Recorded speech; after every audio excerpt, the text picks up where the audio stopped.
S.W.Frost is now live streaming Last Epoch anyway, time to chill. Yeah, yeah.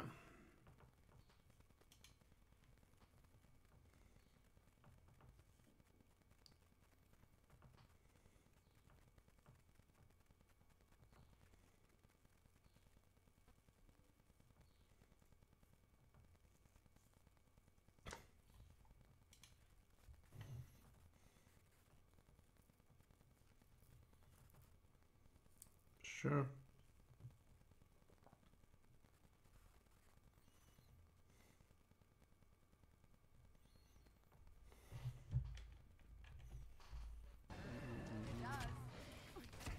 Damn. Get away from her. There is no Kelly anymore. We need that one to bleed out. Nice. Loads of points. Very nice.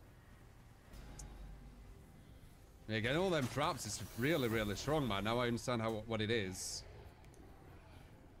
I haven't even used him yet, either.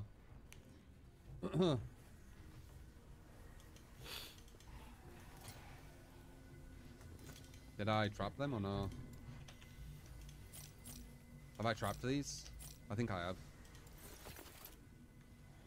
They've just left her soul. See that? I don't know why they've left her. Or maybe they haven't, but it definitely looks like they have.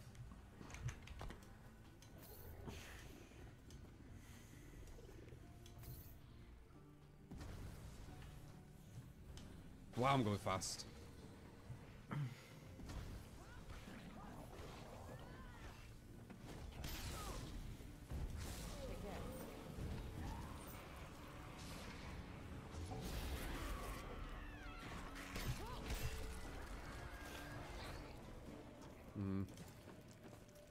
How fast are these? Quite fast.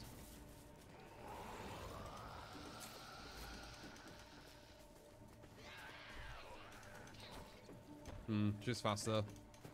We should mess that up though.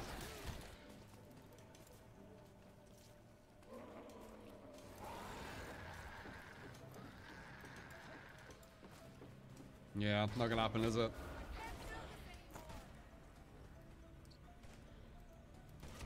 Maybe we need to get the boss on her, I don't know.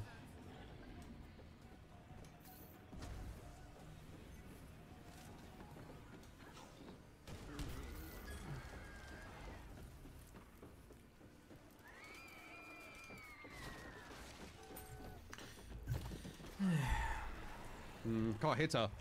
Impossible.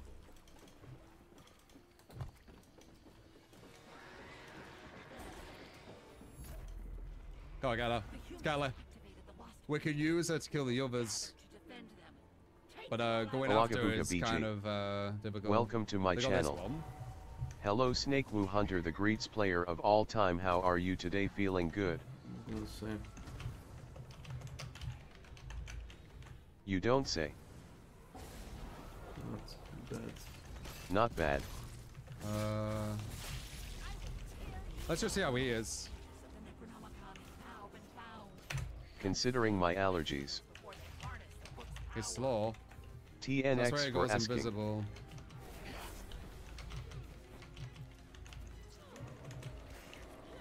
Did you kill any magic stone today? Oh, I forgot about you. Did Kid got replacement motherboard? Restream it.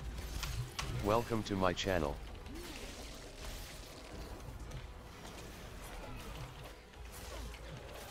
He missed her.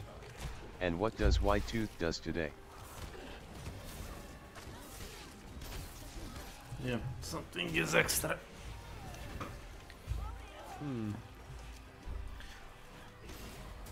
Got here. Thanks for enabling me to practice. Eso no. I have no idea what I'm doing with this guy. Inglesi.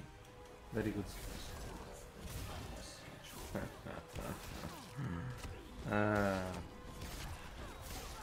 Got the bleed out on her. White Tooth is waiting you to come for a cup of coffee. I'll kill you myself. Get out of there. Oh, fuck. Tell me. Got her. He can bend over for that. Don't translate that. What?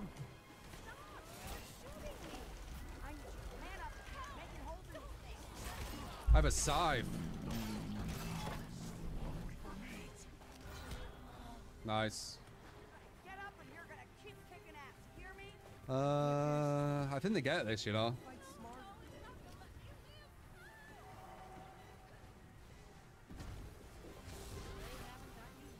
Maybe, I've got her again. Tell Kelly I said thanks for your body. Got that invisible guy.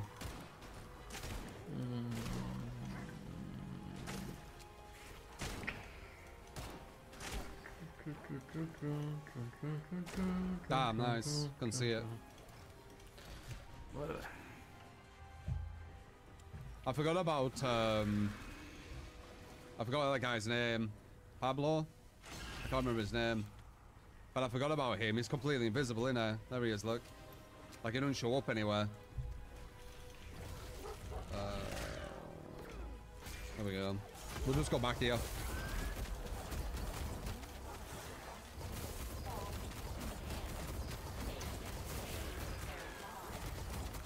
Bear with, love, bear with. I don't know what the hell I'm doing.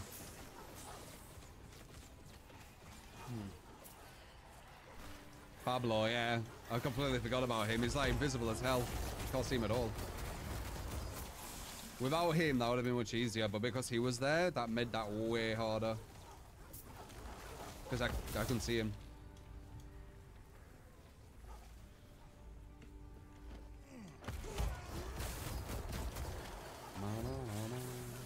The Orcons are getting a lot of fear, which is okay. I'm pushing them again, which is nice too. I wonder if this is good though. Like setting all these off, because it will give them a lot of ammo and stuff, won't it? There's also R it's saying I can press, by the way. Like I can press R. Oh no. They are mass paranoia.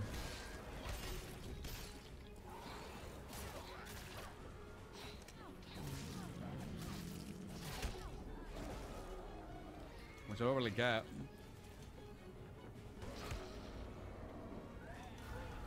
Just let us go.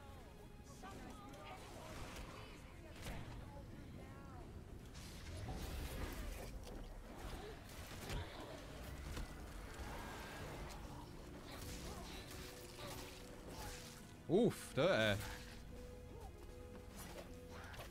That's bad, that. That's number one. Nah, man. Nah, man. I think he got it.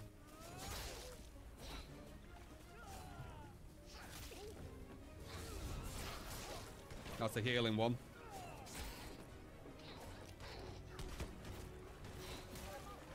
Nice.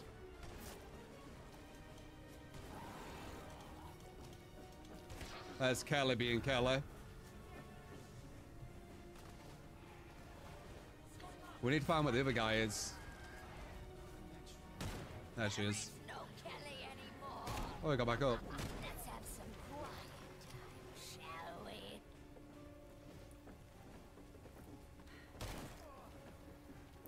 We know I'm Kelly, bitch. I'm Kelly. last chance to join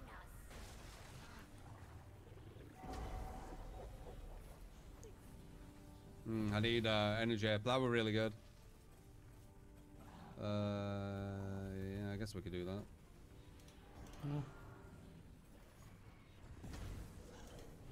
Interesting. Alicidra. Welcome to my channel.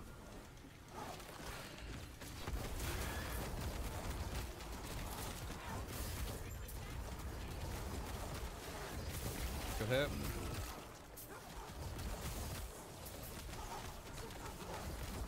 The thing is, I don't know where the hell that other guy is.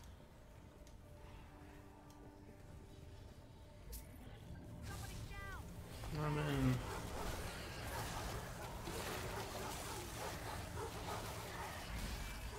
Very fast when you use that. She's got her ability.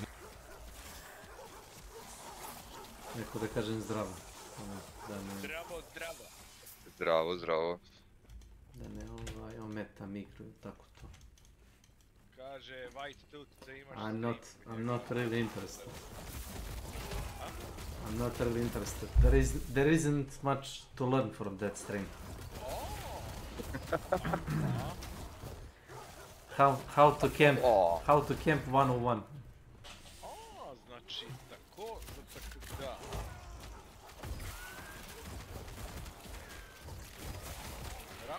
Raftar dilici. Ne, već... Kad kažem da imam prijatelja koji igra sa shotgunom i sabljem, ljudi mi kažu, kao igra sa slug sačmaricom i kao sa sabljem. Ne, samo sa backshootom. Ne, samo je lud. Ne, kao samo s backshootom. I onda kao, pa čekaj, koja mu je range opcija? Rekao, ne postoji. Evo, rekao, ne vidi on tako daleko.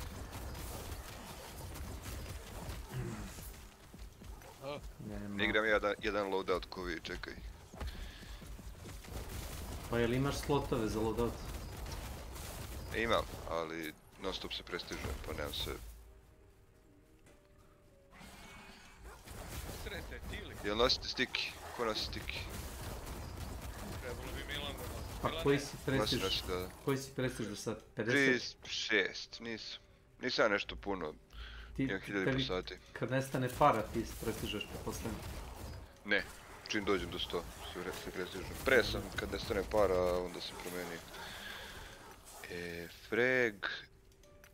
Dobro, dobro.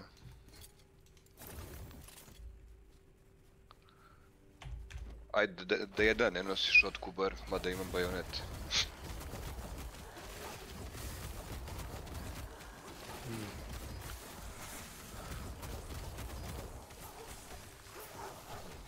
Mada... Imaš dve vrste bajoneta, a sad ću ja da serem kao po običaju.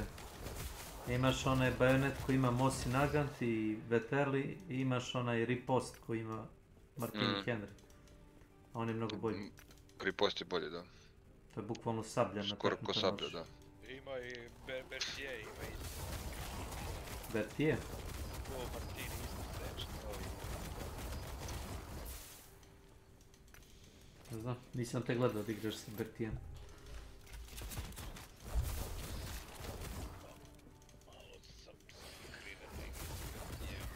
A i ti imaš ko Nenad skriveni profil, a?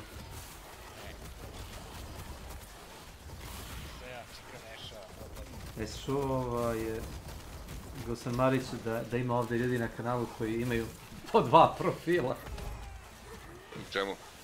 U Huntu. Stvarno? Da. Ništa me ne čudi. A znam, imaju svi turski Steam i naš Steam, pa da. Da, čovjek je uzeo drugi profil da kao popravi KD. Ja sam mu rekao da to ne može da uradi, to je nemoguće. Ko je to uzeo? Ovaj, naš Boris? A ti? Nije, čak ni Boris to ne bi radio. Znaš koliko me zabole za KD? To je imaginarno. Tebe samo za MMR primi. Mene samo zanimaju handlari, ništa drugo.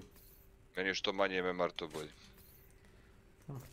Nenad je kupio novi profil i igrao je ceo dan sa novim profilom protiv jedinica nekih tamo. I imao je KD 5-0, evi ga uveče. Jes, i onda igra sa Milanom. I onda su mu oni popravili profil.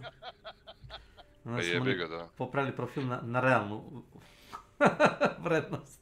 I onda više nije imao profil. Bran. Ili dižemo sve.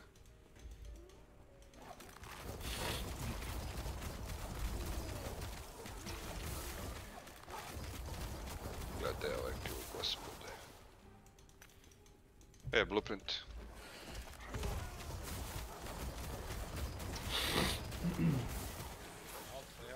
Now though. Yeah, she's immune. Mene će neko sad skine ovo. Sigurno me Guy neko down drži. over here, I think.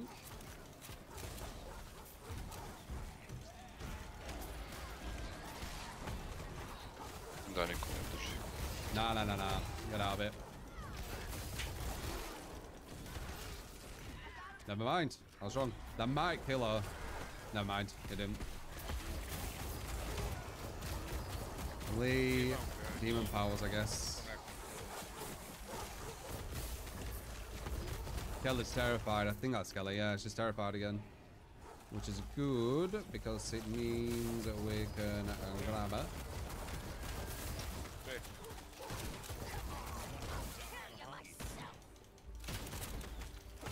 Damn, put in.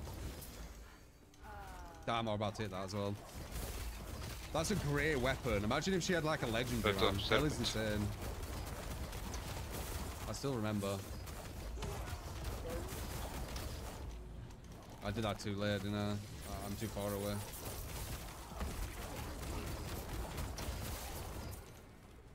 A lot of them have lost a lot of Shreps though. It's gonna be hard for them. Who are you?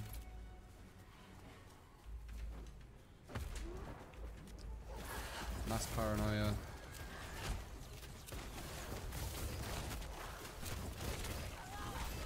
I have a fucking legendary, love. I have a legendary.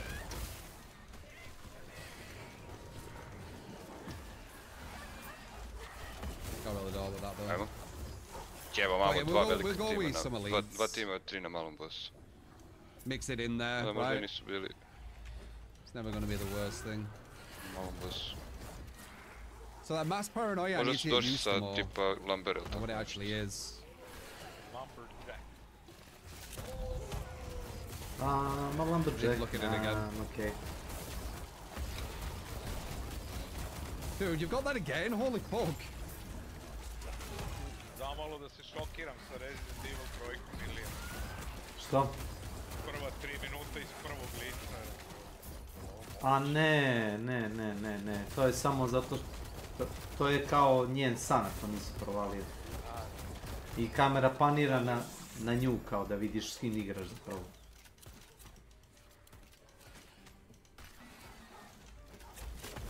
Dakle, to je zim. Neko je ovdje ispred mene u kući.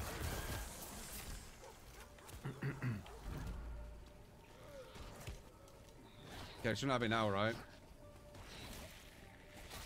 Yeah. Otvorena vrata dole i čujem. Čuo sam jedan... Stani. Dole, otvoren.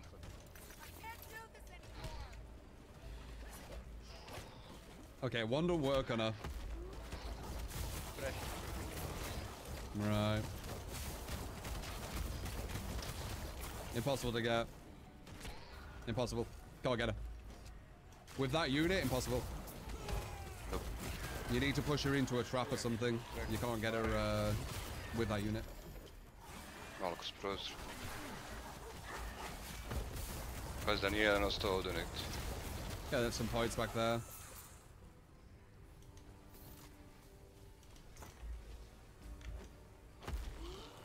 Okay, your friend's coming. Let's kill her. Jel ulećemo, šta radimo? Holy fuck. Kelly, you're insane, I swear. You are insane. Ja nemam, ali... Ajde. think Prvo she bi might bacio get that, frag though. ili tako nešto. Or does she die quicker? I think she All dies day quicker next. the more they get Ima down, da. correct? That would make sense. Čekaj, ali nije tu. Yeah, Kelly's insane. That's a great revolver. Šta? Kuvaj Kako ga. se? She's always been insane. Aha, to... Važi, ajde. 3... Kuvam. Ne! Bravo, Boki, bravo! Ubi me Kelly. čovjek. Pomerio sam se unazad dok sam bacao. Si ubio frag bombu. Kino 50 helta. Sorry. Let's have some quiet. Kelly, I swear. Hello. I swear, Kelly, I swear.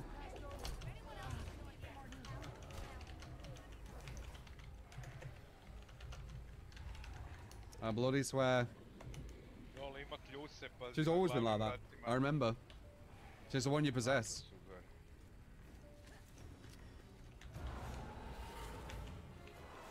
Okay, let's what you got. Tu je na stepenicama dole. Ja ću da im maznem bounty, ako uspem. Did they run out of stamina? I can't remember. Ovdje. Ranjen sam. Aj, dižem Gdje je Milan? Dižem Milana, pazi. Dead on. Pokrivaj me, dolazi I'm catching up to her because she's not moving as good. Pokrivam ovdje. Bio che tu è, chi sto attaccando? Bravo. To je to.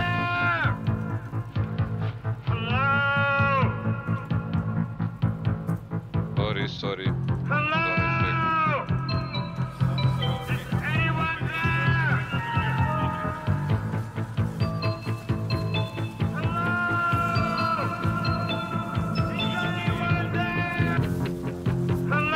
Ja nemam, ali fali mi se živi.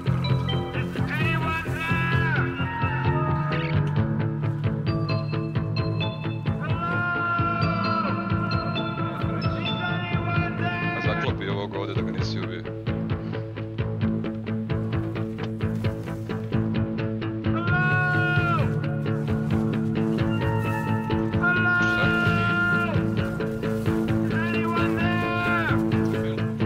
Ne, nisam, ja sam tu. Me čuješ? A rekao se, čekajte samo sekundu, sad ću da može se rekonektovati.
Bacio li si šta?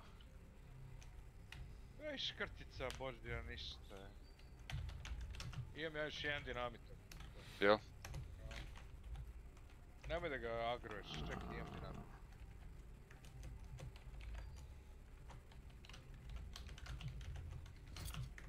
Digi je.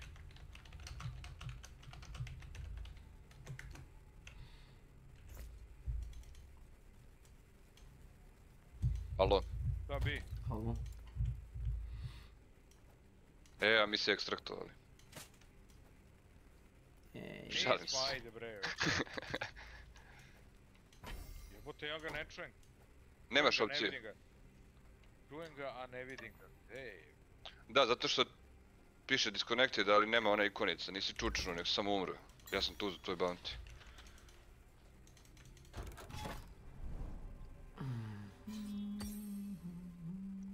Bacio je Smor. nešto.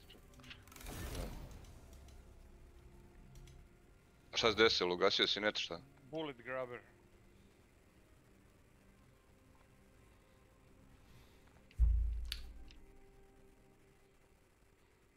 Da. koji ćemo? Pa ne znam, sve, ajmo na toj gore, malo je bliže.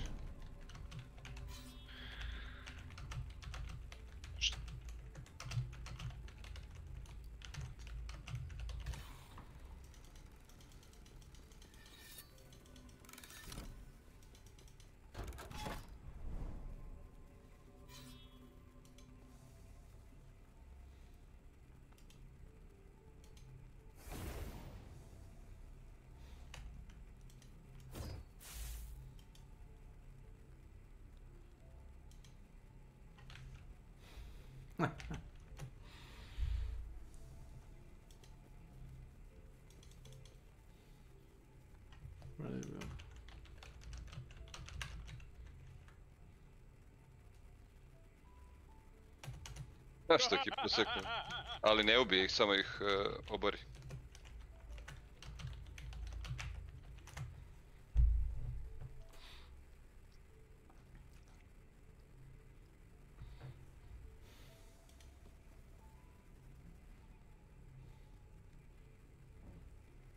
Conduit, taman. Nismo, Evo, idemo izlazim. prema Pearlu, idemo pa ćemo.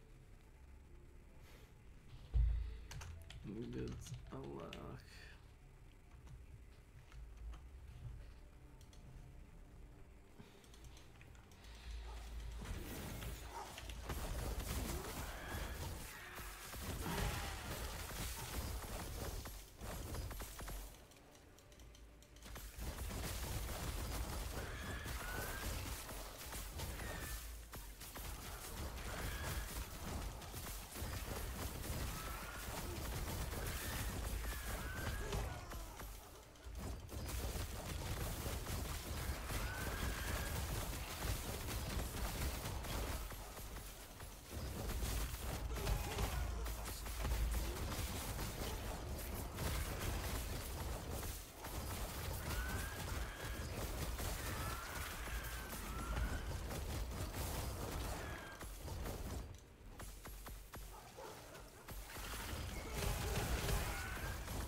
Izlazim. Limetum Pop. Welcome to my channel.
Disleksičan, ne znam. Kako se kaže u stvari? Da, nepismen. Ne znam.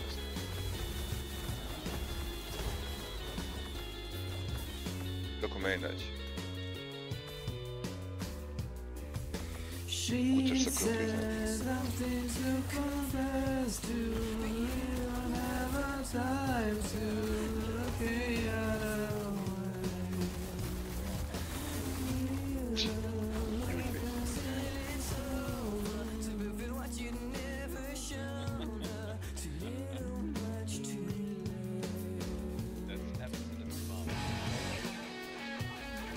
Slušaj.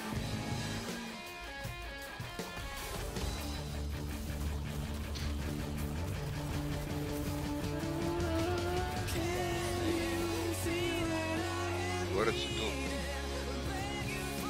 Svoj vodi.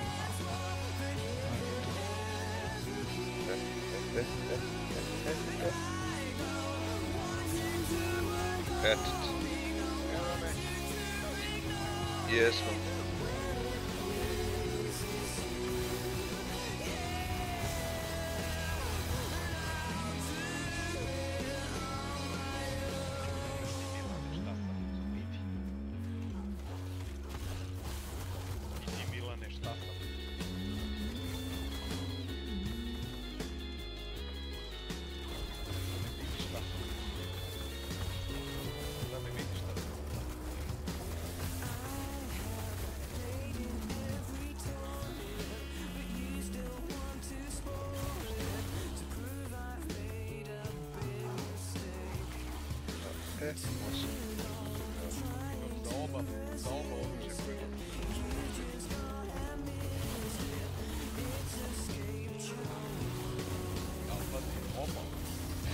Leven broj.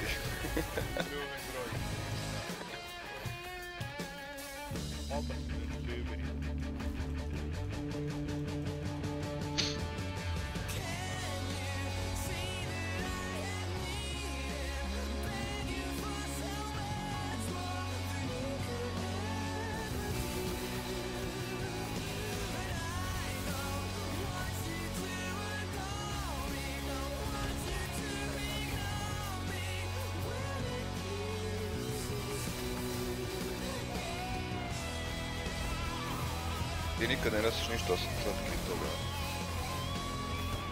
Sjećam se i prijatelj. Di on nosio, nego ne vidi on toliko daleko.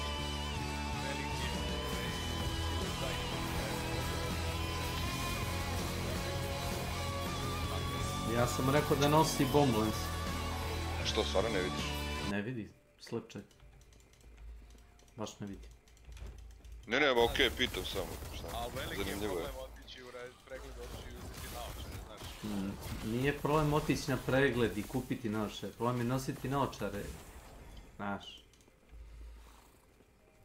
Ima nešto što se zove sex appeal pada. Znači odmah prelaziš u one taborne jebice.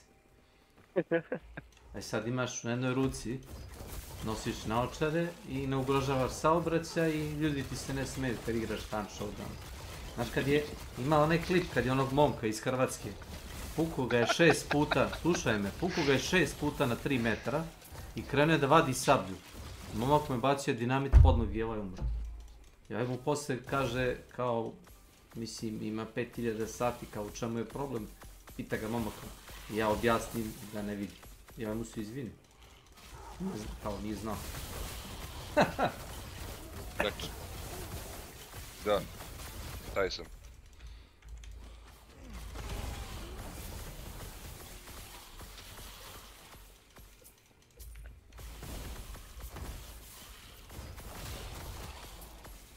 Nesporno.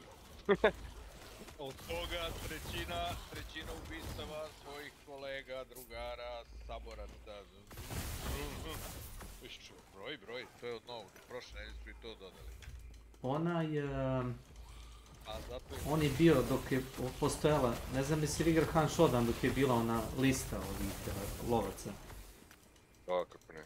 Dobro, bilo je tu ljudi koji su ono štrumfovali, znaš, tipa KD 10 sa 100 kilova, znaš, i tako te gluposti. Ali... Pa znam, da. Bio je jedan onaj, lik među prvih 10, Malingo se zvao, i još uvijek streamuje ponekad. On ima 40 i nešto hiljada kilova i 30.000 smrti. Tako nešto. A znaš s kojim oružjem igra? Sa Romero, šta? Ne. Ili Vinijem? Ne, Bomblens. Da, ja. Njegova deviza je, ako ti mene ubiješ, kaže ja ću tebe. Pa da.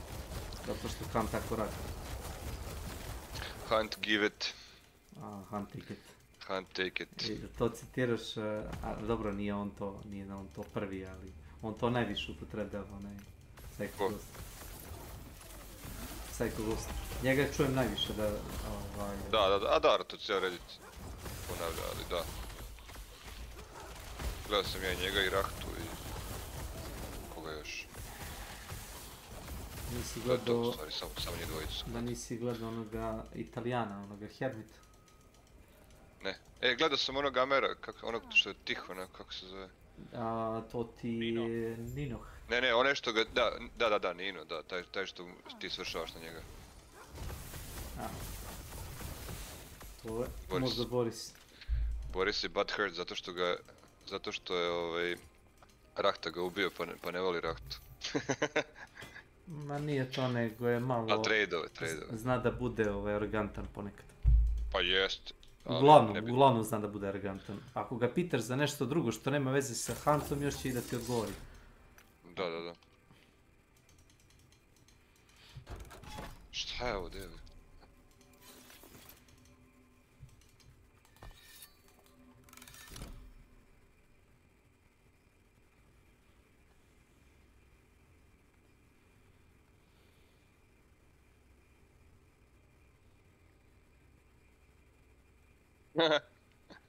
Very, very good. Jezivi. Here is the sporks.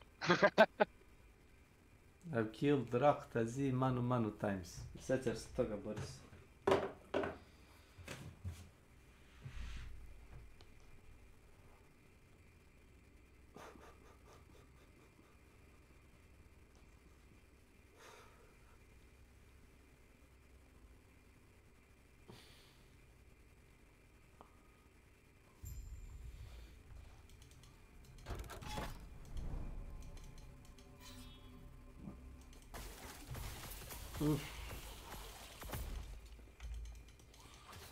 Milane, aj pusti mi, imam konduit ako nisi uzeo.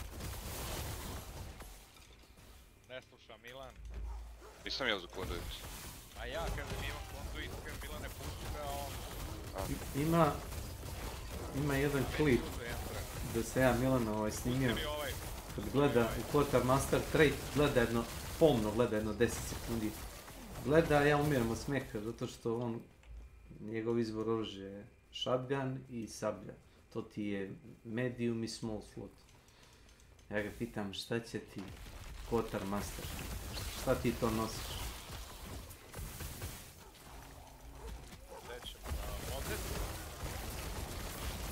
Mozes.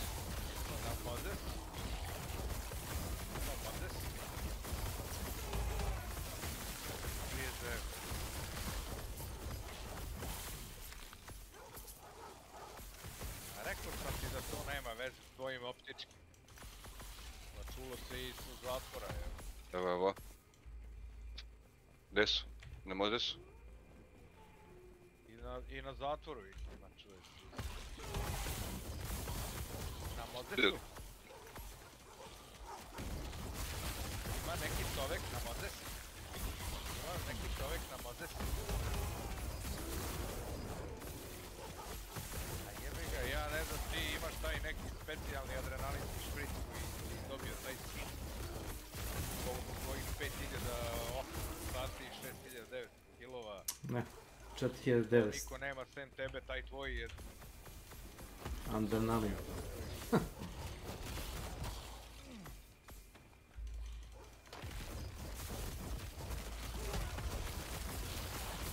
Više ga ne biju, pretpostavljam, je tako?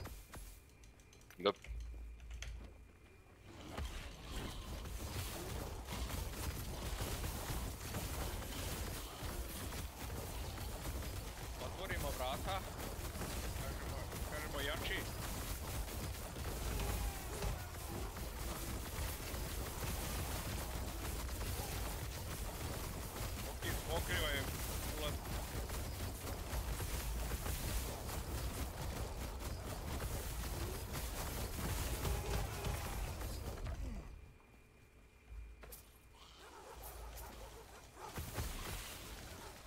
Jebem ti mater.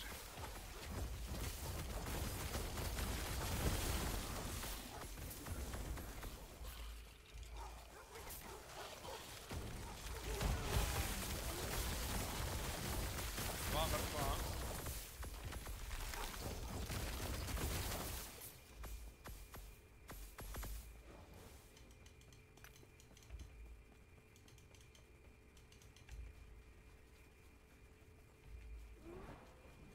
Možda je gore.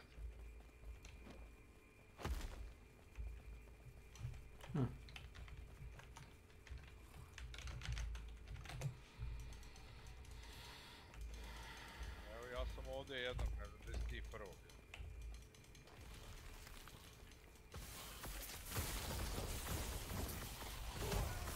Čekaj. Samo sekund, može.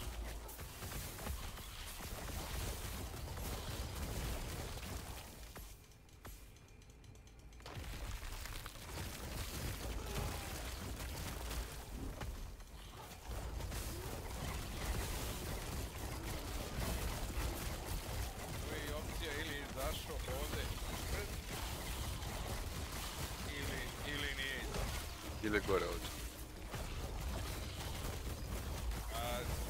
Meta, sad si zatvorio mogućnost penjanja gore.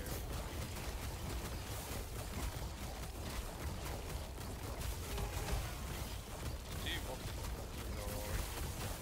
Ne. Kako je probao? Tako da je... Burac je rekao šta sad.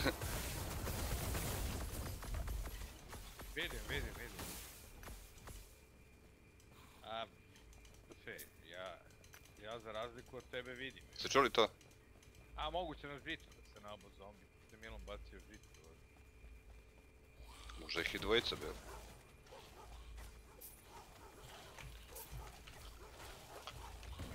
Zombi je i dalje tu ispod zagarante na žicu.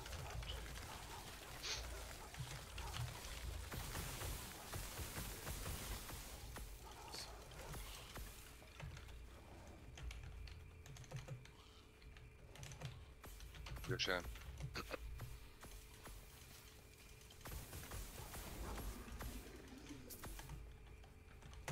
Čekaj malo, uzem ga lepo. Srpenatom je... A i ja ću.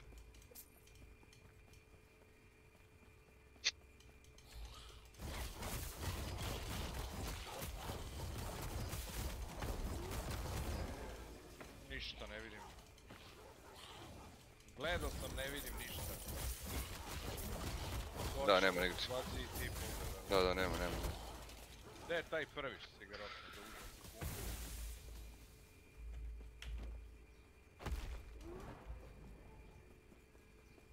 Je lutovali ovog jednog jesi?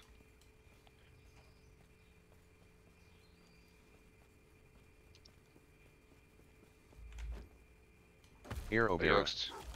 Welcome to my channel. Isto. Imaš kolšan, nema? Ne. Ajde. Ajde.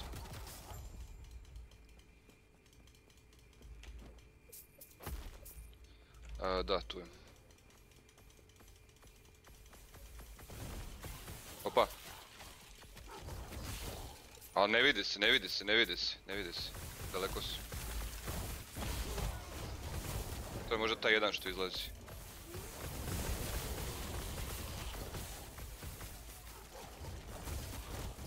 Kako nemaš? Pa jedan je tamo, verovatno. Jedan tamo, eno ga tamo je. To je treći iz ovog tima. Desno tamo, a? Da, pogledao sam.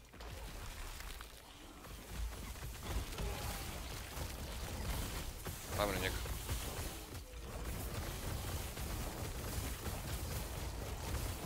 Imam ja long ammo, jebo ga ti, ja ga.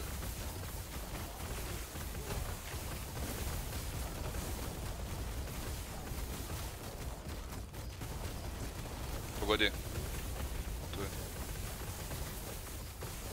Ali sad će on teti da resuje. Iza ovog. Tamo desno.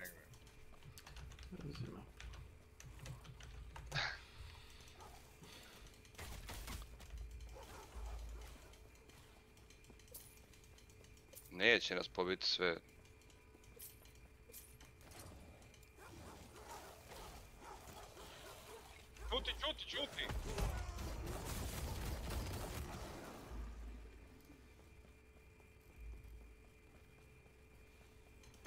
Ovdje. Sad je gore u stvari.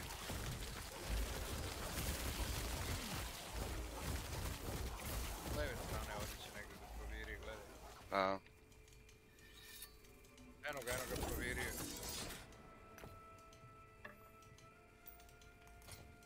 Idemo svi, ajde.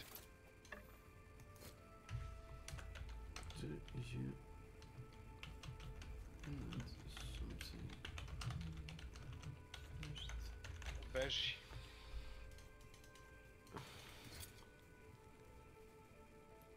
Tu je negdje.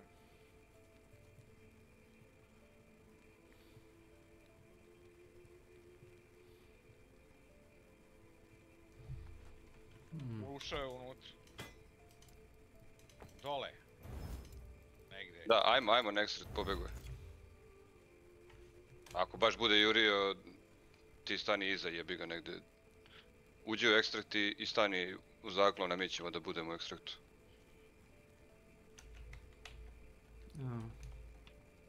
Šaban. Bacio sebi municiju, haha, ne verujem. Neće da nasreći.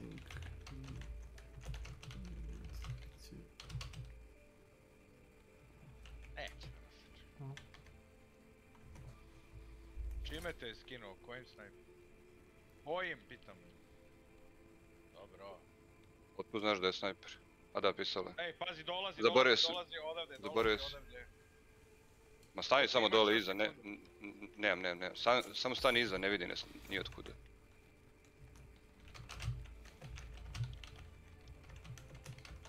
Jo, pogodio sam ga. Kako nije umro sad?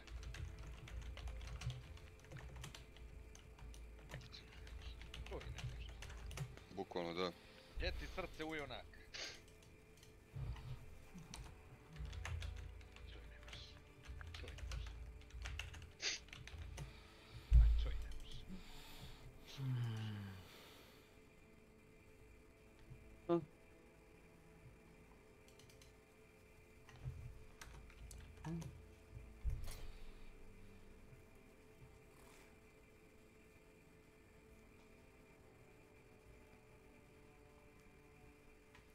Ovo je ladno bio solo, a ono je bio duo. Ju. Zajebaš. 4.28 lik ima. Ma de, brate, 2 put sam ga pogodio, samo neko još da ga je pogodio bio mrtav. Evo je na primjer Boris. Što kažeš da Boris zabušava?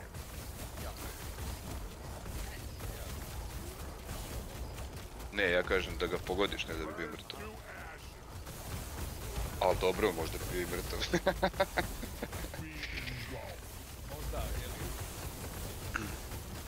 Možda bi tu nešto od, jeli... Desilo.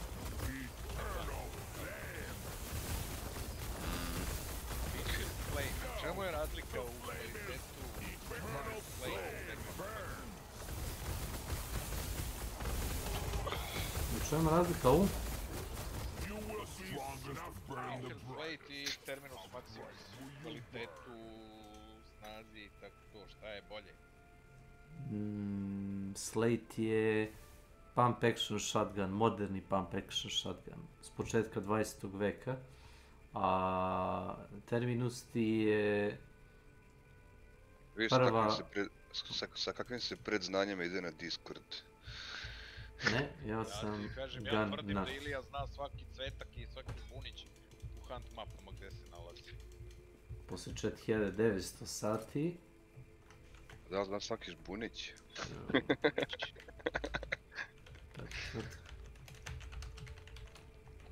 Svaki cvetić kad je procveto.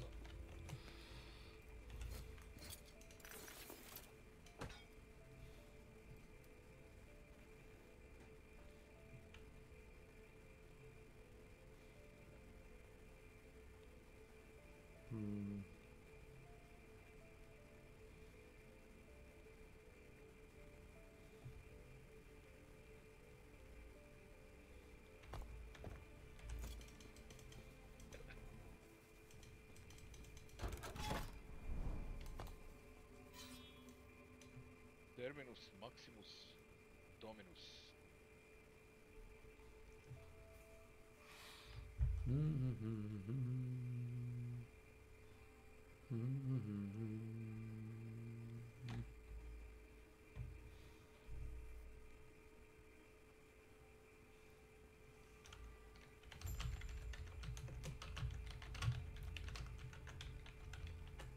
Taj su to plin.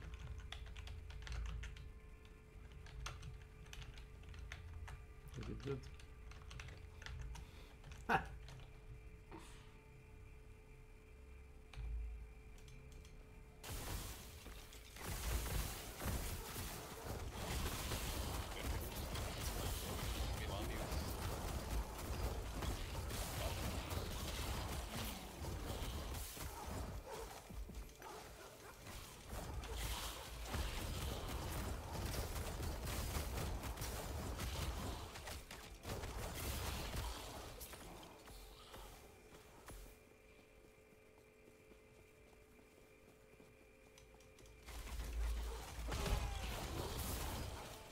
Da će ovdje biti pičva iza odmah.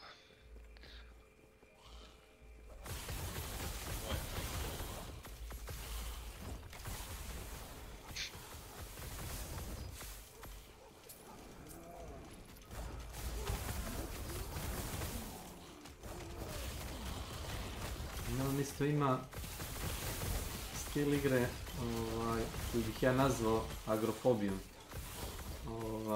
Kad god se zapuca, on uvijek traži zatvoren prostor. Da.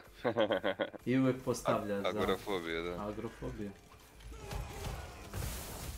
A više ja sam kontra. Ja ne volim kad sam skučen u malom prostoru. Isto. A volim da imam zaklon. Cover je drugo nešto, ali... Da sam u jednoj zgradi, razumeš, i da ljudi love oko mene. Svuda i nikuda.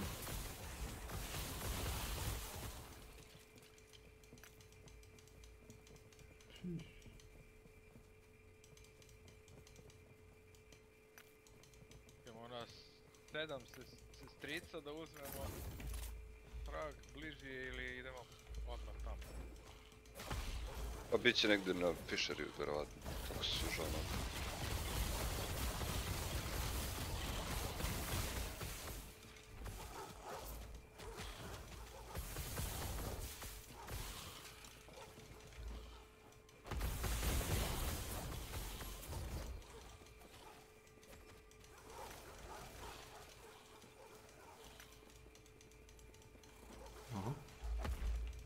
Imaš tamo vidio ovaj...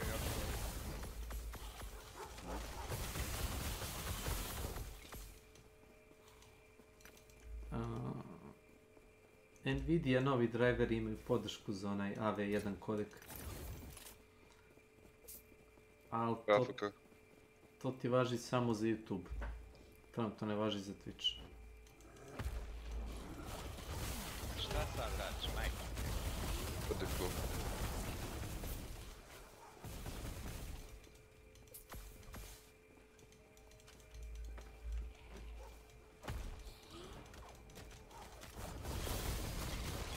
Aha, čekaj. Ogle. Da, toggle nešto, da.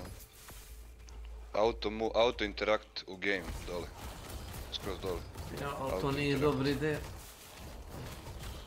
Što?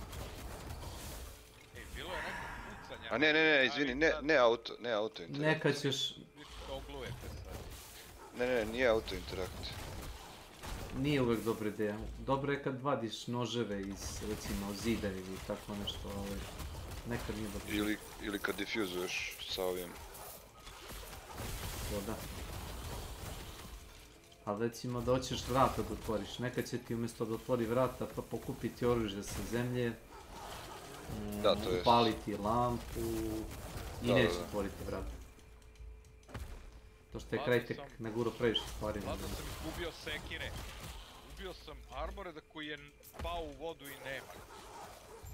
Pam. Gdje ćemo? Ovo je na lower, ajmo na lower.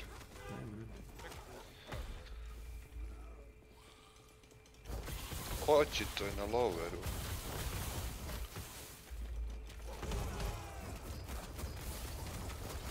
bum krenul na lower. Nemam nijednu sekiru. Dobro, jebla ti sekire, pokupit ćeš. A nije kao da si imao 15. Imaš 4 suplaja dole. Ja ne kapiram čemu taj veštački limit da možda nosiš 2 sekire po defaultu, 3 sa traitom. Zašto? Sve jebeno propada kroz pod. Krajtik ne može da kaže da su fiksari igru kad nisu fiksari. X puta se resija propadne kroz teksturu. Ja sam stavio 2 u armoru da je on je nestao. To znam. To se dešava mnogo češće nego što Krajtik hoće da prizna. A sve kao nisam teo da dignem galamu.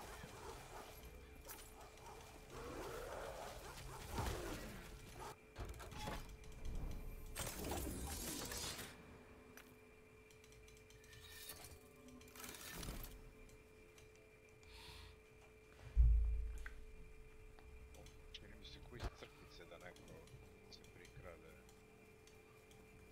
Možda greši.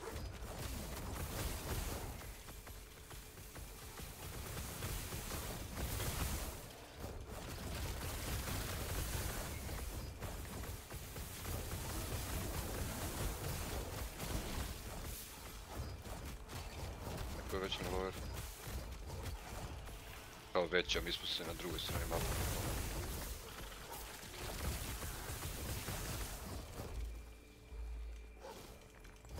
A? Gdje je to? Aj mani sad. Oko toga desala imaš 4, čini mi se, ili 5 onih spawn pointa. Čini mi se 4. Zna da bude gusto. Ta pegla je bila naperu, jel da?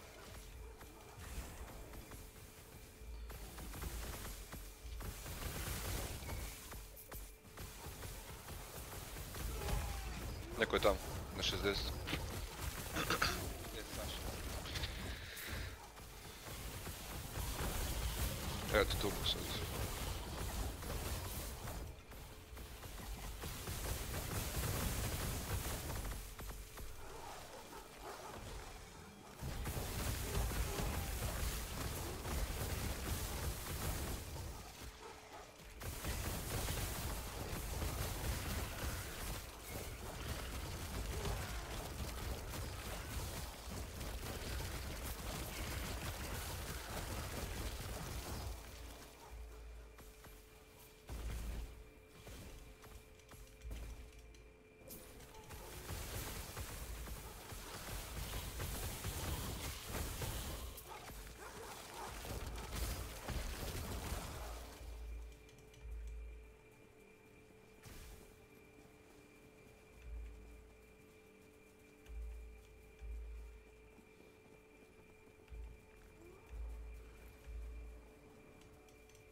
Da im zviznem neku bombu unutra. Bež dalje, Milane. Bež dalje, Milane.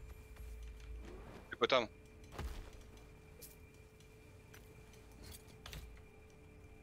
Bravo. Jedan. Izumro je.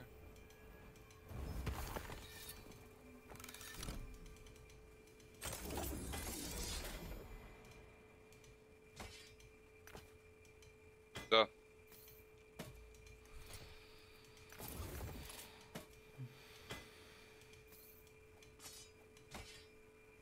Pazi, baci sam još, aha, okej. Kako sam ja popio sad po pički tu mi nije jasno.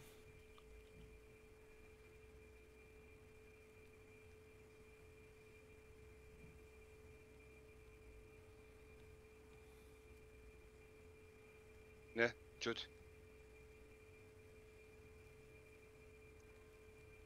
Jesi.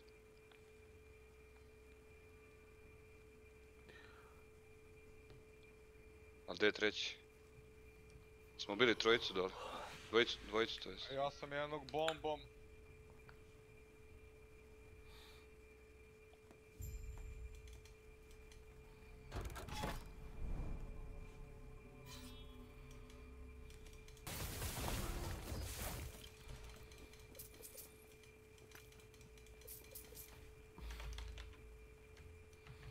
To je bila dvojica. Ovi su iza. ti kući. Neko umre. Okej.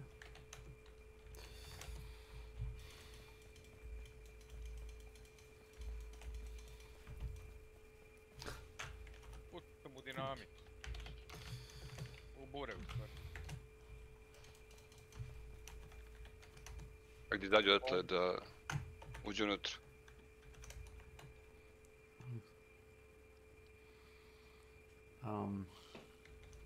To get the rest.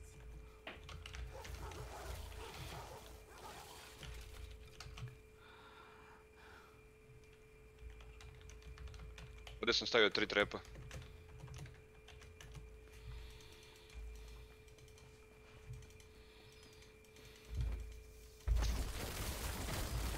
Se oni malo i poubijali Da, napolje. da.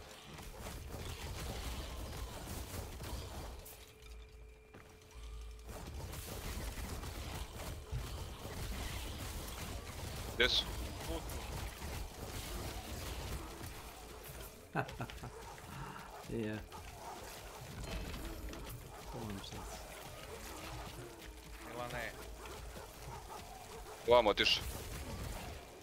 Jedan je iznad, jedan je dole. Pogledaj još jednom.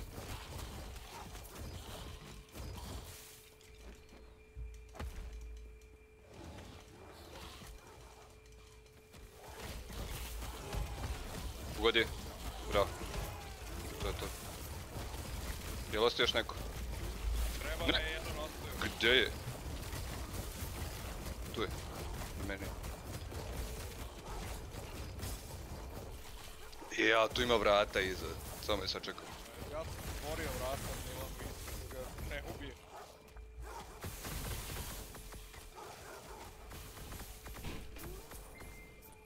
Aj lutite, jel ti imaš voucher? Imam ja. Hoću, evo samo za 5 minuta.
I?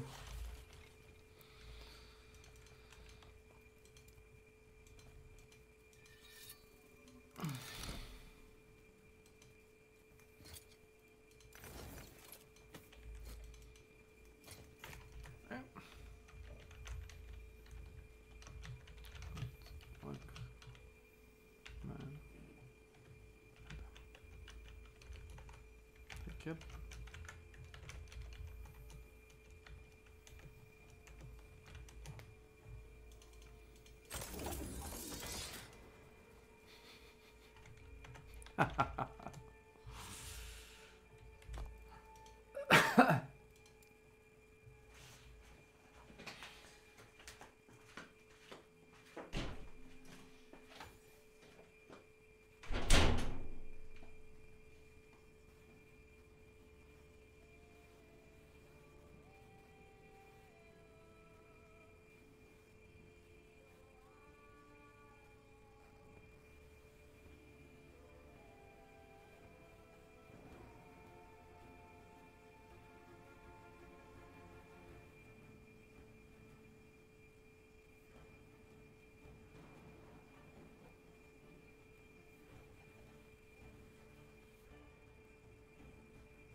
Kesik. Welcome to my channel.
Vi još uvijek igrate, momci.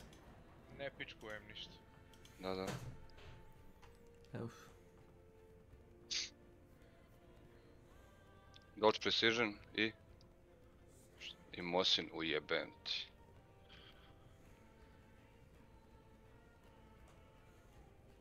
Chain i shorty. To je tog Mosina u stvari. Welcome. I'm Bear Grylls, and I'm going to show you what it takes to get out alive from some of the most dangerous places on the lands between. I've got to make it through a series of challenges in the sort of place. Goodbye for now. Welcome. This would be a very scary click.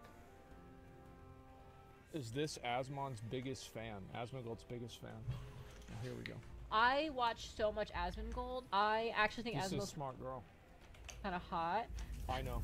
He's just like my parasocial boyfriend. I agree with almost everything he says, except his... See, she's probably not banned in my chat then. Yeah, see, because she agrees with everything I say. So she's probably not banned. dumb shit about carnivore diets and like some other stuff I think is dumb. Well, the carnivore diet, the thing is though, like here's the thing about the carnivore diet, is every day I eat steak is a day I feel good, and every day I don't eat steak is a day I don't feel as good. So, I mean, maybe that's not for everybody, but it's there for me. Of his takes I fully agree with. I'm like kind of like a sapiosexual. I'm kind of into his like brain. I don't know, I just love how he like talks and like, how he puts things. I didn't realize that's such a crush from that. This is a smart girl. And I mean, he would never like me because I'm way too like hoey for him. He was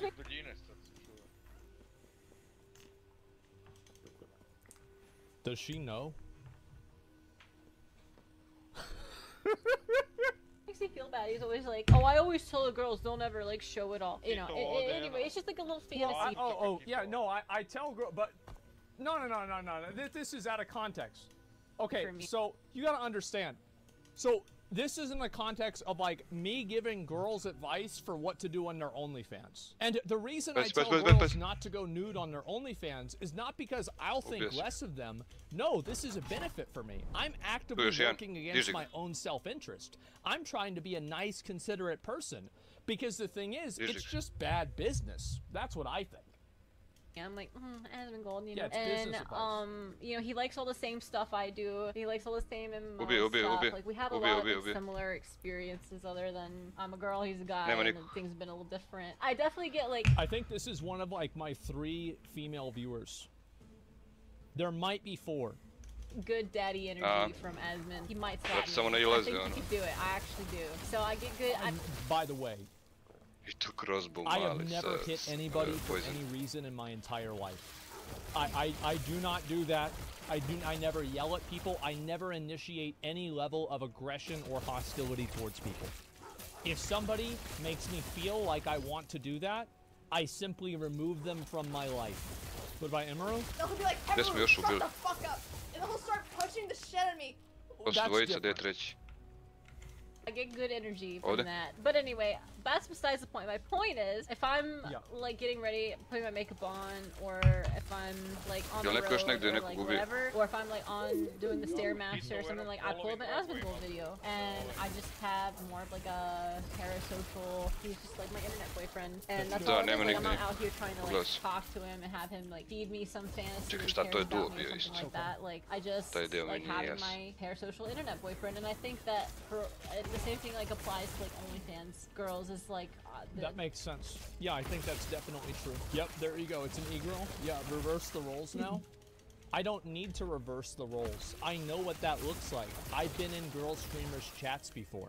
Yeah, I know exactly what that looks like. I've done it.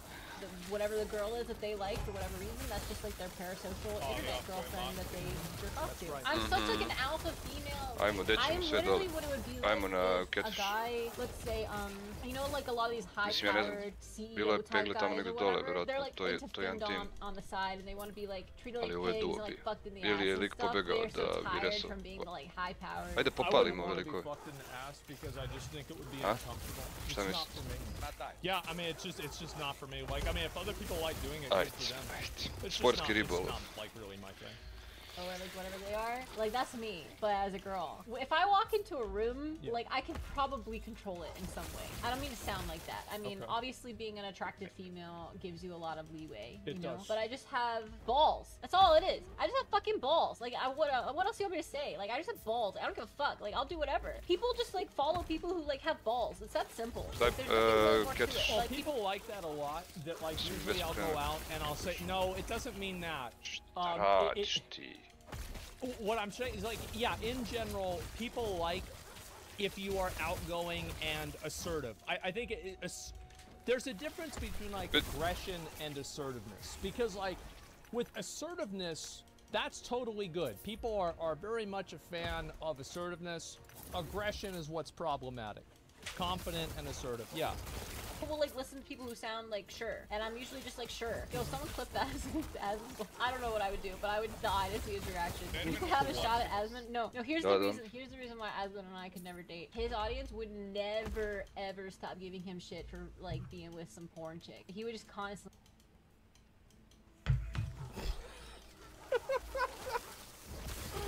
Well, let's check the tapes.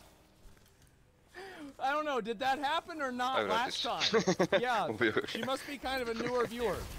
Get shit for it. And then like they call him like a cuck and like all this stuff. It would not be cool. He could get away with like kid sparkles. She doesn't really do anything. Still want to watch Asmongold bash. Well, she started the OnlyFans, and then people were very, people had a lot of opinions on that. And even with the OnlyFans thing, and even before that, people, they called me a cuck because I let her wear a low-cut shirt on stream. They said, if you let her do that, that's basically porn. That's right. I bet he got a long dick, and it's not because he's tall and skinny, but I mean, kind of. I just feel like he definitely got a long dick.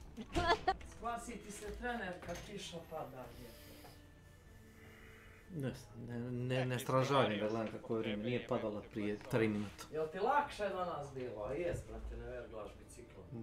Valjda. Ma gul ovdje ako neko hoće. Super. Ajde, uzmite Ostojić. You guys watch the You see, like, I think we should normalize this. I have no... See, like, the thing is, let's be real, okay? Reverse the roles. The only girls that I'm allowed to sexualize are VTubers. You can't do this to real girls. But, like, with VTubers, it's totally fucking fine, because it's like a cartoon, right? I guess I'm like the next closest thing to a cartoon. This video with me where all the guys ranked each other of who would have the biggest dick, and I almost like dot for dot lined those guys up exactly how they would be. Like I knew which guys had the biggest ones and which guys had the smallest ones. I just fucking knew. Just look at the raid logs. Ooh, I was only wrong about the Asian guys because Asian guys are fucking wild cards. Like you never know what fucking attacking. Like you really don't. At a certain point, you can tell like what range a guy is in just by how he carries himself. It's unfortunate because the reason is of how like the world treats and talks about like dick size, that like obviously guys who are like, yeah, I must be pretty well off, are gonna feel better about themselves. Just like a world where is that really true? I wonder if it is. Confidence is key. I think that yeah, because like whenever girls talk about like big dick energy, what does that really mean? That means confidence and surety. So like maybe it's the idea that if a dude has a big dick, he can be confident. But if he doesn't, he's like secretly insecure. Is that it? Girl who has a small waist and big hips is gonna just know she's what's on the menu, and so she's just gonna be inherently like more confident than a girl who... Ima ovdje Silent Killer uzući jedan. I would talk to these girls, and I pored njega ima Hunter XP. Like, this is like a 9 out of 10 girl, right? And bro, like she's like starving herself, cutting herself, going on these weird diets, like watching suicide TikToks. Like, what the fuck is wrong with you? You're like, you're so hot. What do you no, you're not ugly. What do you mean? You had 1,000 people tell you that you're hot. One guy said you're fat. Well, look at his picture. He's fat. What are you listening to him for? Who looks like a gymnast and feels like she looks like a little boy or something, even though that's beautiful too. But one guy, she's, you know, and it's probably a girl too, like acting like it's a guy, XP ili XP? Straight up and muscular versus what seems to be the taste is like thick and curvy. So the same thing like applies to like men or like dicks. So like you can just kind of tell. Like I could probably listen to a lot of like girls' voices and tell you which one is like. Nah, you can't. Cause I tried that. I remember I tried that back in the day, in WoW. Like cause I thought that I could do the same thing. And no, you can't.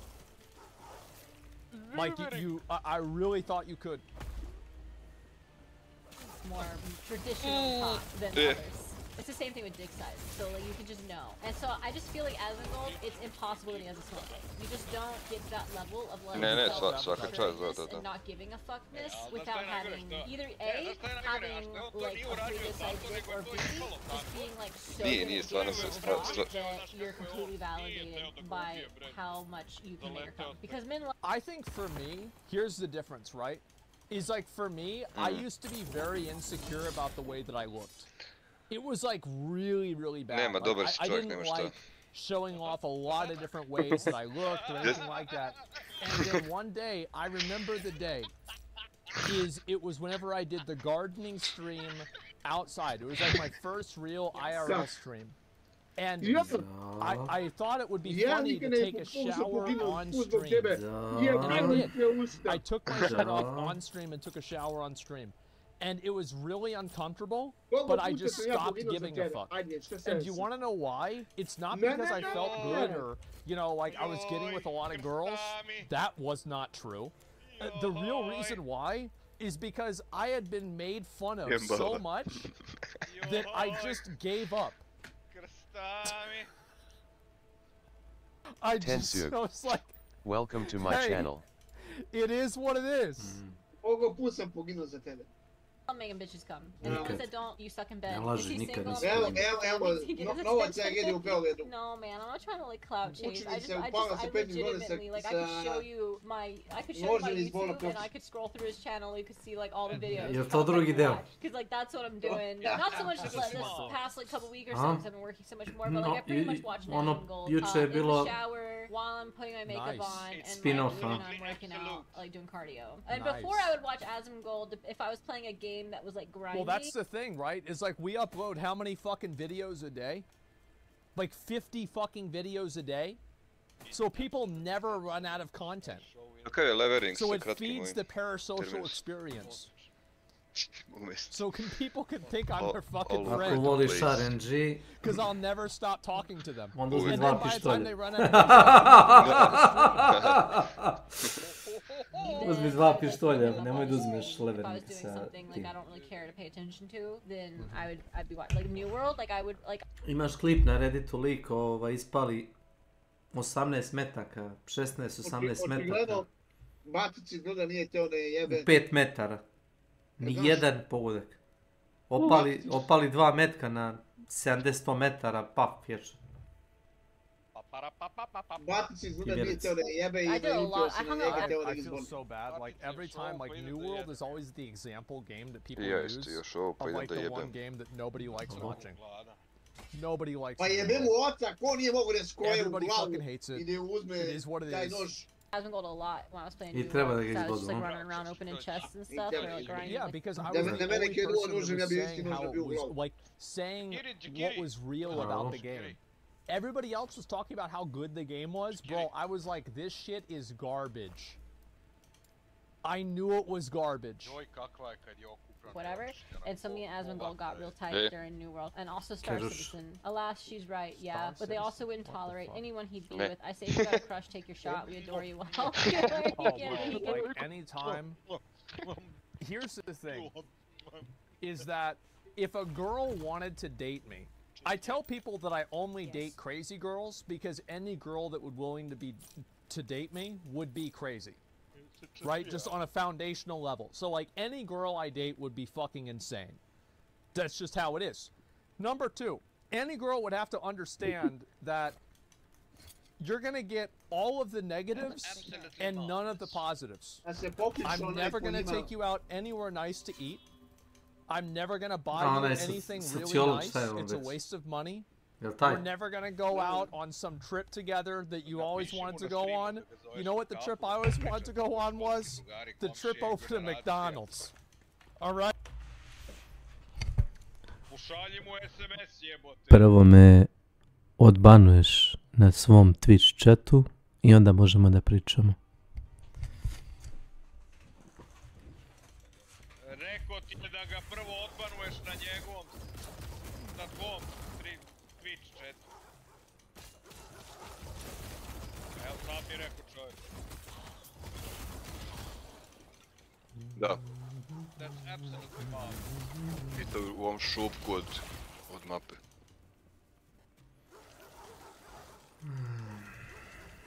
Right? It's gonna be great.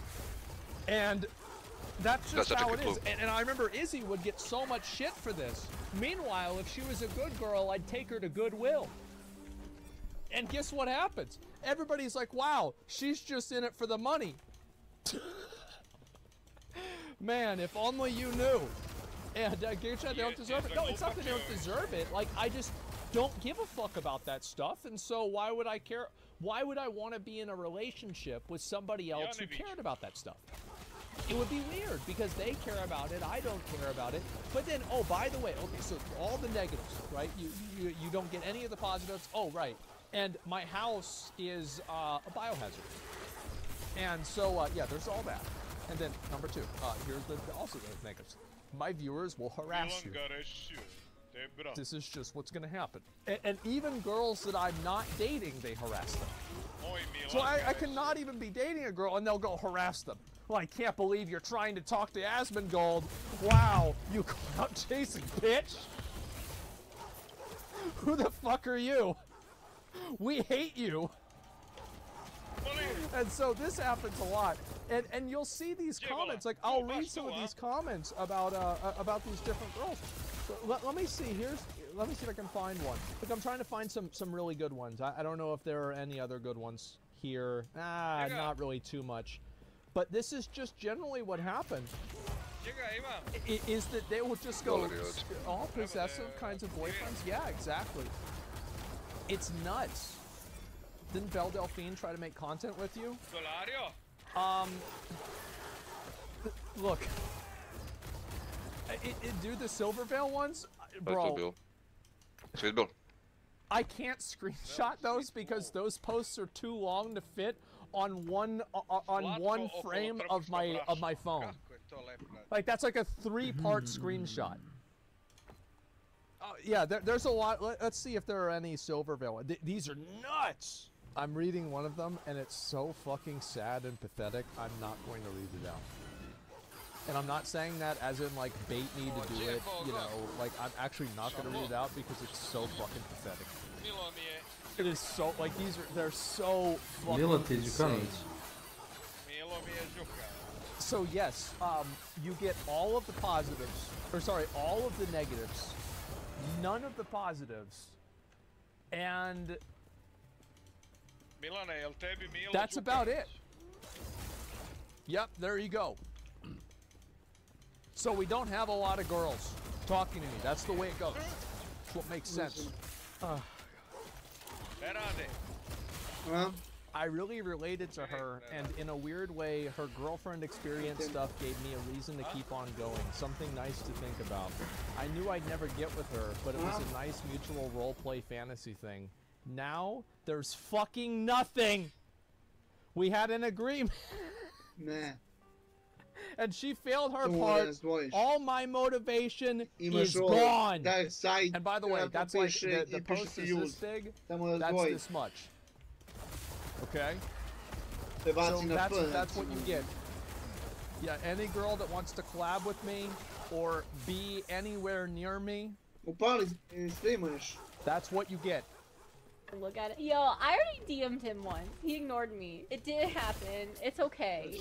Plus, I'm not even his type. He likes giant titties, and I only have little ones. It might have been through the fucking ringer. So he definitely strikes me as a titty man. Actually, he strikes me as a thick man. Probably, he likes them both. I think he's into both. Listen. Do I look like a kind of guy that can choose? Let's be real. And I don't say that just because of pink sparkles. I say that because like the way he talks about girls seems to respond equally well to boobies and booty. Yeah. And by the way, I'm just memeing about his dick. Like it doesn't actually matter whoever's dick. None of it matters. What matters is guys like get what you really insecure about that. It's crazy. I've made jokes about it and people get fucking mad. do with it. I mean, it matters if it's like literally not there. Then yes, like.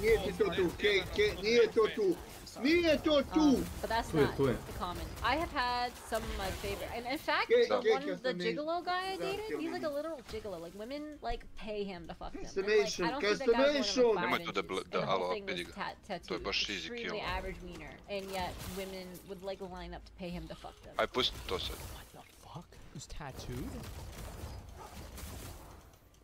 Jesus Christ! What the fuck? Asmongold does project basic energy. Yeah, I think Asmongold can fuck like 100%. I've had such a windfall of a different perspective lately. Wait, this is a follow-up on another day? She's wearing another outfit, the lighting's different. She says, hold up, there's part 2. I've just stopped letting like the stigma and stuff like go to my head. You know, this is what I Šta je to? Ja sam čovjek od više talenta, šta hoćeš da igraš? Hand shoulder. Pa daj bre jebote, gledam kućevo odakle mi ide. Dobro, aj prebacam s drugu sopu, viš da je Boris poslano vratiš. Od Hunta.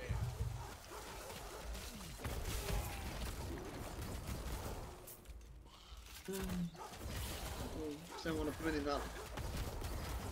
Molim, ja? Što moraš? Šta si to radio na drugom nalogu? Igrao sam Faktoriju. Kupio si Faktoriju na turskom nalogu? Ne. Ne, veliko igra. Nisam ovo da kupujem, bre. Ne znam, onda.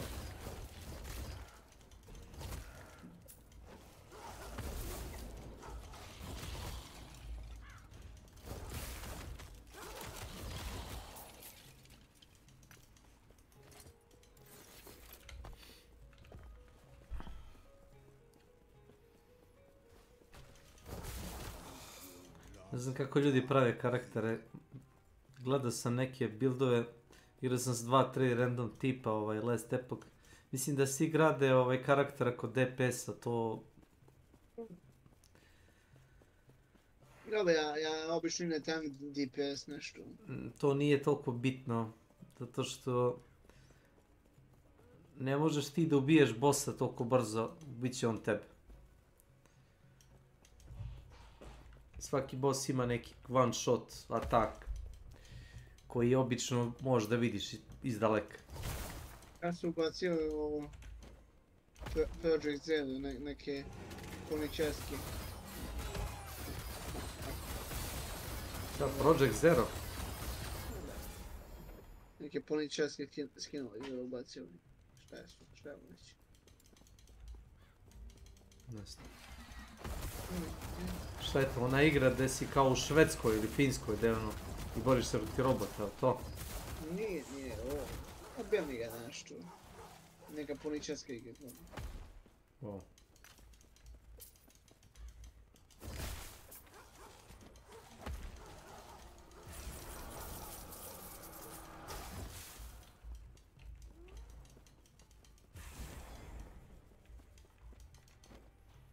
S nekim azijskim igračem sam igrao na azijskom serveru, imao sam latenciju 300 milisekundi.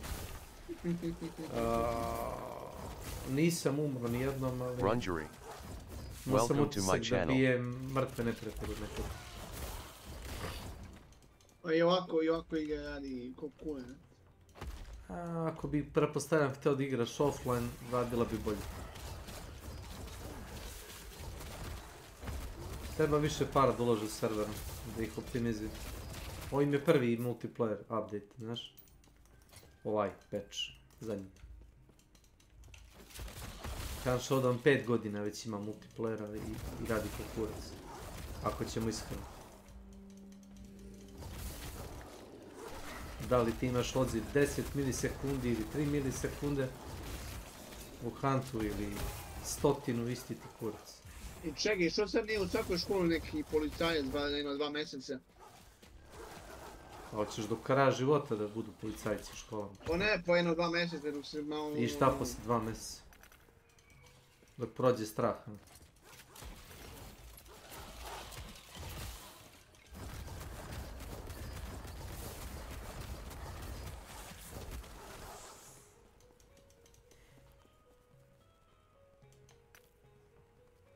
Šta, bukvalno da dežura u školi. Jel to? Ja verujem da u svakoj opštini ima barem 5-6 policajaca, ako ne jače. 5-6 do 15. Kod nas ima, mislim, 40. A to ti kažem. Da se menjaju dvojica ako imaju 2 smene u osnovnoj školi, samo dvojica. Da sede i piju kafu. I to im je posao. Da su tu. Ništa drugo.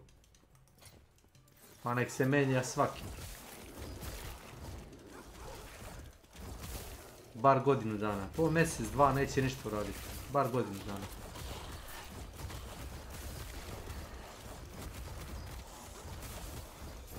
Znaš ono, bilo toga i kad sam ja bio klinec.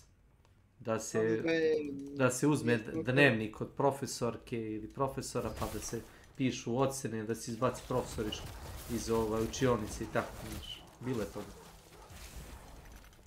Ali niko nije donosio utoke u školu. Nije bilo utoka, ali bilo je nasilje, ako na to misliš. Da, da.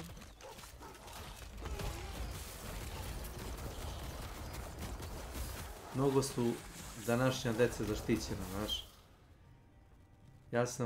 Imao sam vremena danas kad sam radio da razmišljam o tome, mislim da postoji jednostavno rješenje, da ne kažem fiks. Ukinuti dečje prava. Ne, nego taj mali po znacima navoda, nije on više mali, da mu se sudi kao punoletnom licu. A, kao što rade Amer. Ne znam da li tako rade Amer, ja tvrdim za njega, za takav prestup, za takvo krivično delo. Da mu se sudi kao odraslom. Ne se šalje u popravni dom, pa na psihijatrijsku pregled, pa ovo, pa ono, ne. Znaš što ti je ugledane? Lex specialis. Samo za ovo, ja bih ga poseban slučaj, da mu se sudi kod odraslom. Da, ko odraslom. Ako je električna strujica, ako je doživotna robija. Za njega popravka nema više. Šta treba da izađe za koju godinu na slobodu? I da razmišljaju ljudi jer će da ubije nekoga nožem.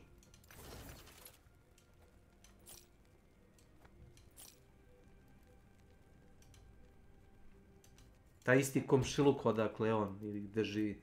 Šta ljudi treba da se osvrću non stop, da žive u strahu. Da izađe napolje.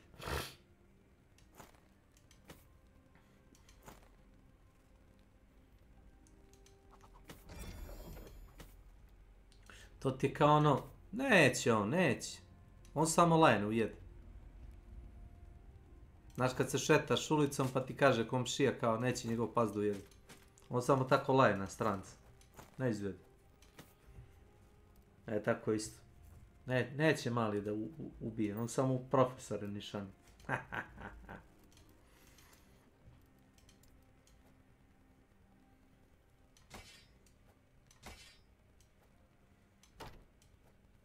Kao što rekao, imao sam danas slobodnog vremena. Prosto sam bio ljut što policajci nisu iskoristili šansu pa ga da skrate sudske postupke, znaš, i troškove. Da ne bude to baš sve na teret države. Jednostavno da ga izbace iz računice. Znam da zvučim kao đubre i tako to, ali za njega je kasno već. I čuo sam, oce su mu ukapsili. Zašto? Najba čovjek nikad ne dužan. Zašto? Mislim, osim što je, ono, ako sam čuo, otac ga je vodio u Strljanu da puca i tako to.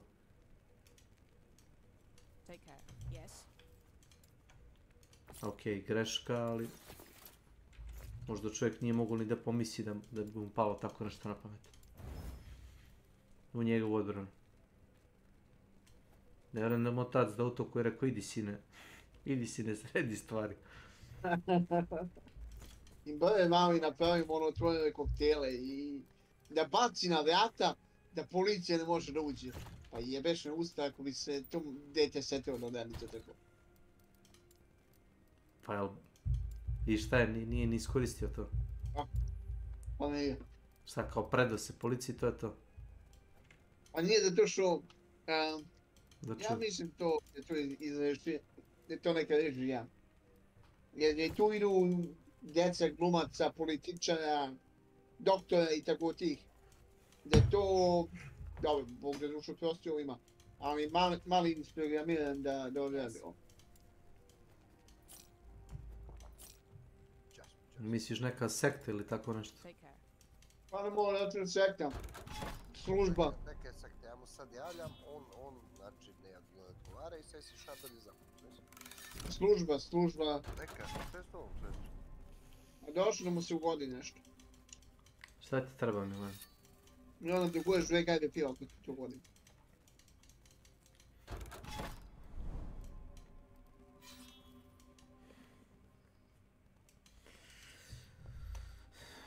Ćeš da te zovem? Ništa ne odgovara. Nenad ili Zdravko. Čekao sam da se ispričate malo. Gdje pozivam li ja?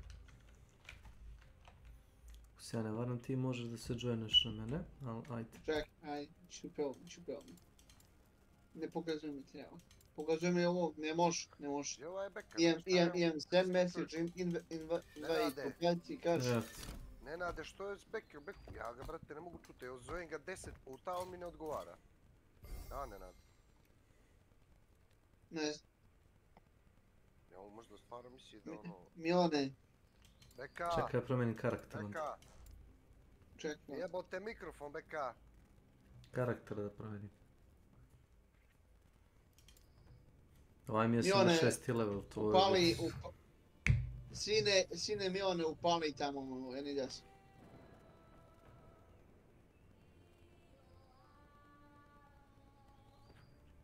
To je zato što si preforsira tu konekciju. A misliš da je overclockova? Overclockova je optički kabel, znaš. Čuj, ako ga raseče i... Milane! Zelenu žicu za crvenu žicu. Da, rođeni. Rođeni, dolazim da te ošišam. Rođeni, ja sam spreman samo ono, ovako bez nasilja. I really think in my head, and this is how I am approaching life now because I watch him so much. Like whenever I'm like feeling bad about something or reconsidering something. Pazite ovo nas.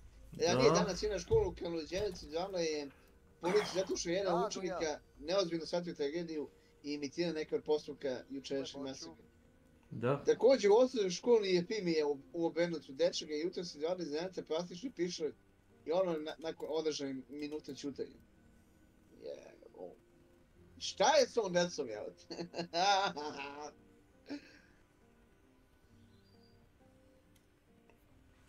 Šta je? Ovo deca poludela, jel? Deca troluju ako nisi shvatio. Idi se primat. Milane, upali jedni desk. Pa da ti ugovorim to na kantu. Upali any desk da završimo tu ko ljudi. Znači, ajde imam kako ću nađeš. Hoćeš ti moj kurac.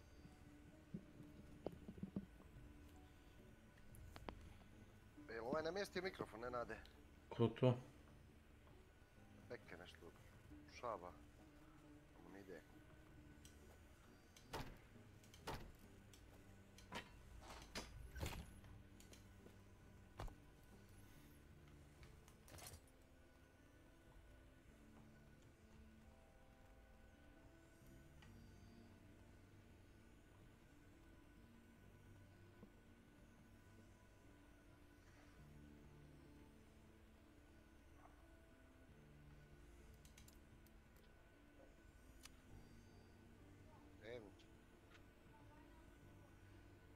Za sjelena? Može. Ma, odlično, što dobro je to. A koliko on? Koliko Jelen? Jelen bolje. Ženo, nemaš greške, ženo, greške nemaš. Bro, moramo otići da dignemo. Dođi da me šiša. Vjerovatno, znaš da rođeni... A možemo, a jesi čekaj se ja obrivam ovo... Mione, pa tebi upaljene ne jesk. Ja se obrijem, sad će nas dođe me šiša. Pa ih hvatim tamo. Do? U kojoj si mi? Nije ti to tu, nemaš pojma. Ti ga čuješ, šta je ovo? Ja ga sedno ne čujem, tako da... To tražiš u game-u, to ti nije u game. Na šta hoćeš da ti bude? Što ti radi Lenard? 3 godine voljena, sada ostavljena... Čekaj, pa daj staviti na P, evo ti. Stavi na Z. Ća. Pa ne može. Ne može. To ne postoji. To ne postoji u igri. Ti haj statistik. Znači ovo je auto interaction, stavi na auto interaction da vidimo.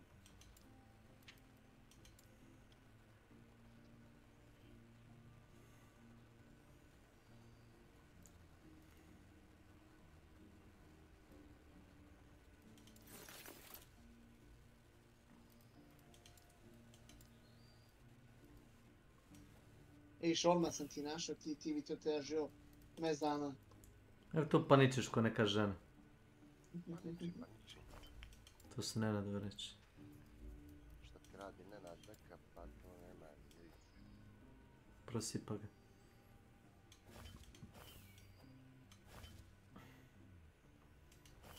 Nije to loše, sad su bez buddies, znaš. Nenad mu završava. Sad su bez buddies. No pazi, kad prestaneš da mu uskraćuješ svoje usluge, Nenada, i ti ćeš mu postati neprijatelj. To je problem veliki. Dođi ti na kuću, čovječ. On. To si ti dođi. Kume preživio. Sve će pa više ne dolazi.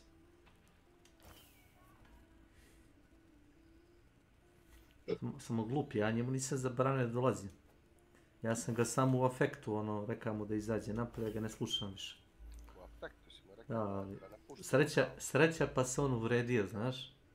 Sreća njegova što si ti smiren, inače... Da. Sreća pa se uvredio i sad je to jako ozbiljno. Ozbiljnije nego ja. Aj probaj one peglane kobasice. To ti delikates, spirat. Rađen kao šeče se na milimetar, ali slobodno šeči deblje.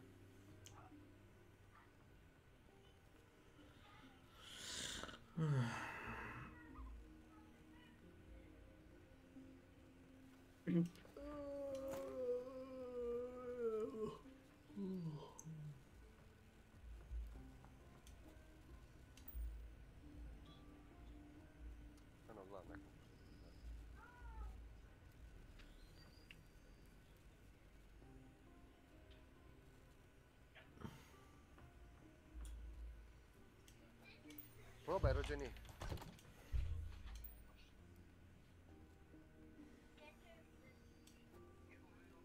U WC.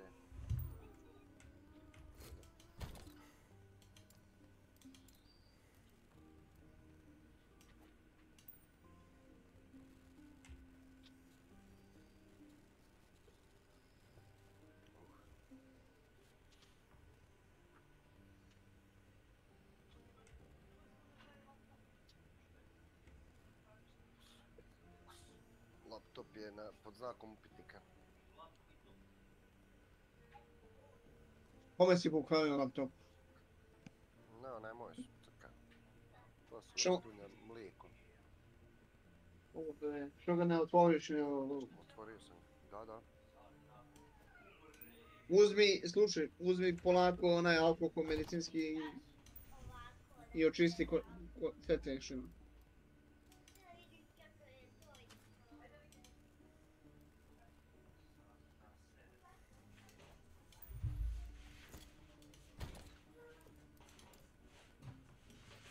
Što ne zoveš Milana? Milan će ti to srediti. Blokat. On će ti to završiti. Završimo to, Milan. Završi to. Laptop. Ipak si ti... Njega je načela, ti ga završi. Ipak si ti doktor za hardware, ako iko... Ako iko, to ćeš ti.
Yes?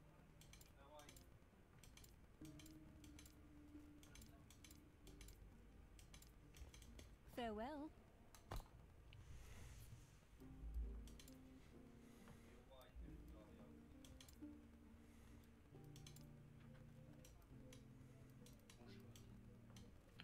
Daj mi minut, rođeni. Aj probajte kobasice, aj prije nego što, a? Prije nego što zadreš u blowdžu.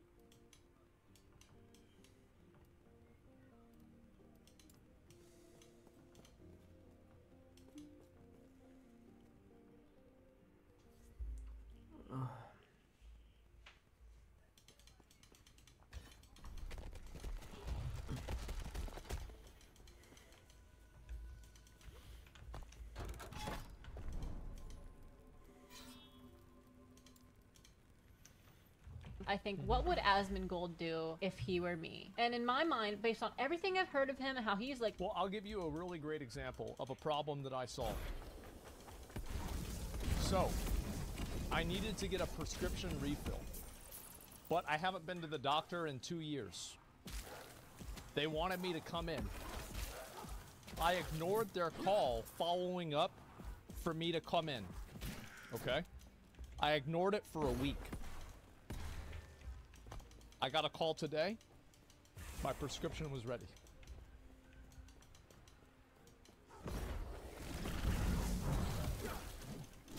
Fucking got him. There we go, boys.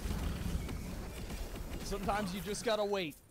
Oh, if I would scam motherfuckers, I would scam motherfuckers do this. I would do this. I don't give a fuck. Like, this would be me. Asmongold would 100% sell pieces of his hair if he was a girl on OnlyFans with lots of hair. 100%, like, no. I wouldn't do that, but I would have Chat GPT answer my messages. Like, I would think, I would enjoy the idea of paying a man to answer my messages because it would just... Because they just think they're talking to me. And I would make sure it's some fucking, like, big hairy man, too. Not like some femboy fucking scene shit. Nah, bro, like, I'm talking to, like, a big hairy man. 300 pounds minimum. Like, yeah, Tectone. No question, like, Asmongold would have no reservations doing some of the shit I'm doing if he was a girl. So, like, this is just, like, it's, and ever since I started thinking, like, what would Asmongold do? Just my life has improved so much. I think that's very true. This is a really smart girl. I like her. I'll link you guys the video. This was great. Yep, there you go. And, it's badass, dude. Yeah, there you go. Holy fucking shit. No, that's the way I handle things myself, is I go and the way that I go into every situation is that I try to avoid I try to avoid, excuse me, caring about the outcome. And if I can avoid caring about the outcome in a situation, I've already won. Like, it doesn't matter what happens. And I'm not afraid of an outcome that I don't want happening because it doesn't matter what the outcome is. So that's the way that I see it, man. Would you date a femboy? I'm not into that kind of stuff, man. Like, I'm sorry to say, if I was bisexual, I would have no problem talking about it. I think it's totally fine. In a lot of ways, I kind of wish I was for a long time, because I'm like, oh, you know, like, dudes can fuck other dudes, and then they can just hang out and play video games together. And then, like, a couple of friends that I had that were gay told me about, like, some of their little fucking escapade situations. Bro, this shit is worse than what I had to deal with. It's the same shit. It's just more drama. What the fuck? Yeah, it's the same exact shit. Like, what? Yeah, it's probably worse. Yeah, there you go. That's the thing. Yeah. Like, I'm just saying, like, it's all the same, man. So, yeah. No shot. Yeah, for real, man. I'm gonna link you guys a video again. I'll give it a like. This was funny.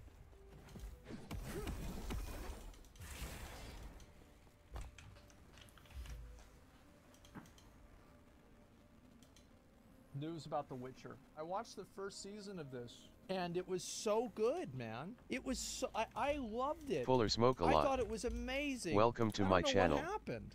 What's up, Hello, everyone? It's What's up? Endymion, and recently, as I'm sure you're aware, Netflix has begun their media campaign around The Witcher Season 3. And while I'll be covering many aspects of what's been going on surrounding this latest season, I also kind of want to rant a little, if you'll permit me to do so. Okay. But before that, Great. let's talk about what's been shown thus far. Firstly, we have the official poster being shown with Geralt, Ciri, and Yen front and center. Although fans have been quick to point out that Geralt is somewhat covered and brushed to the side in the poster, which as I keep going, this theme will unfortunately continue.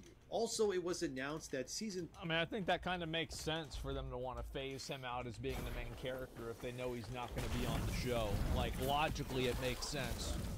3 will be split into 2 parts. The only reason why studios do this to their shows is to have their projects stay longer and... You see, like, this is, I think, another issue, is that people wanted the characters to look like the characters in the game.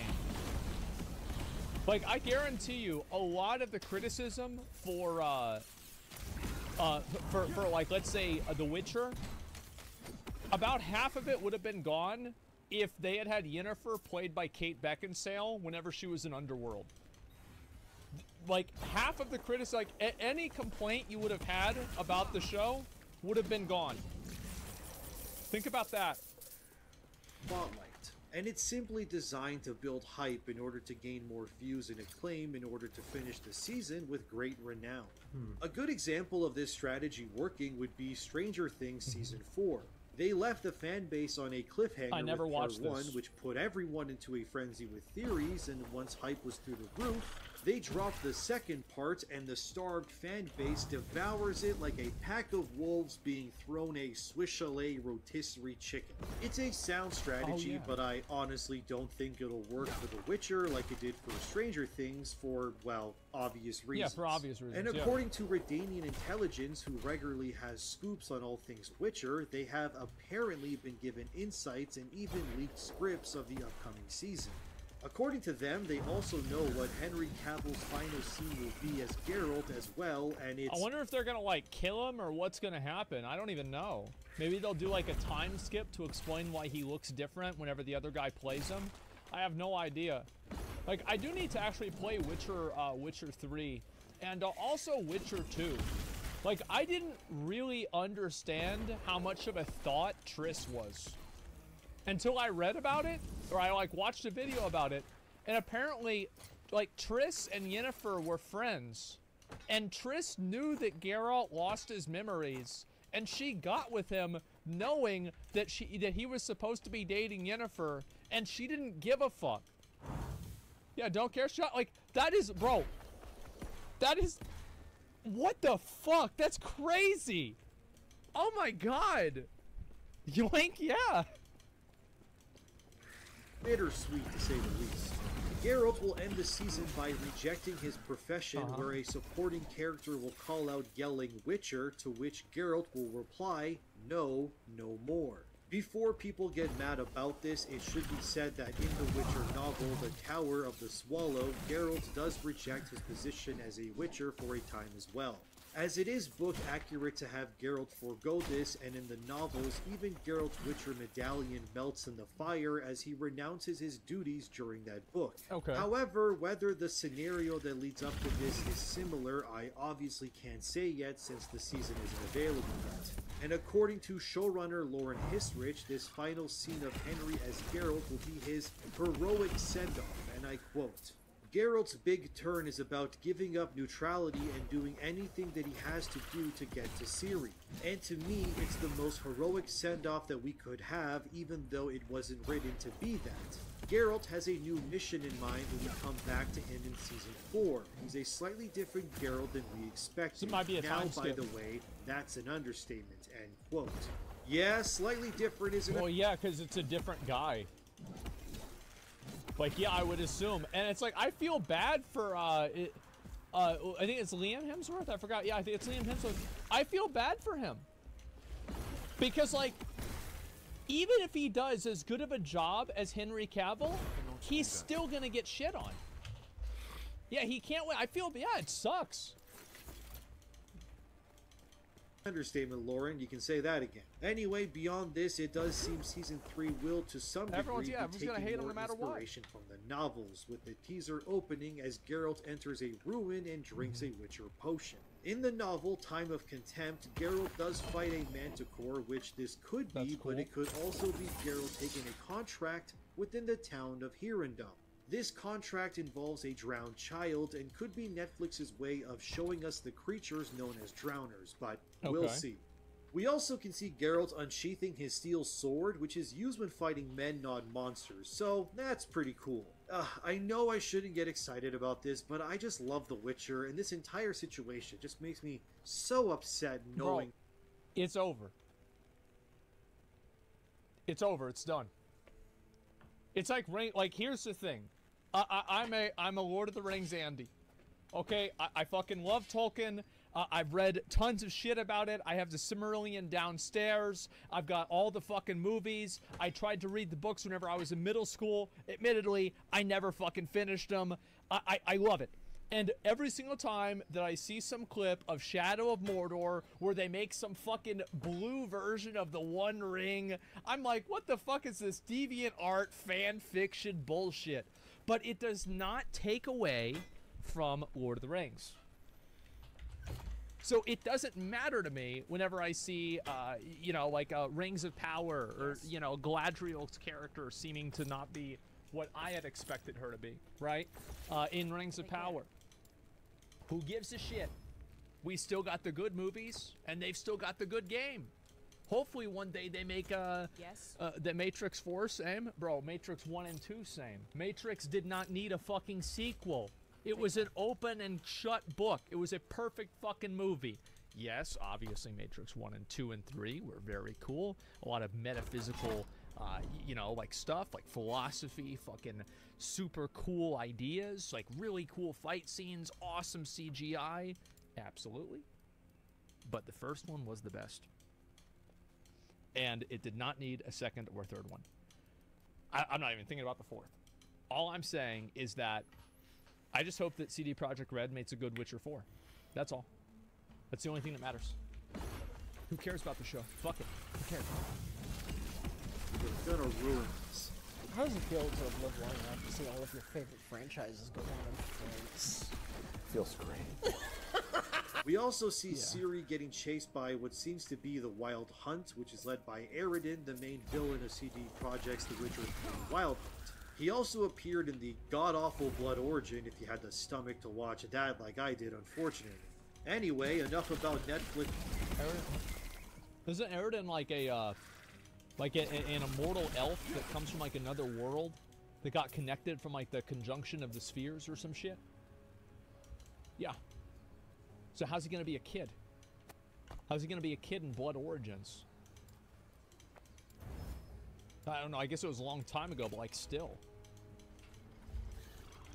This is right, let's talk about Netflix's wrongs. And there's something really interesting about how all of this went down. And while at first glance it may seem like nothing, the timing couldn't be more suspiciously anti-Witcher.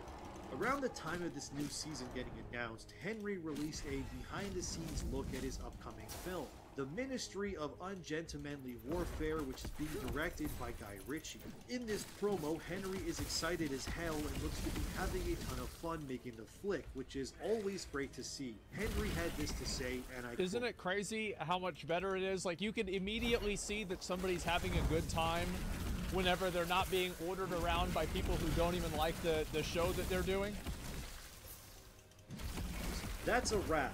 My days on Ungentlemanly Warfare are over. 'Tis a sad day. I'm going to echo the sentiments of my co-stars and sing the praises of our intrepid crew. It's rare to come across a team so driven, dedicated, and committed to the storytelling. That drive and dedication is only intensified by having a leader such as Guy Ritchie. His ability— Didn't Guy Ritchie do Snatch back in the day? To weave story and create character might be second to none, holy and he fuck, wields that it was so like good. it were magic. Wow. Those ingredients, skill, drive, and exceptional talent at the top, are only 3 of the ingredients needed for an experience that will last forever in memory. The 4th is happiness. Guy creates happiness on his set. It's a joyful place to be, full of laughter and japes and jests. The crew and cast's approach and personality is key in this. Everyone without fail was able to enjoy themselves while also working hard and being exceptional. This wee pontification would not be complete without heaping praise upon my fellow actors. Alan Richson, the man mountain with a heart of gold and a wisdom— is this guy Jack Reacher, I'm pretty sure?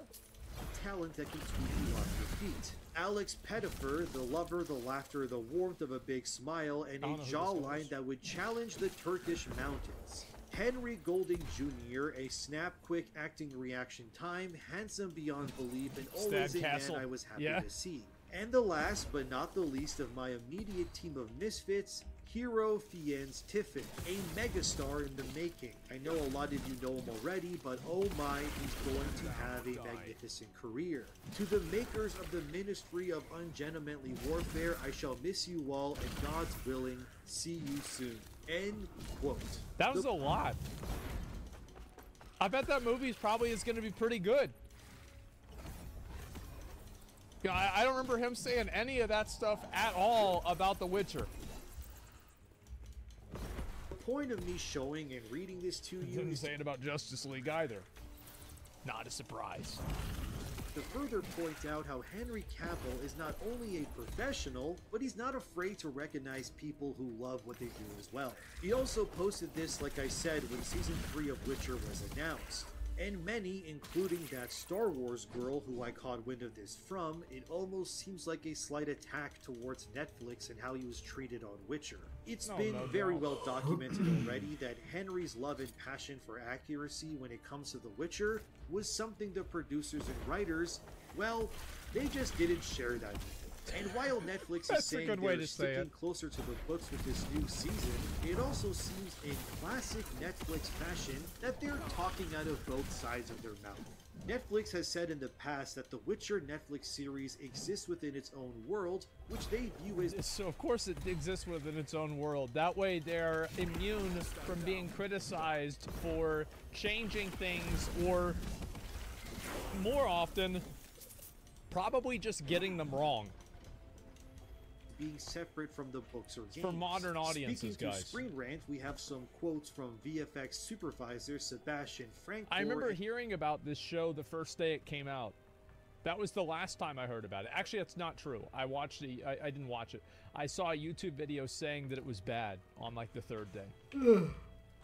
and producer Graham Marshall on the future of The Witcher at Netflix. These two had to say, and I quote, "We're working on some pretty tasty stuff for the next season. We're at the point where we're showing the creative team now, and they've been wowed by the stuff we're showing them, so that's cool. As far as season 4 is concerned, we haven't really gotten too heavily involved just yet. But with season 3, we're in the throes of delivering the final couple of episodes on that, and it's super cool. I don't think it's anything that anyone's read or seen before in Witcher lore, so I think it's gonna be exciting." And to quickly interject here between the quotes, they were then asked about staying closer to the books and their experience with the writing team and showrunner Lauren Hissrich, to which they said, and I quote, "We were referencing pretty much one for one some of the magic, and they were like, no, we can't. We don't want to go down that road."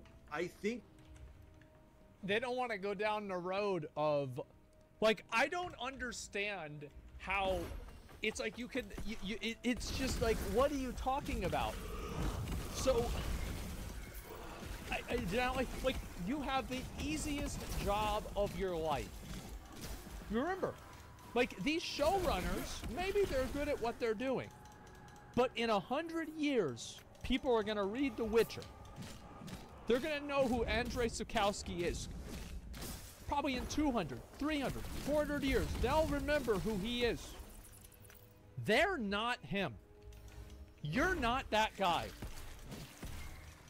Just take it and then apply it to the show.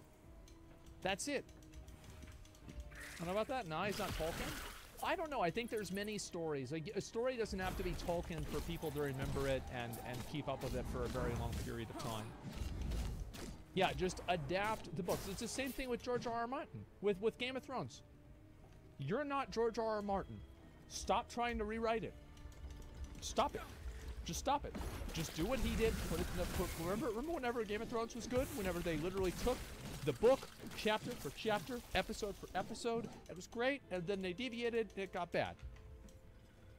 You have the easiest job. It's the same thing with Halo. I said this the other day. All you have to do is take Halo 2 and make it a screenplay. Make it a movie. Done. No, we don't need to have some weird fucking sex scene with Master Chief. No, we don't. Stop it.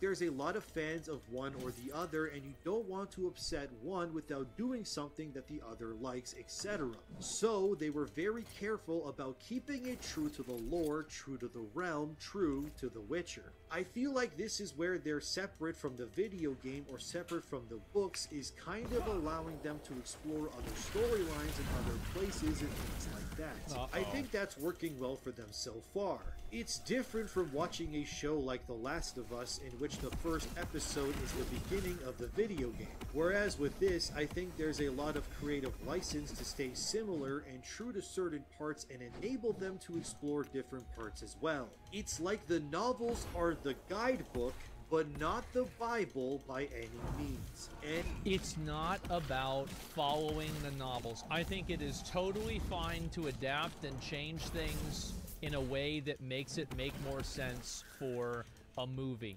Absolutely. Peter Jackson did it with Lord of the Rings. Many people do. Remember Fight Club? That it was not the same as the book. Apparently, I didn't read it. My mom did. That's what she told me. It was not the same. It's not about doing it differently. It's about doing it worse. And The Boys, yeah, apparently it's there's that that final too. part there that really irks and makes me question That if looks the like a people tired ball involved sack. with adapting stuff for television understand what they're even saying. Saying the novels are the guide, but not the Bible, makes zero sense. My brother in Christ, you are literally adapting the book, which contains the writings of It doesn't seem that hard. Happens. If there was ever a Bible for your adaptation of something, it would be the literal book you're adapting. Yeah, Like, that would make sense. Am I crazy? Do I sound stupid here? What are these people? Well, it's like, also keep in mind that most of what happened in the Lord of the Rings movie happened in the books. Like, yeah, obviously, like, Saruman was different. There were a few other things that are different. But, like, for the most part, it was the same thing. Saying anymore. And it's full of idiocy that these people reference The Last of Us as something to not emulate, when that show was not... Everybody loves it. Everybody loves the show. Well, we don't want to do this. Well, I mean, you know, we can't just go and do this. We can't just make a show everybody likes. What the fuck? Only a massive success, but took many scenes right out of the game and put them into the show. Yeah. Almost as if the game was like, I don't know, a Bible for the show that's adapting the game for television, which is what you should be doing when you're making an adaptation of something that exists.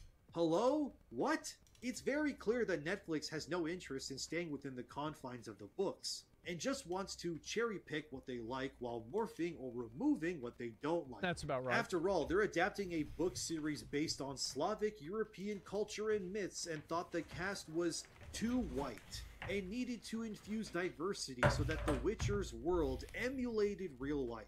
And like I've said in big surprise, you know, the people over in Europe, most of them are white. Who could have imagined that? Previous videos, it's very telling that Netflix especially has no problem with keeping projects very black or other ethnicities if required. But whenever it's a project it's become like a huge meme that like every single time there's like a Netflix show that like all the main characters are race swapped. Or like gender swapped. Yeah, it's become a massive meme. Netflix sued by Egypt. Property, there you go. Now it's suddenly a problem. We have to remember that when Netflix and its hacktivist writers actually created their own original story within The Witcher, we ended up with Blood Origin, which not only added nothing to the mythos of substance, but ruined mysteries like the conjunction of the spheres by making it the result of two wizards fighting in dresses. I can't take it anymore! I just want to die! And then they made the first prototype Witcher a roided out, head-shaven elfin guy who looks more like a Grey Hulk than a Witcher. And that show did so horribly that I don't know anyone who can... It's like even the reviewers didn't like it. That's bad. Considers that show's lore or story to be canon in any capacity. Because when people think of what's the worst parts of Netflix's The Witcher, it always includes everything Netflix added to the series that wasn't there. Goodbye for now.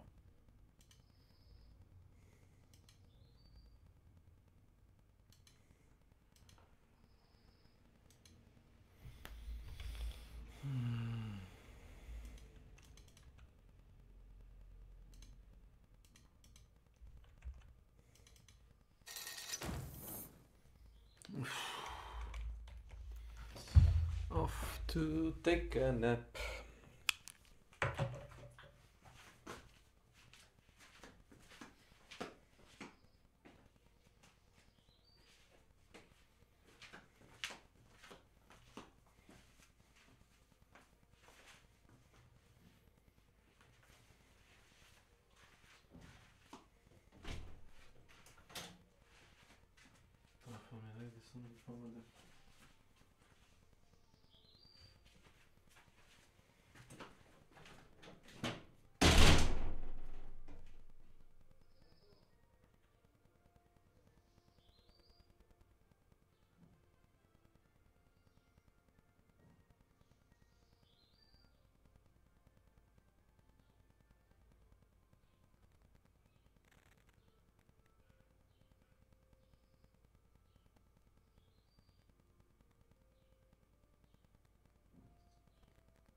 Yes. Pada kiša, ne pada.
Limetum Pop. Welcome to my channel.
Kesik.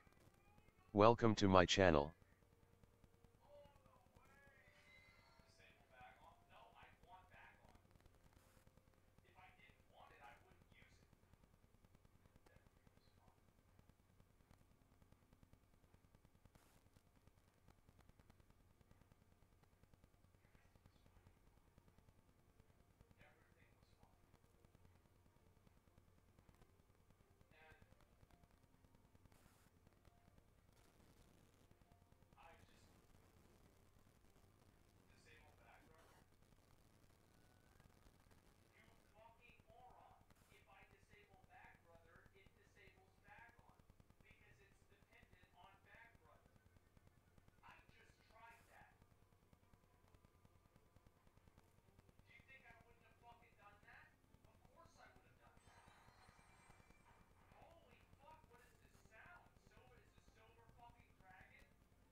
Tensug. Welcome to my channel.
Još ću ti 100 sutra dati, evo ti našao sam 200. Pa to mani je daš 200 i po 100. Što ne daješ mi da si...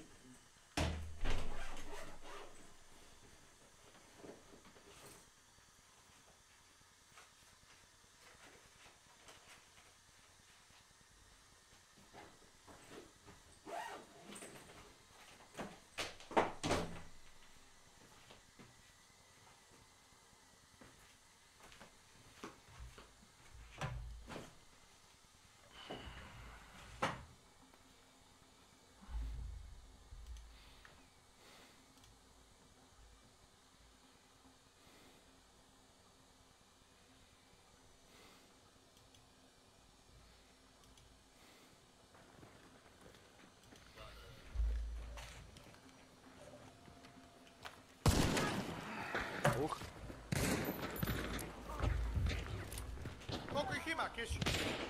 Ajde. Koliko ih ima? Malo. O, jeo, ubije me gore. Oda ovdje, beka. Tradeo sam se, diži me. Diži keća, beka.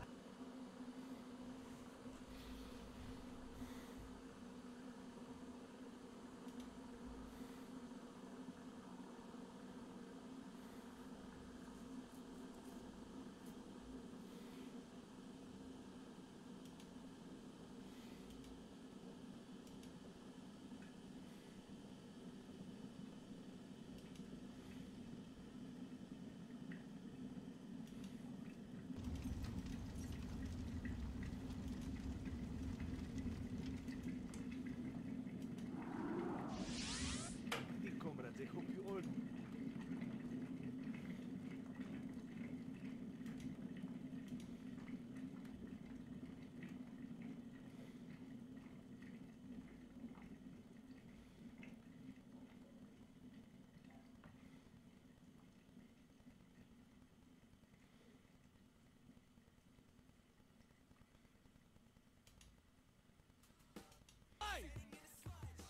Bing bong. Bing bong. What? What the fuck?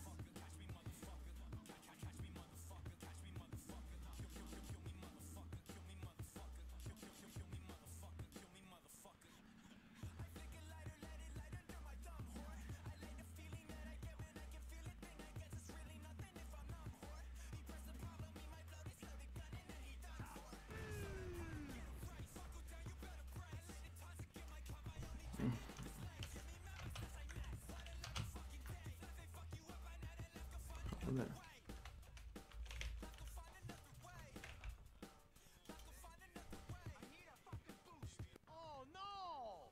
We suck again!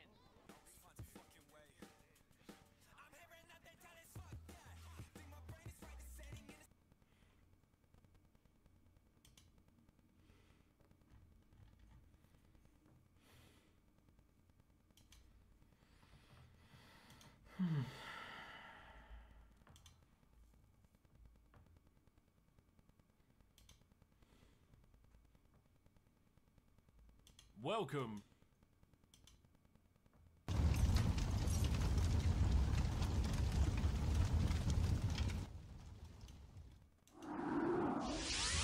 Greeting, comrades. I hope you all doing well. Time to finally sort out the Final Fantasy XIV situation and give my final opinion about the game. But if you expect 5 to 10 minute well-edited video, well, my friend, you are in the wrong place. Originally, I have planned to make this video into review, but because of some circumstances that I'm gonna explain in the lore, I will call it like Wizard Final Fantasy XIV Adventure, and I'm gonna share my thoughts about the game, you know? And if you want to skip the lore and information, there is gonna be chapters in the description of the video below. Okay, without further ado, let's go straight into it. So I finished the free version of the game, free trial, level 60 Heaven's Ward or 50, I don't really remember how much it was. I lightly say character progression and combat was not to my liking, alright? To lightly say. But the story and the, you know, community was actually quite cool, so yeah, I would try, alright, let's buy the game and let's go. And I was streaming the game, maybe some people say hard, some people say casual, 6 to 8 hours every day. Let's go. Ush, ush, ush. We progress the story, you know? But I didn't really care about rotations, I didn't really care about, you know, how the game should be played properly. And I was Black Mage originally, but playing Black Mage is like injecting cactus into your anus. So I reload to man mode. And as a warrior, all you need to do, you just pop up aura to aggro mobs in the dungeon, and you press Mithril Tempest and Overlord, or I don't remember the skill name already. Just one button gaming, 2 buttons, and everything went smoothly.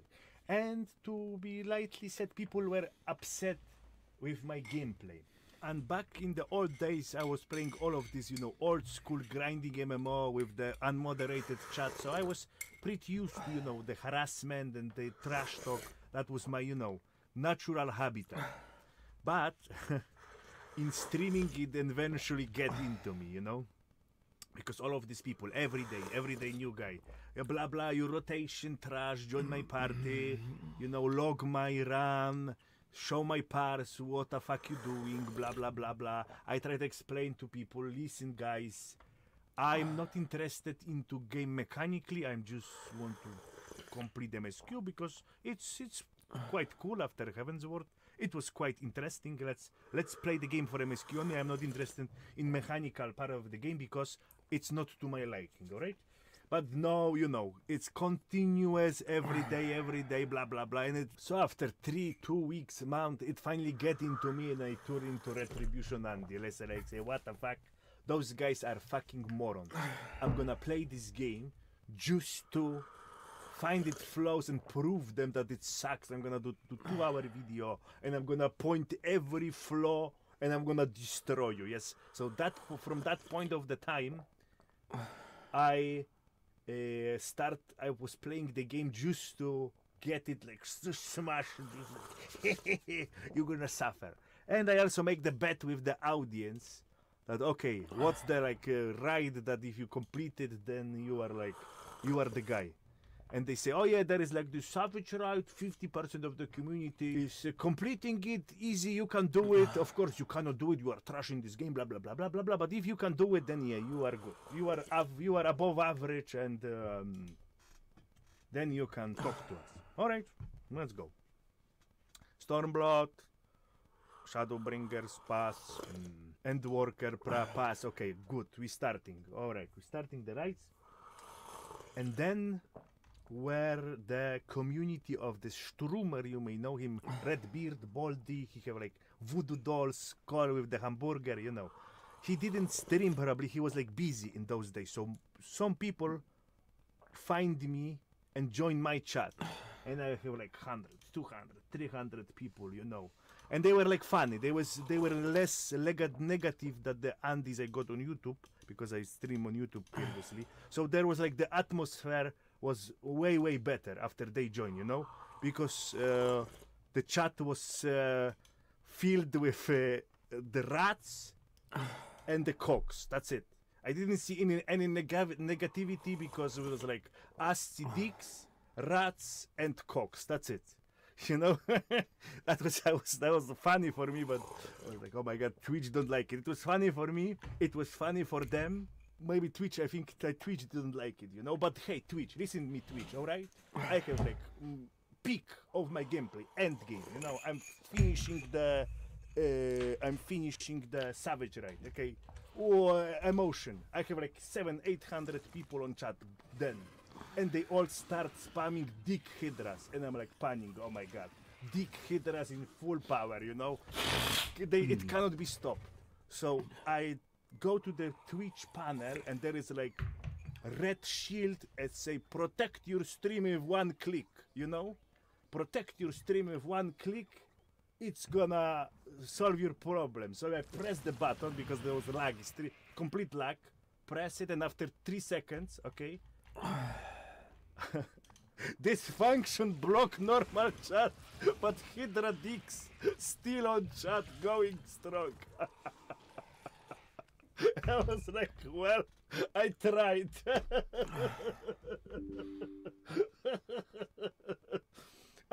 I tried Twitch, you know.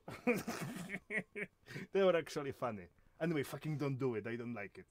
So due to external factor and influence, this is not Final Fantasy review. This is like Final Fantasy private impressions. Okay? No more stalling. Let's go straight to the juicy part. All MMOs I played, Final Fantasy XIV, hands down, best story. Not for everyone though. It's right in, you know, specific visual novel style.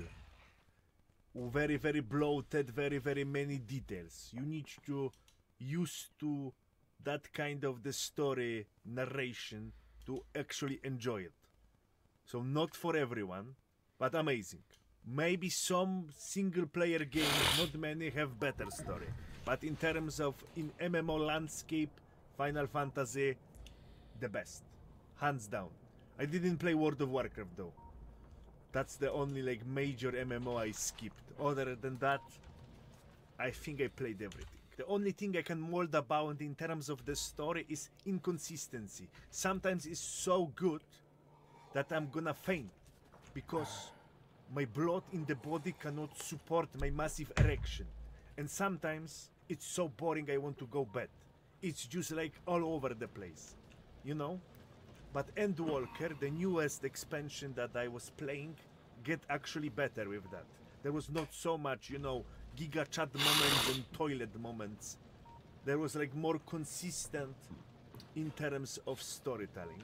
So that's, I believe, what they're gonna go forward from now. Now let's do quick story recap, what I think about every MSQ expansion and some talk about trailers too, alright? So let's go. Chronological order. Realm Reborn, trailer, alright.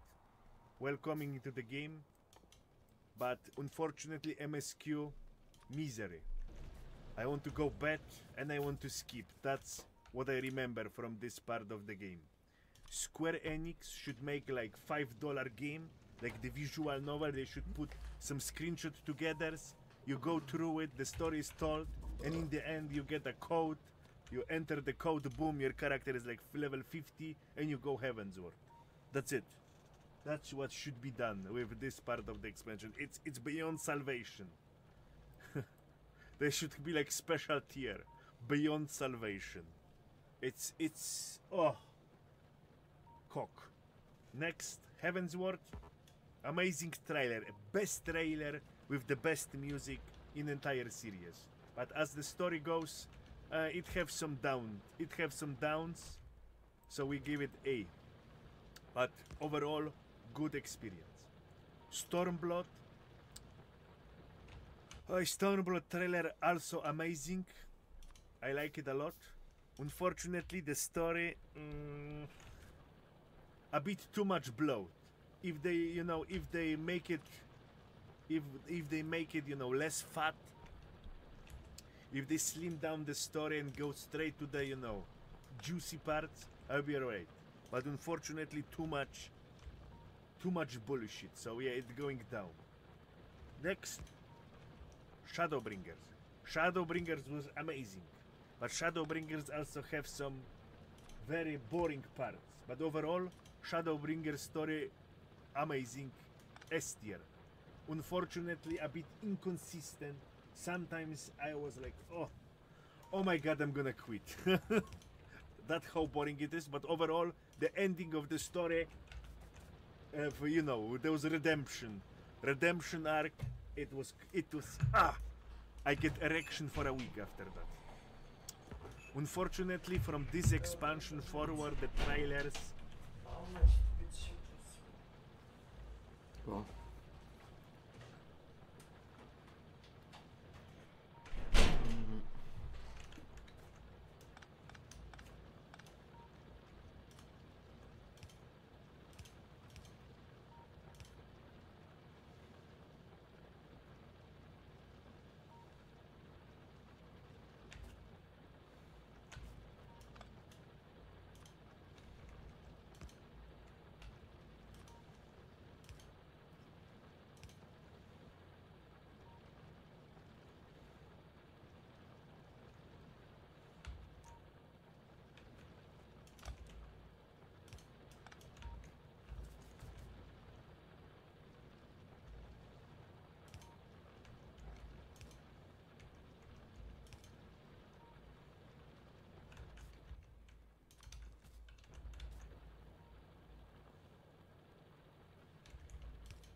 music, the trailers were alright, but the music in trailers start to remind me Tesla commercial or Audi commercial, you know? Those kind of emo music, they play it when, you know, the family is buying new car, a new Audi.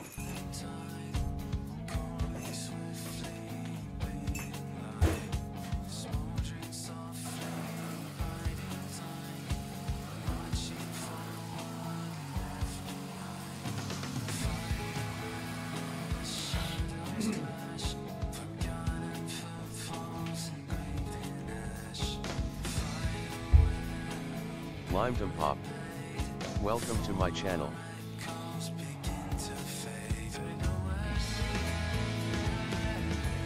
Endwalker, oof. Endwalker was a bit meh. I will say it this way. Endwalker was, in terms of questing, I think was the best of all expansions, because the story didn't, you know, fluctuate. The story was steady, good, sometimes amazing, sometimes good, sometimes a bit low, you know. It wasn't like Shadowbringer. Shadowbringer was like Omega peaks erection and Omega valleys that, like, you know, I want to like go bad. So that was more consistent. Very story was consistent, but unfortunately it didn't amaze me. I wasn't blown away like in Shadowbringer. Shadowbringer was just send me to the moon. And Walker just bring me back from the moon back to Earth.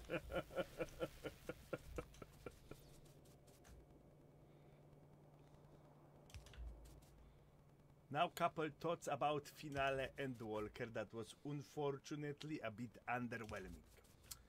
It was because due to lore, if I can extend it wrong, we are building the ship to escape our planet and save the Cadgir because our planet is dying. The ether is sucked out. You know, the currents of ether are disturbed and people are turning into monsters. So we're building a ship and we're escaping to find another planet in the universe. But later in the story we learn that the reason for that is in the edge of the universe there is this bootleg Twitter taken over by Russian hackers that want to delete all the universe because they want to vanish our suffering by killing us. Okay, that's the plan. So what's the point is to looking into other planet if the enemy is so powerful. The enemy is so powerful that then destroy the whole universe. Okay, so escape was never an option. All this building the base, building the ship, that was, you know, that was just silly. There is no escape. Only the fighting and winning was the only option, okay? So half of the story is basically bogus. That's how you tell it. Looking on that, the Endwalker story would fell down in the position with the Stormblood or even lower, alright? Because that was a bit stupid. Half of the story, this doesn't really matter. Fight was the only option. Fortunately, there is one cutscene. There is one amazing cutscene that completely carried Endwalker over previous expansion, except Shadowbringers, and, you know, elevated to masterpiece.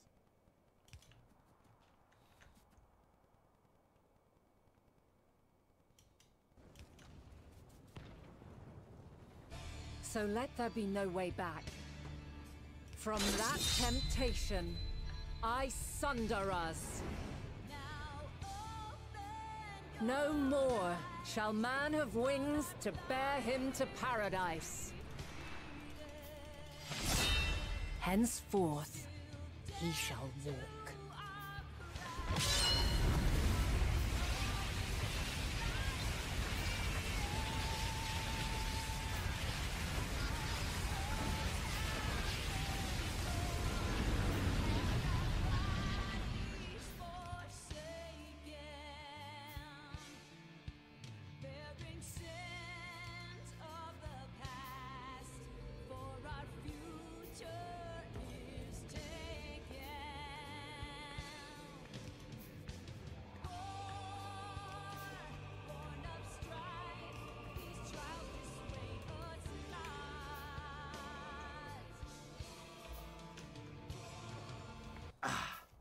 That was so good. That was amazing. Anyway, when I was streaming this part of the game, I was using all my mental force, all my mental fortitude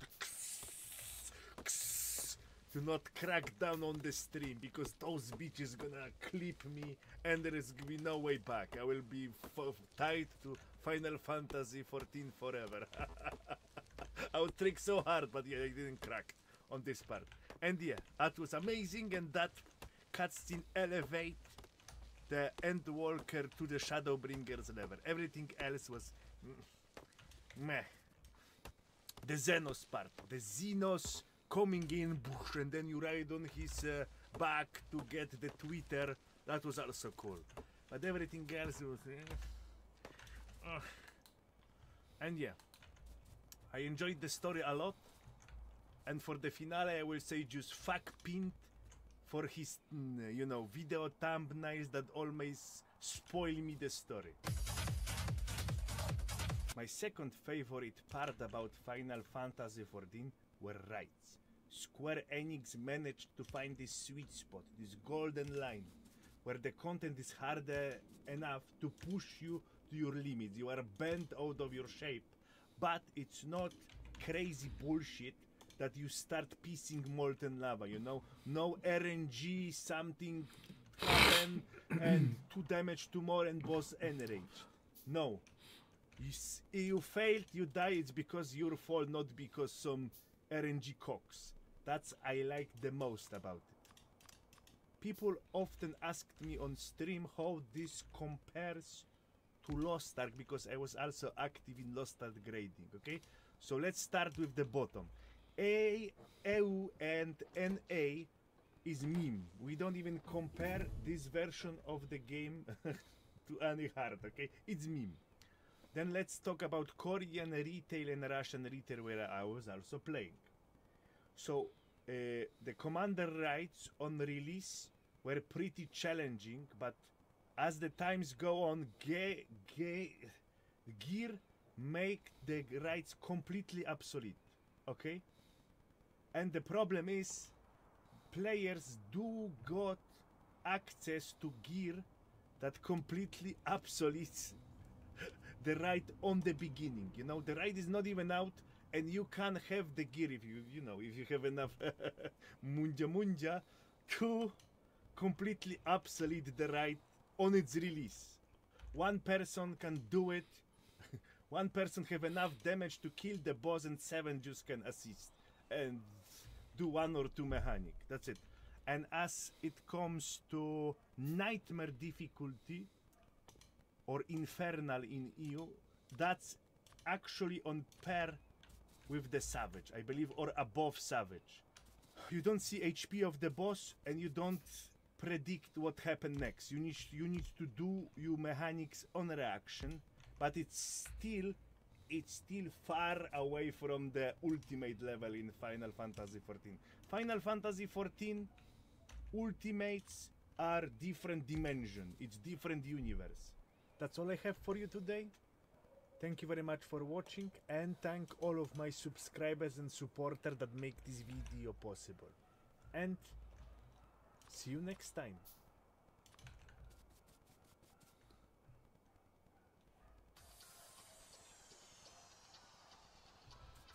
Tinker Skin Editor makes it easy for you to customize your player's skin into pretty much anything you want.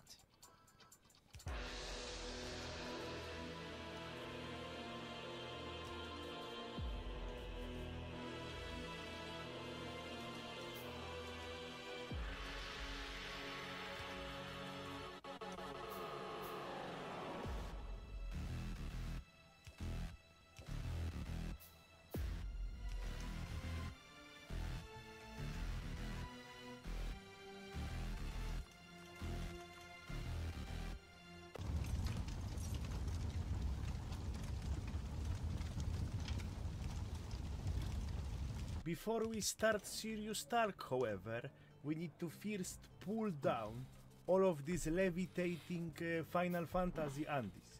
For them, Yoshi P is savior that bring light to us sinners, And Final Fantasy XIV is the greatest thing that happened to humanity in its whole history. Most common argument is that Final Fantasy numbers are best in MMO industry, and it automatically elevates the game to be masterpiece. Well, let's look at it in another way. Let's take population of USA and merge it with EU. Then double it down, and boom, you have China. There may be some shitty MMO like Stone Simulator that you don't even know it exists, and it's very popular in that part of the world. For more casual experience, let's think about McDonald's. There are probably vastly more people having cheeseburger now than the people having a steak. And we can all agree that steak is superior to McDonald's cheeseburger. And that's what Final Fantasy XIV is. A fast food MMO designed for the wide range of the customers. It have its good sides like monetization. No matter if you come to McDrive with Lamborghini or with a Corolla, everyone wait in the same lane for their Big Mac. But it also have its downside, like bare bone, uninspired character customization and development. It's like hamburger and you get only beef patty inside. And don't get me wrong, I love fast food. You can tell by looking on my fat ass. But I'm looking for some distinctive, exciting flavors. In Final Fantasy, it's exactly the same. You get your, special dish, Christmas special, savage or top. You do it for 1, 2, 3 months and then you fuck off. So to summarize the game design, it's, you are our valued customer. We don't want you to feel that you are behind or inferior. You go to the dungeon, people drop level, people's gear are synced. You go to the outside, there is Fate Quest. And then, if someone wants to help you, they need to level Welcome down to my their channel. character. You are our special guest. You pay some extra smackaroos, you get Boosty Boy. Boom, 1, 2, 3 weeks and your character is in pair with the people that play this game for 10 years. It is good. For some people, it is. For some people, not. But let's leave it on the side for the moment and jump into my bigger complaint. Combat. Combat in Final Fantasy XIV feels like dog shit. And I was quite puzzled why people were defending it. I was like, yeah, maybe it's too much copium overdose or some shit. It feels so bad. It feels like a wooden dick on the desert. It's... I cannot even express how shitty it is. And then I see all of these people saying that you don't know shit. You need to level up, you need to do endgame content. So yeah, I level up and I make endgame content and I discovered the reason. Imagine washing the dishes.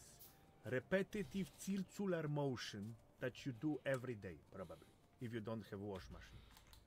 And then imagine that while you are washing the dishes, you are running through the desert and the helicopter is shooting you with minigun.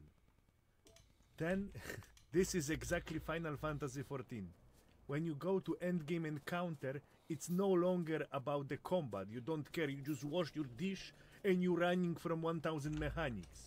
That's why it feels good. But you escape the dungeon, you go out from the dungeon, and it's dog shit again. You washing the dishes. This is Wizard Entertainment channel, so of course I need some bootleg scuffed chart to prove my point. In this chart I'm gonna compare other games like Black Desert and Lost Ark Combat to Final Fantasy. On this chart on the left you can see effort, how much time, how much passion you need to put, and how much power it's gonna give you in the game. So let's say I play for a week and I put hundreds hours of effort and then it's gonna triple my damage. Let's begin with the Black Desert. I didn't play this game in the ages, but this is how it was back then. So you begin, you get of course your gear, then you have your skill tree, then you put your skill on the bar. Then you discover, oh, I can actually input some command and I can access the skill not through a skill bar, but through the command. So you get this. Then you upgrade your gear, alright? You upgrade your gear, you get your skill, you get your rotation, okay, you get more and more power, and then starts the cactus, the not fun part. You need like a villa above, you go fishing to get, you know, special potions, and then when you start scraping the barrel for the like 1-2 digit % improvements. And then when the game start to feel cactus in anus. Similar story with this Develoster. You get your gear, you upgrade your gear, then you upgrade your level, then you have your skill tree. Skill tree, okay, you choose this skill, these skills are alright, you upgraded the skills. Then you go into engraving and you are alright. But then you need to squeeze this extra %. Okay, cards start, oh my god, cards sucks ass. Then you have your team synergy. This class, synergy good with this class. Okay, 1% more damage. 9-8, 9-7 casino stones, 9-8, just to get this one extra engraving and do like 3% more damage. And finally, Final Fantasy 14. You get your gear, you get your rotation more or less right, and that's it. Spreadsheet starts right after that to optimize your positioning on the boss or squeeze like 1 or 2 potions in your rotation. No skill tree, no item sets, no upgrades, 1 rotation, bone-dry desert dick. Shitty wizard, how dare you criticize the best game on the planet? You cannot even do proper rotation on the warrior that involves 3 buttons. You should probably see the clip playing behind me of Mr. Vladimir Putin. And if you have paid attention to his right hand is stiff. Why his right hand is stiff? This is a reminder of his past days as KGB agent. They were trained so the right hand is steady and stationary so he can quickly pull off his gun. And if you play this game for 1 year, 2 years, 3 years, 5 years, you don't even know, you no longer even think what to press. You build your muscle memory and I can wake up your 3 AM or 4 AM and you can do it and then you can go back to the bed. So it's trivial for you to do it, but for me who think what to press and then need to pay attention to intensive boss mechanics, it's not that easy. Excuses, skill issue, hehehe. It's easy to mold and complain, but it's not so easy to suggest something constructive. So those are 2 changes that I will do to improve the combat situation. Simple, distinctive animation across character roles for its essential skill set. So I don't need to pay attention to small ass buff bar. Examples of use? I'm watching Xenovot, he's playing Paladin or Gunbreaker Lancer. I am Warrior, he's using the skill, I have no idea what it do, but it have distinctive defense animation, boom, it's defense skill. I don't need to know Paladin or Gun Lancer or Dark Knight. I can reproduce it on my Warrior. The moment my damage buff is down, I know it and I can do it.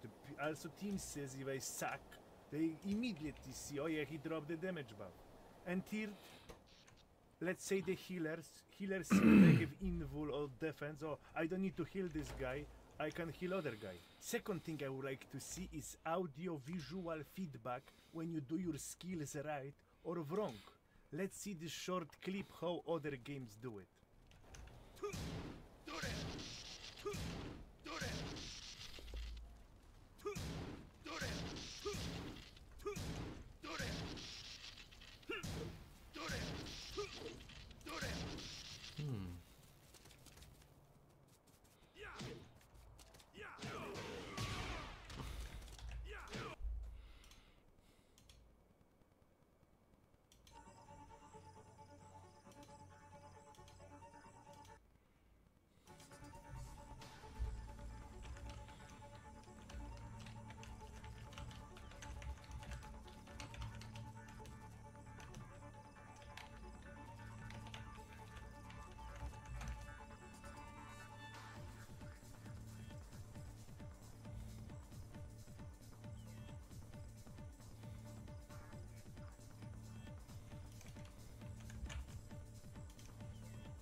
Sorry.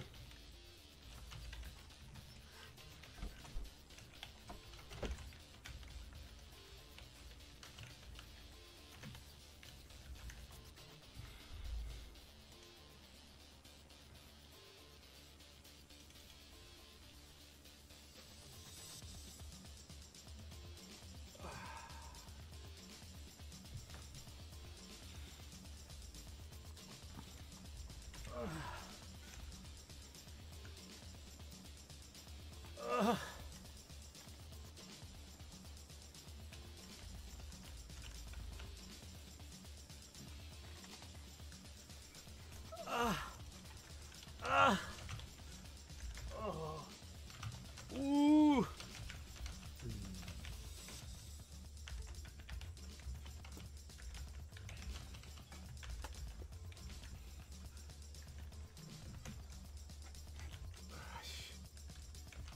Oh, oh, oh.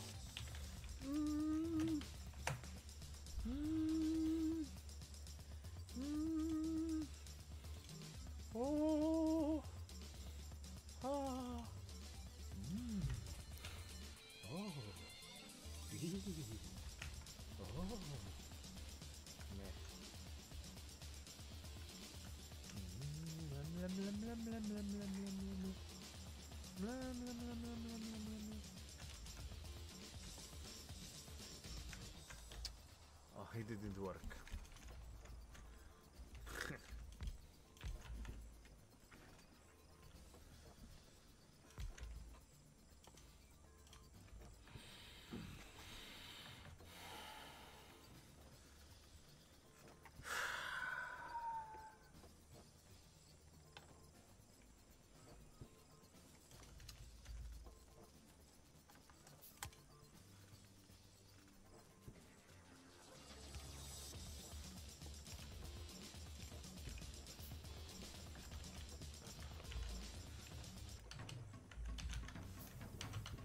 Let's go.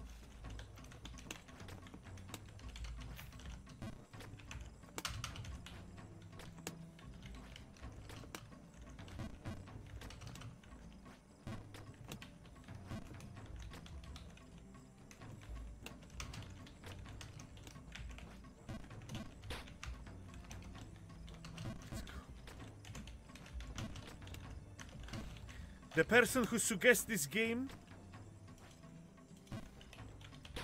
I hope you will, next week, you will have diarrhea. I hope you will have continuous diarrhea for next week. I hope you shit your pants.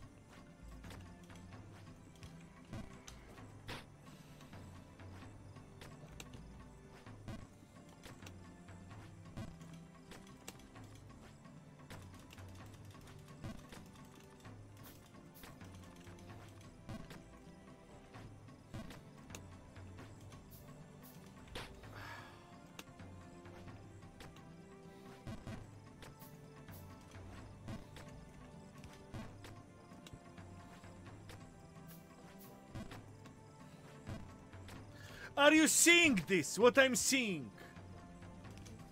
Are you seeing this, what I'm seeing?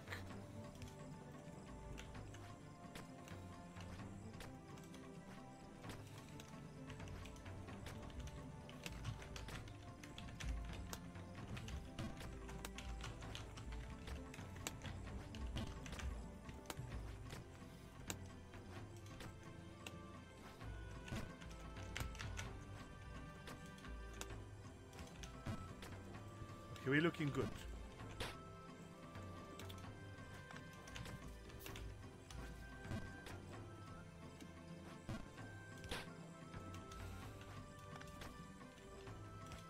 Composure and focus now. Composure and focus.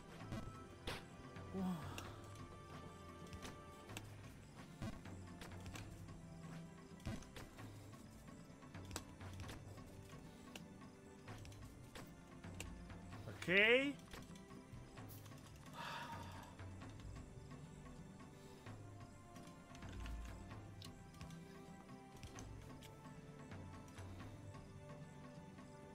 Left road seems easier.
No, we're never gonna leave this game! I'm gonna be here forever! What the fuck is this shit?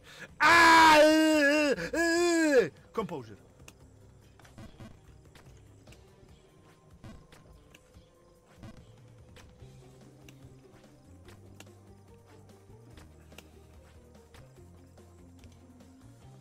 Guys, recommend me a food. I need to eat something. Recommend me a food. I'm starving.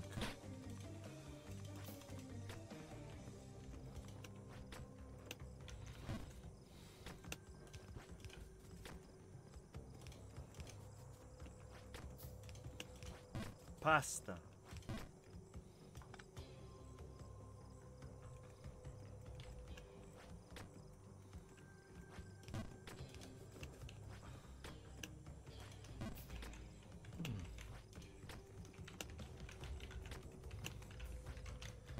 Composure.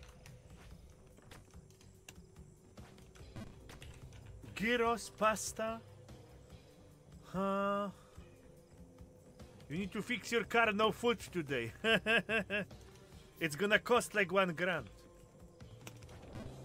Cock. So, you know. It's not happening. It's a car fix not happening. I'm gonna unregister it. GPU first. Yeah. No. I'm just gonna leave the car in the...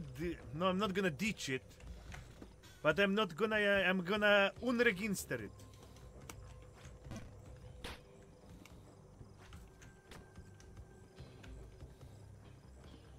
But you cannot, I have like next month.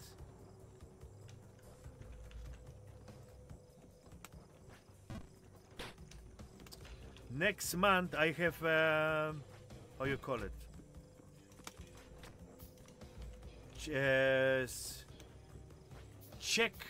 They check your car if it can be on the road.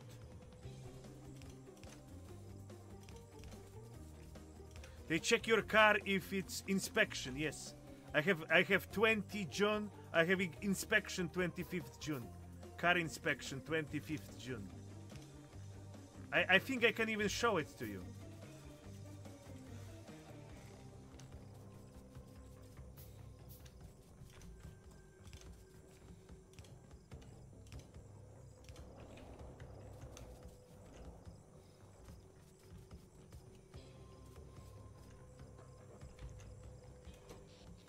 Oh yeah, I can show you this story of my car. Nice.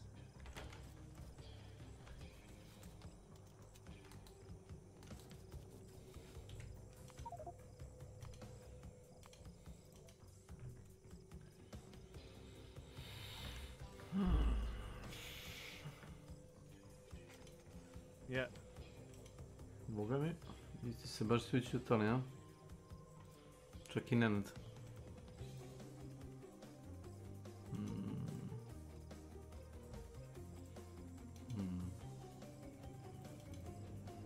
You can read the shit.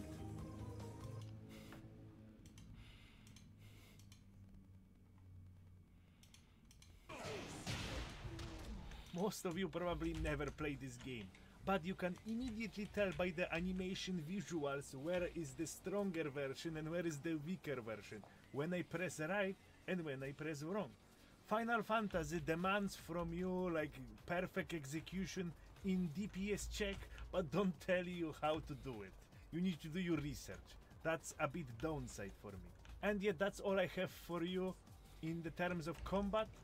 Let's be honest, they do not gonna rework all of this system and flash it, so I think that's reasonable improvements that will help me. I don't know if we can help you. Anyway, to the next one. You ladies and gentlemen love drama, so let's comment and examine all the drama events that happened during my playthrough. For starters, let's talk about the ring and dice riding drama. I see two main factors in this story that I want to talk about. Factor number one is the game is designed for casuals and advertised towards casuals. 99% of the game is Disneyland amusement park. And then when you complete this 99% of the game, welcome to my channel. You go to another dimension. The top right is like complete different universe. And those guys think they're still in Disneyland. But no, it's fake city in the nuclear testing site. The bomb gonna drop soon, and they still discuss, oh yeah, your pants color do not match our group color. Second factor in this story is my perspective as someone who organized those type of rides for more than 8, 4, 20, 60 people. Making schedule for ride is complete disaster. You need to work around people shift, 9 shift, day shift, middle shift. Oh, my dog is sick. My girlfriend is crying. This is disaster itself. That's why I do not negotiate with the terrorism. My party, my rules. Where you don't like it, see ya, baby. Thank you very much. Boom blog if you try to discuss with me. Those party leaders should not discuss with anyone and explain them why you kick them. This is not necessary. That's my party. I make the rules. If you don't like it, there is multiple more options. There is no need to have 10-hour conversation about someone's feelings. There is no time for feelings because there is time for progress. And that kind of situation tell me that those guys lack the proper hardcore ride mindset. You do what the guy in the lead say and you don't question him. Those guys are still in Disneyland, they don't know where they are. I can't believe it's real, but it's actually real. How can a simple house accessory cause so much drama? But let's skip layer 1 and layer 2 and go straight to the bottom, like racist accusations and pedo accusations. Shit. For me, personally, questionable characters in games, it's Tuesday or Wednesday. Oh, I see Lalafell in swimsuit, oh, it's Wednesday 5. This shit started like way back then, 20 years ago, 30 years ago. I remember when I started playing Lineage 2, it was already there, 20 years ago. And now, you have the game that is advertised towards complete casual audience. The game is advertised towards your mom and your dad. It advertised towards people that think, he's playing violent games when you shoot people.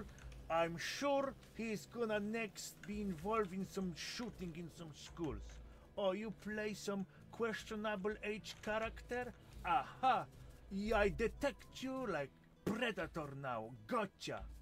So, you can expect that type of the comments if you invite those type of the people into your Lime game Pop. and you advertise those. Welcome to my channel. Races in Final Fantasy are fictional and non-existent. If someone is racist to Warrior and don't like you, just block him. If he avoid the ban, boom, toss and get his account flashed. And people who want to do erotic role-playing Balmog as Lalafas, let them do it. Let them have fun, you know? It's fantasy world, and you should guys chill. And now good old cheating. So, what I'm gonna say now may upset a lot of people, but hey, it is what it is. Oh, this, what you see on the screen, is also a bit community fault, your fault. You know why? Because you turned the game that was not designed for the competition, the mode. This is not designed for rivalry, for rat race, for warfare. That was not designed with that in mind. And in competition, and you put it in the spotlight. Oh, who's gonna be first winner? Oh! So it attracts bad actors that want to, you know, sip on the fame. Similar thing happened with the Super Mario Smash Brothers. This game was also not designed for the competition, but some, you know, neckbeard sweatlords put it on, you know, on the map as tournament, and they have, like, you know, sexual allegation drama all the time. Every month there is something. So this is also a bit this game not designed for that. For example, let's take another game that is designed for the competition. Age of Empires 2 strategy game. You have wild support for mods. Everything is out, and this is highly competitive game with the tournaments between the players. And how this thing is solved? When you play a match with another player, the game save all of your movement, mouse, all your action, everything is saved to the file and upload to the server. And if you have any, you know, issues and you have any suspicious, you can rewatch every match online, what every person pressed and what was their action, so you can spot the cheater immediately and flash their accounts. Final Fantasy do not have this option because the game was not designed for in competition in mind. Square Enix is also partially to blame. Making a cheat is not like making a sandwich overnight, you know? You need to have some knowledge and some incentive.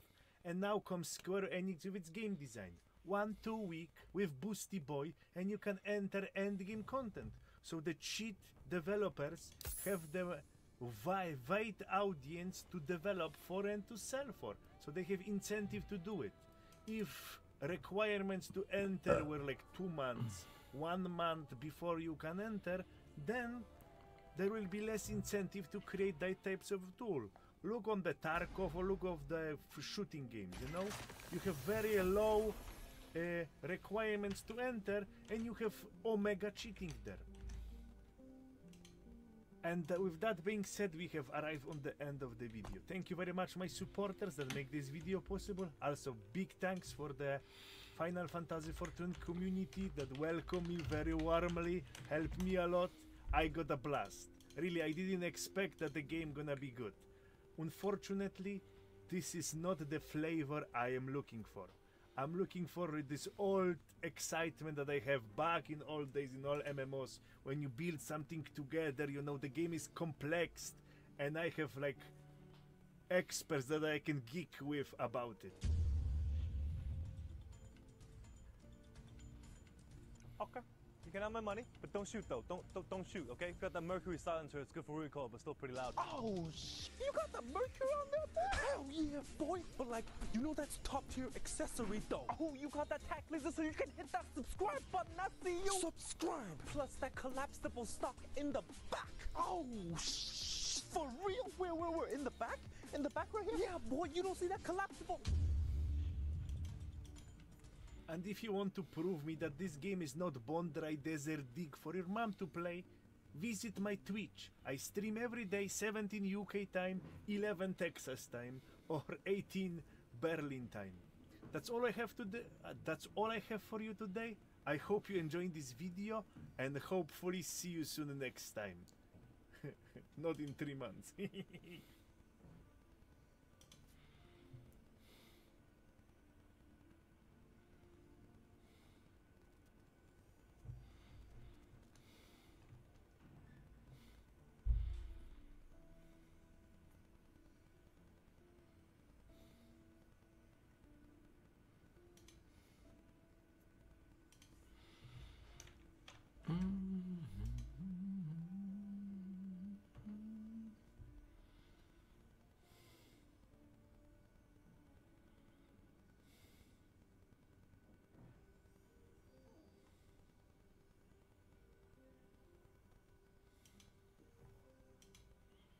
Don't try this in real life. And multiplayer over modem? Yeah, we're not doing that. That's not happening without a time machine. I mean, do you guys have a time machine?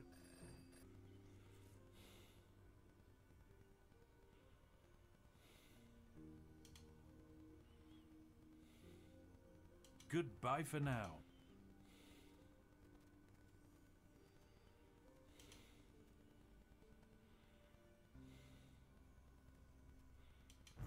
So this is a game that got revealed 12 hours ago.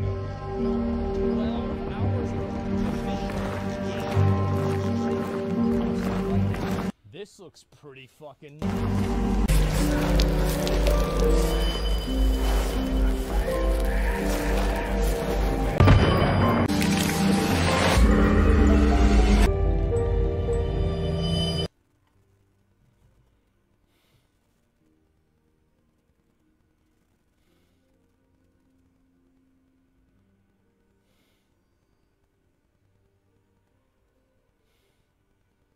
Kemana ya? Flash, I'm dead.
There's a day and night cycle.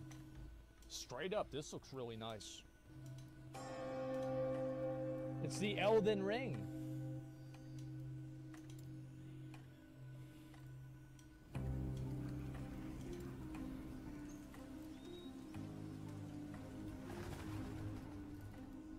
Wow. Holy shit. Holy. Damn. I'm gonna go. Let me go back to him like walking through the city. That looks really good. What the fuck?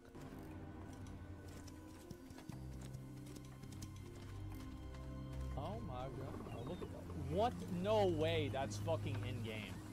No fucking way. That's in game.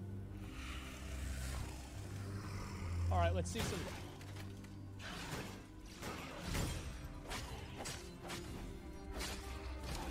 That's actually. Wait. Yo.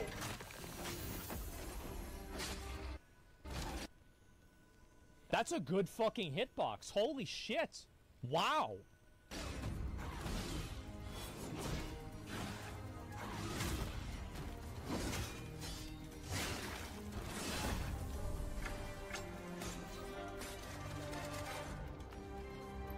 What in the fuck? It's like a gigantic snake. Can you go back in time and fight the snake? That'd be cool.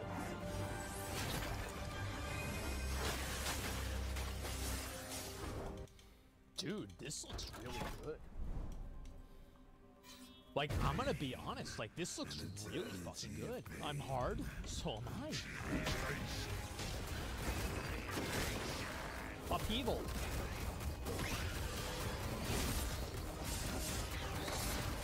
Wow. Okay, we're at the big boy. Like, let's go back and look at that again, okay? That was really clean. Like, I've seen a lot of these games that have Dark Souls-esque mechanics. These are really, really... This is so far... the best Dark Souls action combat style gameplay that I've seen, and not only is it, you know, like the graphics really good, but it's an MMO. This is an online game. What the fuck?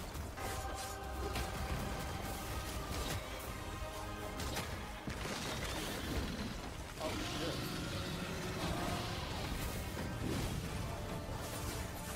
So this is like a raid? Holy fuck. This is really cool.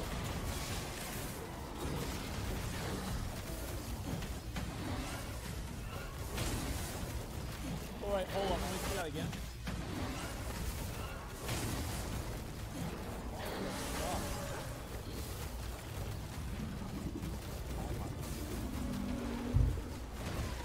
Oh, this is like a world boss or some shit.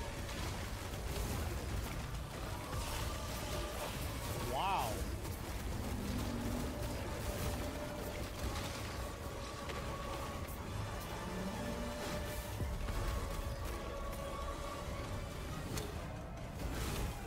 I'm gonna be real, like, everything that I base a game off of, if the game is good or not, is off of the fucking combat. Because that's what you do in the game. And the combat in this game, I think this is like, out of pretty much any other game that I've seen outside of like maybe one other one, this is fucking great. This is really good. Holy fuck, this is amazing.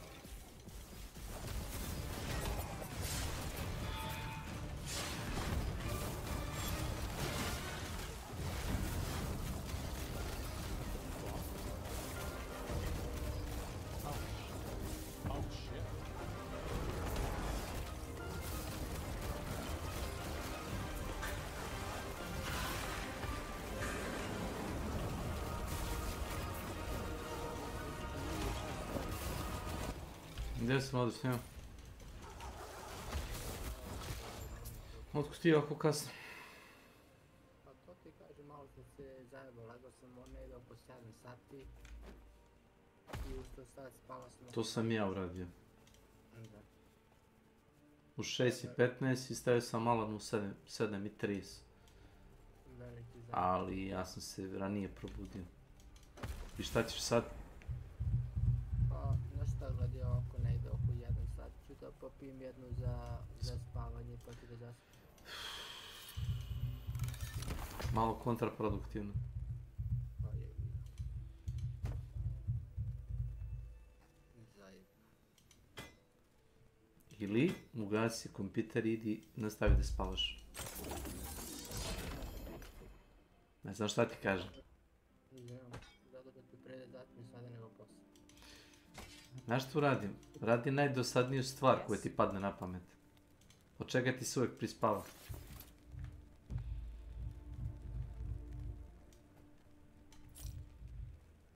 Ne znam da li ovo ima smisla što sam rekao. Pa ima. Recimo, da čitaš Facebook vesti. Od toga ćeš se sigurno umoriti. To ima gluposti. Nemam film. A nemam ni mobil. Pa šta će ti mobil? Ko čita vesti na mobilu? Dobro, moja mama, ali ti, ja mislim da si mlađi od moje mame. Mislim. Jesam. Baš se nadam. Ne znam jel ti za utehu, ali tako ti. Šta je bilo na kanalu novo danas? Nemam pojma. Yes. Pa nemam pojma, si bio tu malo tu mene je svaćao nešto jer je svaćalo društvo jer... Ja sam bio on off. Znači ono, bio sam malo tu, malo nisam. Bio je moj buraz. Meni se isto nešto, da mi je bio težak i onda ono, znaš, spavalo mi se nije i onda, znaš, kažem ti jesam bio tu, nisam bio tu, društvo je bilo tu da igra Hunt, ja sam ono izašao par puta iz sobe, ne volim da ih ometam, oni su previše nervozni. I nervozni. Nervozni, neće da ujede, razumeš, a ne volim tako, još te nisam čuo kad igraš onaj Company of Heroes da si toliko agresivan ko ovi. Pa nisam. Mislim, još nisi bio. Ako počneš, ja ću ti reći, ne budi. Čuti. Evo, sad me napadaju. Kakva ti koncentracija treba ako te napada 3 pešadinca, 3-4 pešadije i 6 tenkova. I baci ti, kažeš samo jebi ga kraj. Nema šta, nema odbrane, baza je rasturena, gotovo.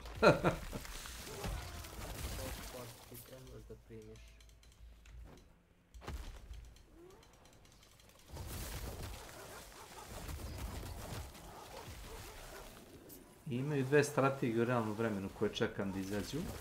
Nadam se će bar jedna od njih ispasti kako treba. Jedna ima malo bolju grafiku, druga ima baš onu kao da je namjerno rađena ono sa starinskom, znaš. Čak nije ni bitna grafika, bitno je samo da izađu u nekakvom stanju koji igriju.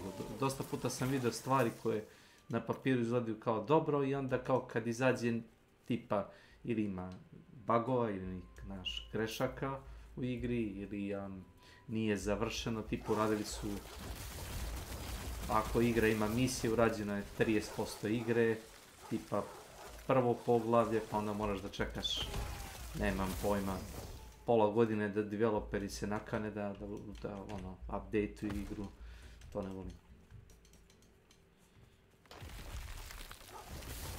Kao što sam gledao par ljudi koji su streamovali Baldur's Gate i stvarno lepo izgleda i možda je malo skupa, ali izgleda jako ispolirano i sve je super, samo što od 5-6 chaptera tih velikih, oni su radili 1 ili 2 chaptera.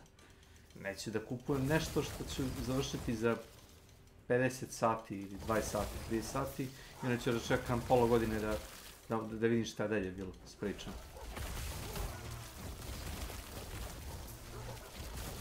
Iz tog razloga ne volim da gledam serije, većinu serija ne volim da gledam, jer ne volim kad me neko vuče za nos kao a šta će biti dalje, gledat ćete u sljedećoj sezoni. Ne, hvala.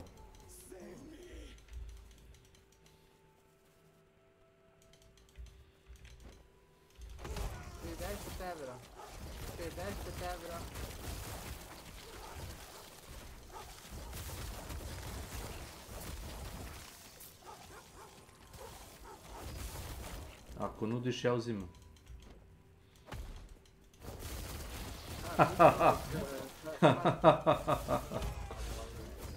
Šalim se, ne treba. Na svaku paru koju zaradim.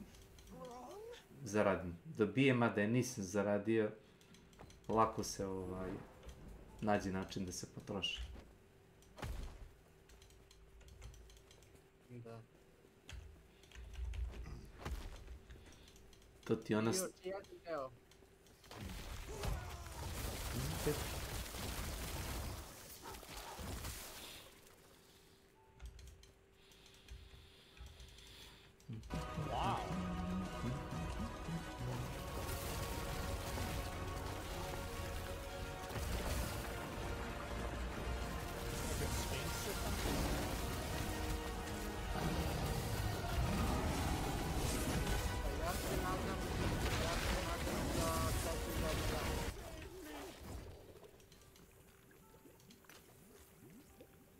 Da.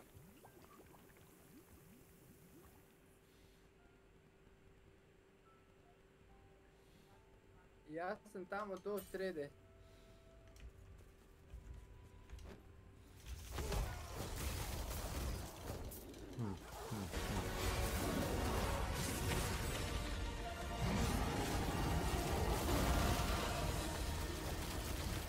Vrata na 525 euro. That is nuts, man. Holy shit, this is cool. Wow. What does it say? ChronoOdyssey.com. When's it come out, though? Let's see here. Overview. When's it come out? Explore the open world. Okay, the Guardians, the Void. Chrono sector. Okay, so it's like some sort of like time thing. I get that. Okay, so here's some of the fan art, I mean, not fan art, concept art of the game. Okay, that looks really cool. That's nice. Okay.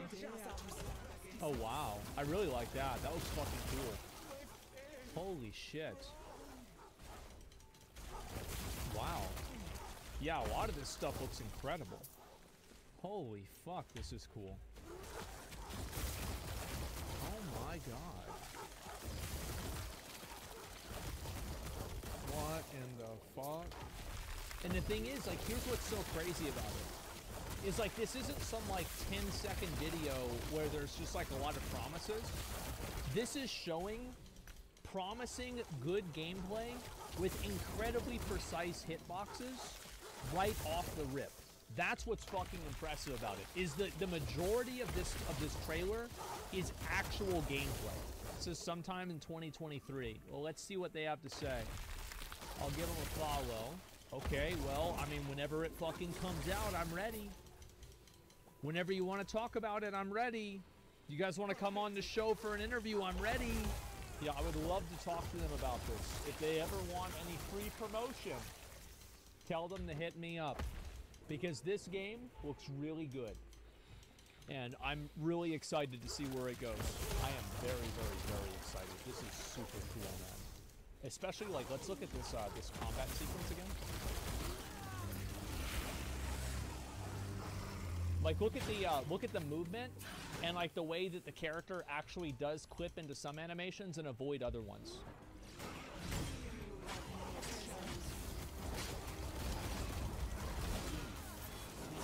That is so fucking clean, man. That is so fucking clean. Wow, that is good. Chrono Odyssey. And people are saying it might come out in 2023. And you can see this game has already garnered a huge amount of hype. 431,000 views. 210,000 views. I would say collectively this game has probably had over 1 million people see it on the first day. And again, this is like, there's no announcement. There was no, they just said, hey, yo, there it is. There it fucking is. Here's the game.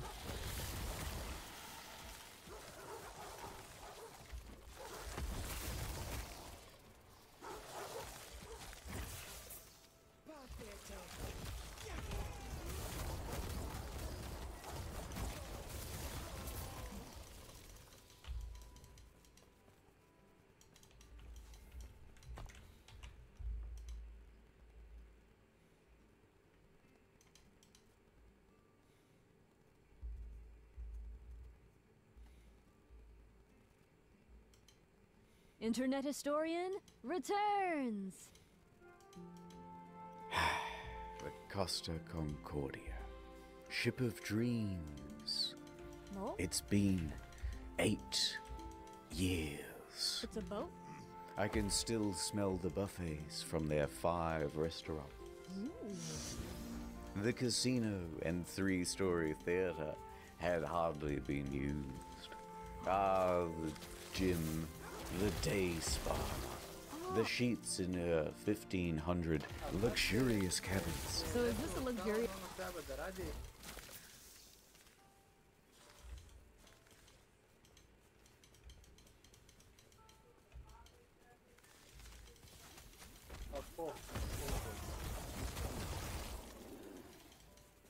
Ne znam. Pa očigledno Čora nije čarav jedin.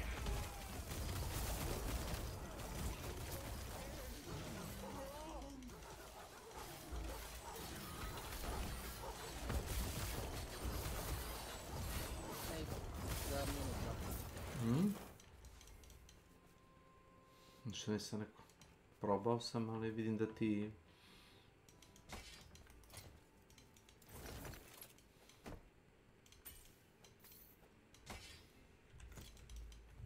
Boat that like made people go broke or something. Is there some tragedy here? This sounds like a dream vacation and also a dream nightmare. Cause that price tag though. Hadn't even been slept in. Costa Concordia cost $570 million to build.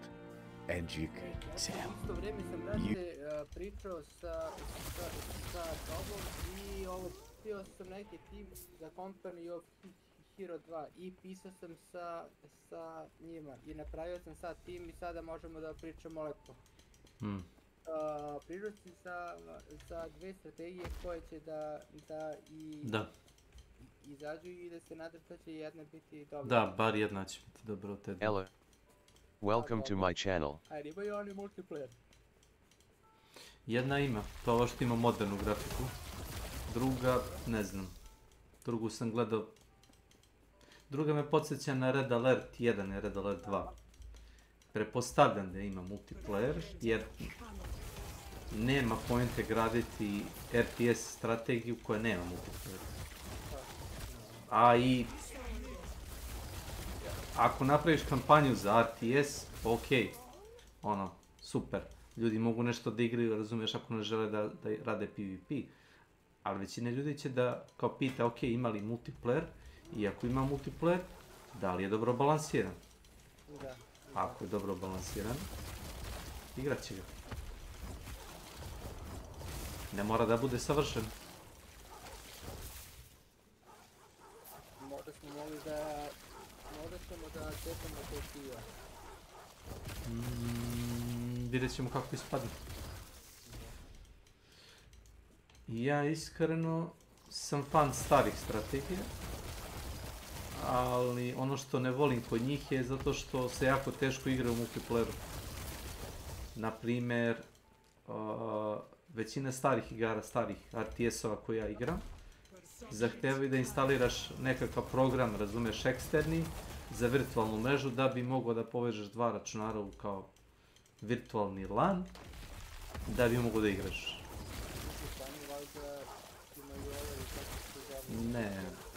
Ne, rekao kao većina tih strategija starih koje ja igram. Zato bih radije sačekam neku novu igru koja onako je pristojna, koja ima moderni interfejs koji može da se igra u multiplayeru, nego da bi igrao, ne znam, Age of Empires 2, 3 ili onaj Command & Conquer Generals ili Lord of the Rings Battle for Middle-earth.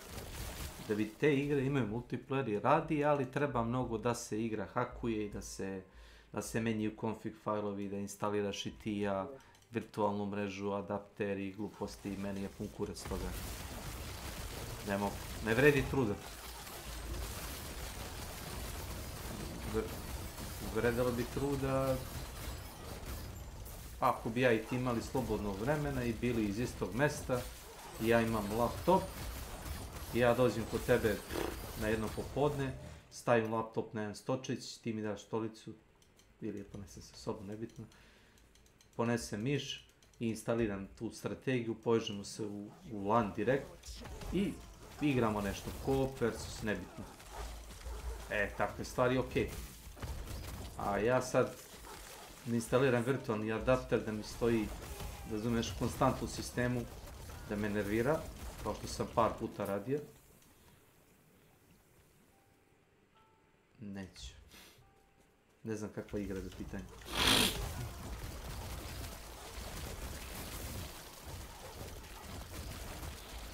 Evo, krenu mi partija. Što kažu slomi nogu.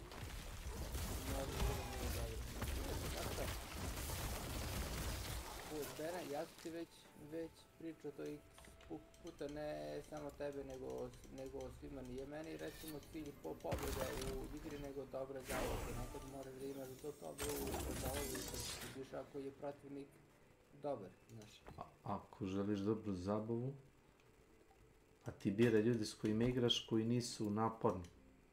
No, pa to, ja sam ti priču u pitanju su bile kliktađije, znaš, te kliktađije sam vrcao najviše. I jedan su počeli ban kod mene. Kao šta se vidiš, pa igram tolike godine, valjda znam šta trebam raditi. Neka partija mi legne bolje, neka lošija, nekad mi mapa legne dobro nekad. Nije svakom isti dan. Nije. Ima X faktora za sve.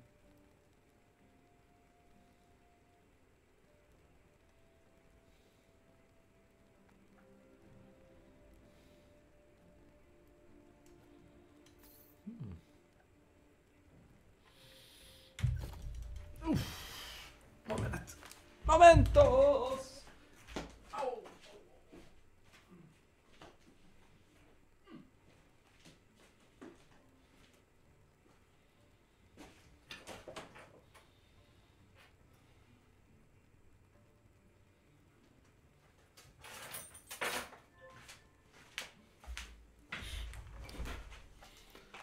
Ima jedna strategija za koju je Electronic Arts izgubio licencu.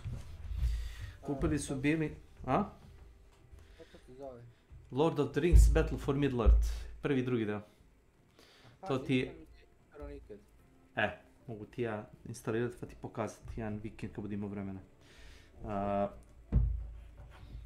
Electronic Arts je kupio licencu od Ratno studija filmskih. Međutim, to je bila licenca koja je bila ograničena na ne znam koliko, 5 godina, 10, nemam pojma. A ta strategija je stara 15-20 godina. I dan danas lepo izgledaju jedinice, 3D, razumeš. I izgubili su licencu, i sad tu igru više nigde ne možeš da kupiš. Jer EA više nema prava da je prodaje i distribuira. I ko ima CD, ili kao što ja imam narodnu verziju, da tako kažem, verziju za široke narodne mase, može da igra tako. A isto tako ako imaš negde ili poznaješ neko ako ima originalni disk od te igre, taj disk vredi oko 100 do 200 evra. Gledao sam ih na Amazonu da ih ljudi prodaju, 100 do 200 evra.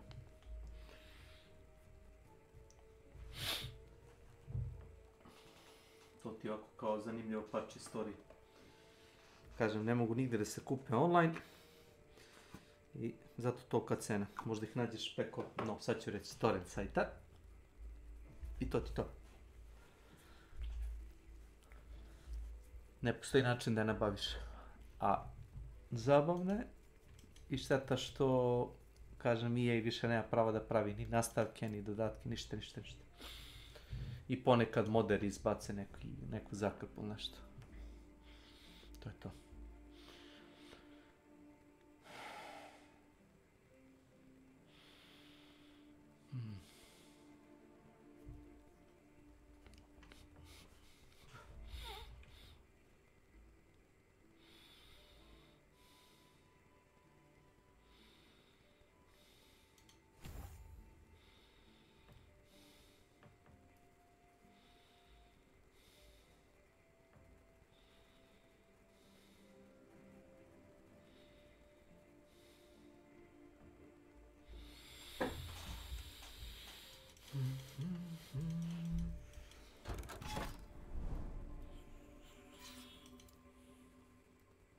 Znači, moj maturski rad je bio po mojoj želji, ja sam birao iz računarstva i informatike, bio je istorijat PC i konzolnih igara kroz vreme. Od 80-ih do tada, do 2001. kad sam ja tad bio u školu. I tako da sam to istraživao. Malo s interneta, mnogo iz časopisa. U to vreme nije internet bio dostupan svima kao danas, niti je bilo toliko stvari lako dostupnih kao sada. Današnja deca ne moraju ni da čitaju knjige.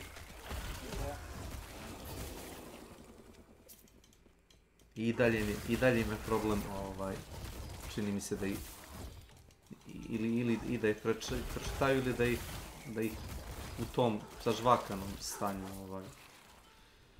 upiju, da kažem tako. Neću da kritikujem omladinu, ali...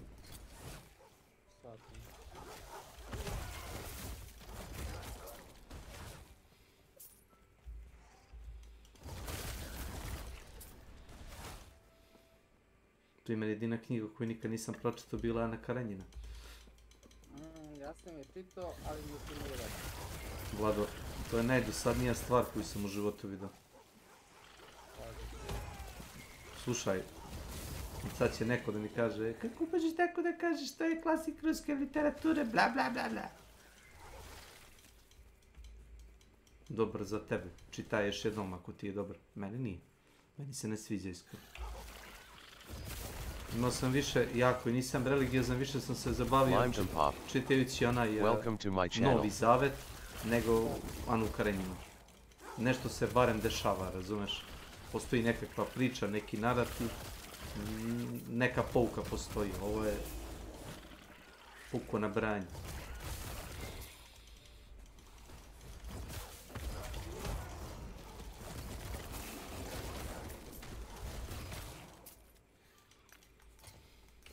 Poison damage.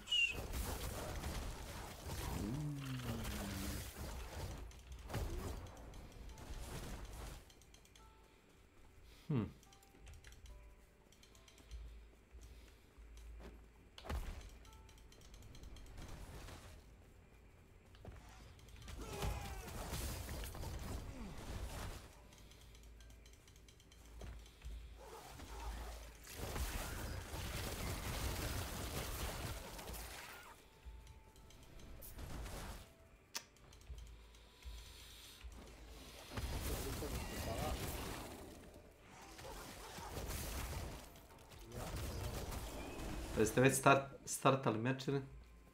Da, mislim gledaj ovako, moja grupa je dobra. Ove su vrate jadni su neki, nemam pojma kako bi ih ovo ne...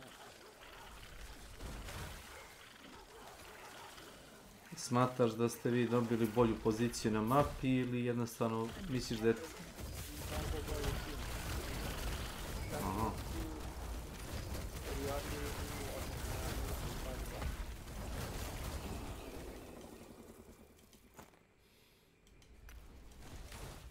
Možda je prerano za takvu neku prognozu, ali... Pa nije. Po čemu vidiš, tvoja ekipa je već recimo postavila poziciju na pola mape i ne mrda. Je li to? Dobro. Koliko ja znam Company Heroes, bar znam osnovno, glavno ti je da osiguraš naftu i municiju što pre i da ne daš nikom, osim svojim saigračima ili timu. Ako možeš da održiš kontrolu na time prvih 5-10 minuta meča, pošto se to uzme, nisi 100% pobedio meč, ali imaš dobre šanse. Imaš velike šanse da uzmeš. A ako kasniš s time, i dalje možeš meč da iščupaš, samo moraš da čekaš protivnikovu grešku. Tipa recimo, ako ste vi sad obezbedili sebi resurse, ali tako? Da. A ako neko od vas napravi grešku i recimo, ne znam, ode s pešadijom, a naleti na zamku ili recimo snajperiste ili na laka vozila i pokosi mu svu pešadiju, i automatski njegov front je oslabljen i onda mogu da probaju da iskoriste, da ga izgure tuda, da ga umlate.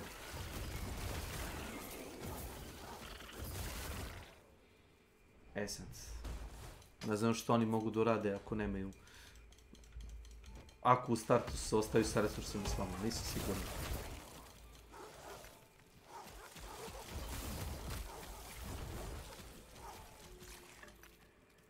Jer postoji način da vas oni sad stignu i kako?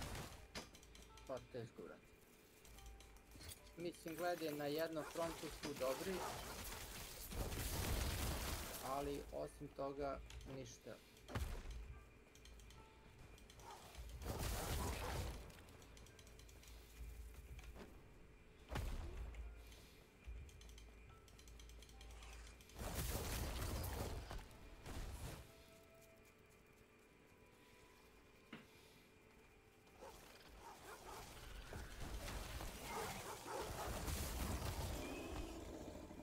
jednom delu fronta su jako dobri, ali osim toga ništa, mi držimo dve tačke, baš onako jako.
could really tell.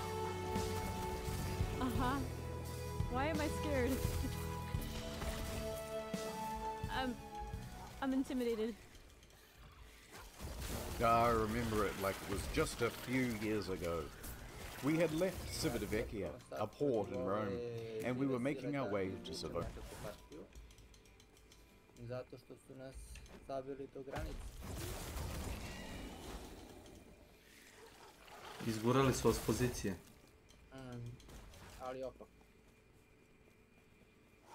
Tipa, poslali su tri put više jedinica nego ono... Da. Na jednu tačku i tu su gurali, pretpostavljam. Jes. Pa onda...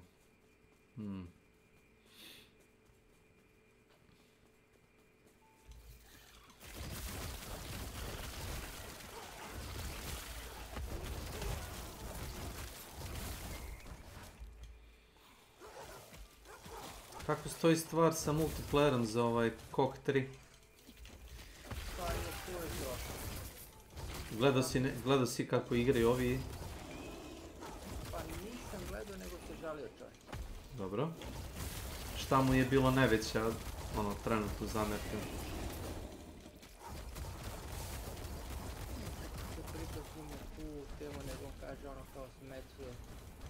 Kaže jako loš balans. Kapiram. Pretpostavio sam da je to. Ne mogu oni toliko da promaše balans u igri, mogu jedino da omanu, ne balans, ne mogu toliko loše da naprave igru koliko mogu da naprave da jedna strana ima jače jedinice, druga nema rešenje za to.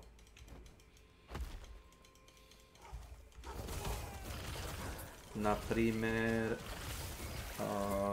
beše li standardna nemačka vojska? Ne. One kao SS, ona specijalna divizija, ili tako? Oni imaju onu doktrinu da uzmu onaj kao jedan King Tiger, ili tako? Ali jedan u toku čitavog meča, ili tako? I stvarno je jak, ima dobru posadu i ne promašuje i prima manje štete sa svih strana, bukvalno. Ali to je jedan tank i može da se ubije. I to je to, nemaš ga više. E sad zamisli da se neko kaže od developera u Reliku, da kaže, kao, ono, znaš, zašto ne bismo napravili da to može da se kupi opet, ono, samo to košta resursi. To je već problem, takva stvar.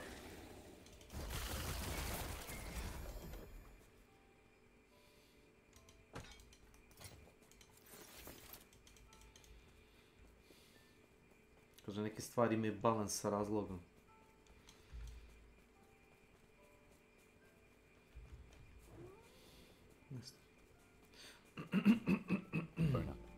It was day 2 of our 7-day journey. Yeah? But that ship, she was cursed. Oh my god. I knew it! When she premiered, the traditional bottle of champagne bounced right off the side instead of smashing. A bad omen. But I'm not the superstitious type. Nothing could go wrong on Friday the 13th. I knew it was too good to be true. I was like, this is too convenient. Life is... Guramo I potiskujemo.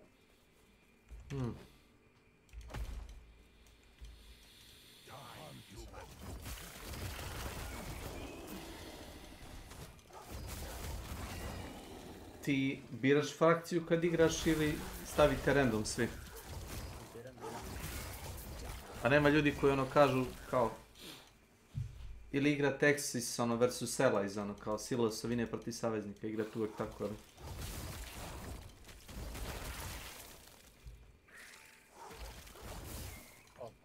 Evo ga. Evo ga, srećno naši.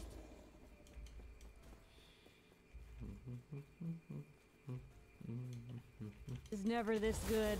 Of January 2012, on the 100th year anniversary of the Titanic, on a ship that's also only safety rated for 2-compartment flooding, especially not when you have a 5-star max-level captain like Francisco Scatino, a man who mysteriously rose from head of security to the position of captain within just a couple of years.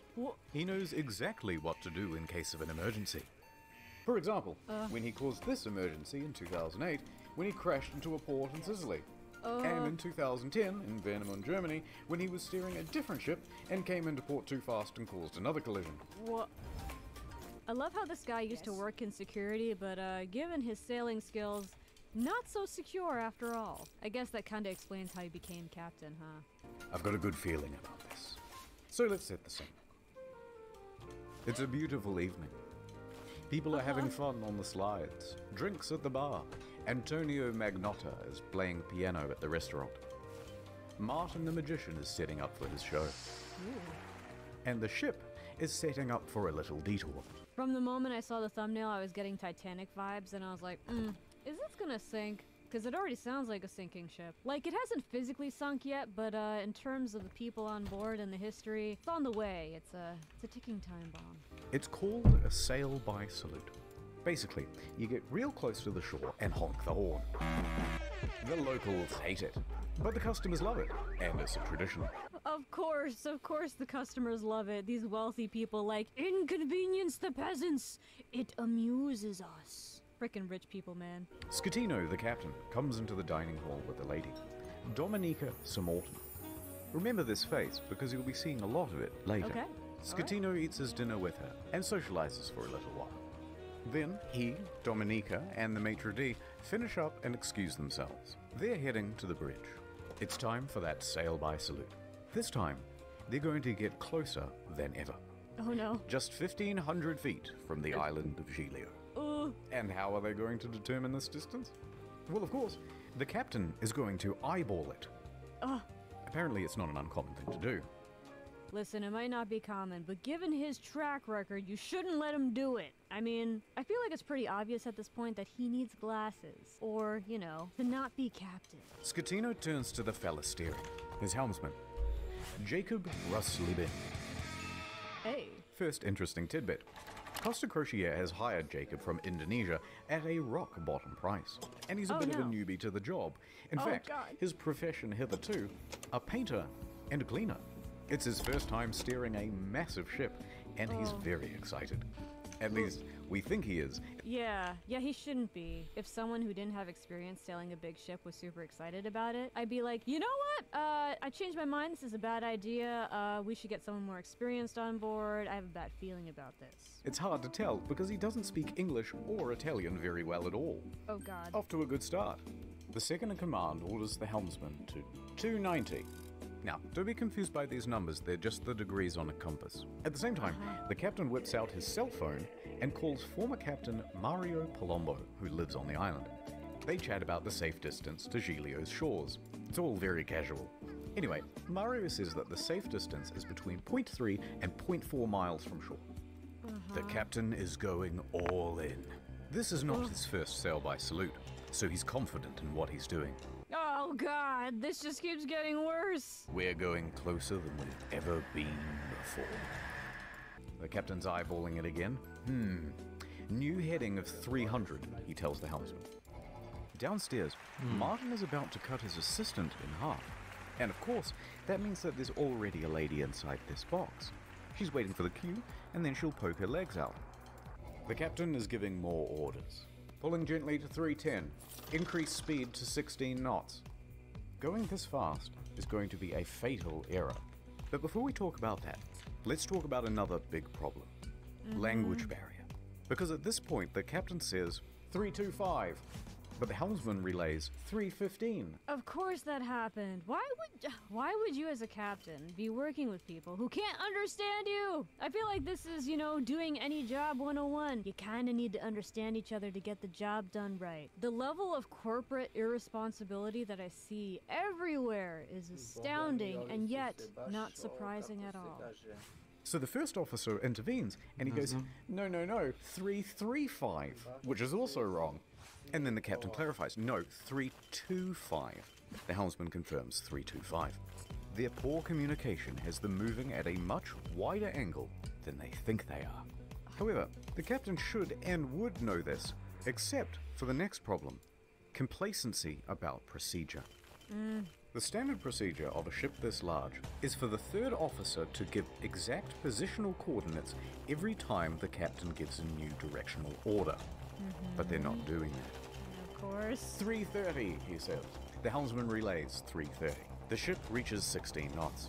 The captain then turns to the second officer and instructs him to go to the left wing. That's these things here, and they basically exist so you can get a better view over the whole vessel. A few seconds pass, and then the mood starts to turn. Scatino notices white foam of waves breaking against the rocks directly in front of him in the distance. The Costa Concordia, right now, is almost 700 meters closer to the rocks than it should be. Without deviation, there is going to be a direct collision. Oh, shit! Scatino immediately commands the ship to start turning away. 335. Not enough. The captain shouts, 340. The captain yells, 350. Now, remember how I said that accelerating? This is why you have to be careful when you're on the highway and there's these heavy-duty trucks coming by. You can't just like slow down rapidly when you're around them because they can't slow down as fast as you because they weigh more. Oh god, why? Just why? To 16 knots was a fatal error. Well, that's because it's made this ship incapable of such a drastic turn. What they've got is understeer. Here's an example. The front end is not working. You're turning, and you're just going straight. You want to go over here, but you're going to end up over here. So despite the order of 350, right now the bow is still only pointing at 327. Not nearly enough to miss the rock. And oh no, it's about to get worse. That language barrier again. In these critical moments where every second counts, the helmsman wrongly relays 340. The captain snaps back, 350 starboard or we end up on the rocks. The third officer goes to assist the helmsman. Now, don't get confused by the orders from here. We're changing over to rudder instructions.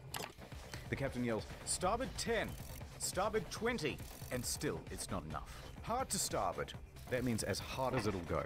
But at this point, even if they clear these rocks, they need to get the rest of the ship to swing around it. Oh, so God. the captain yells, midship, which centers the rudder. The bow is now less than 150 meters from Skull Rock. Oh god. Port 10. But the helmsman only gets to port 5 before another order is given 2 seconds later. Port 20. They might just avoid disaster here, maybe. But then, oh no. One more time the helmsman cocks up at the worst possible moment. The helmsman goes to starboard instead of port, undoing the swing. 8 seconds later, he realizes the error and corrects, but it's too late. He has just turned a probable near miss into a sure hit. All they can do now is hold on as the bow of the ship narrowly passes by the rocks. Hard to port! Oh god. The second officer yells, "We're gonna hit!" Collision.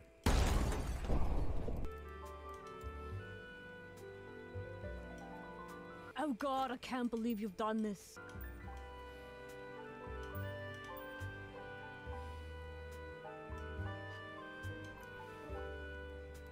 Humanity.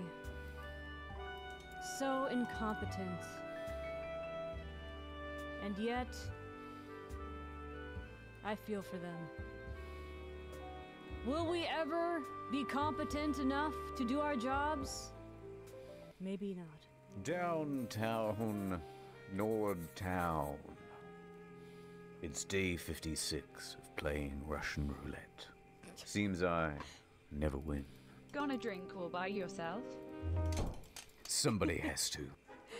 I hear you're a man who's good at finding folks. I'm many things. I'm looking for this fella. I gots to find him. It's breaking my little heart. I'll see what I can do. I have contacts in thousands of servers in dozens of countries across the globe.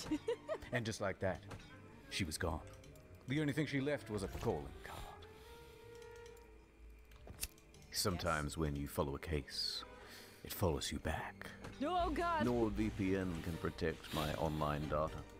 But who can protect me? From myself. When they said this job gets easier, it was just another lie. Everyone lies. Because they don't just lie to you, they lie to themselves. They don't want to believe that they are who they truly are inside.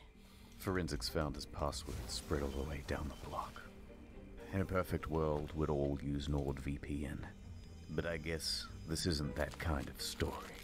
I took the brakes off my car. Man like me never really learned how to stop. Shut the fuck up. I took the steering wheel out too. I let the road take me where I'm supposed to be. Dobri na jednoj strani, toliko smo bili loši na drugoj. Aha. Mislim da kapiram šta se desilo. Jeste završili meč već? Jesmo. Aha. I cepali su nas. Da. To su imamo si za...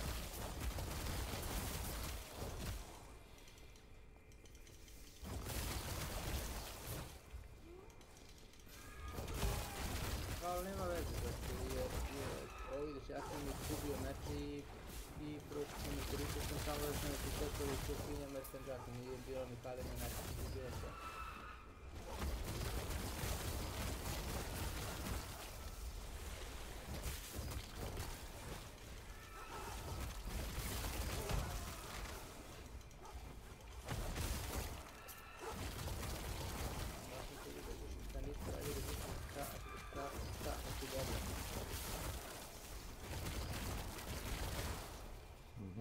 Igru gde sam ja najbolji igrač. To ja uvijek kažem. Nešto umaložavam sebe, nego ono, uvijek smatra da sam ja prosek neki. I... Ako sam ja najjača karika u ekipi, onda jebih. Momci, loši ste. Kažem onda.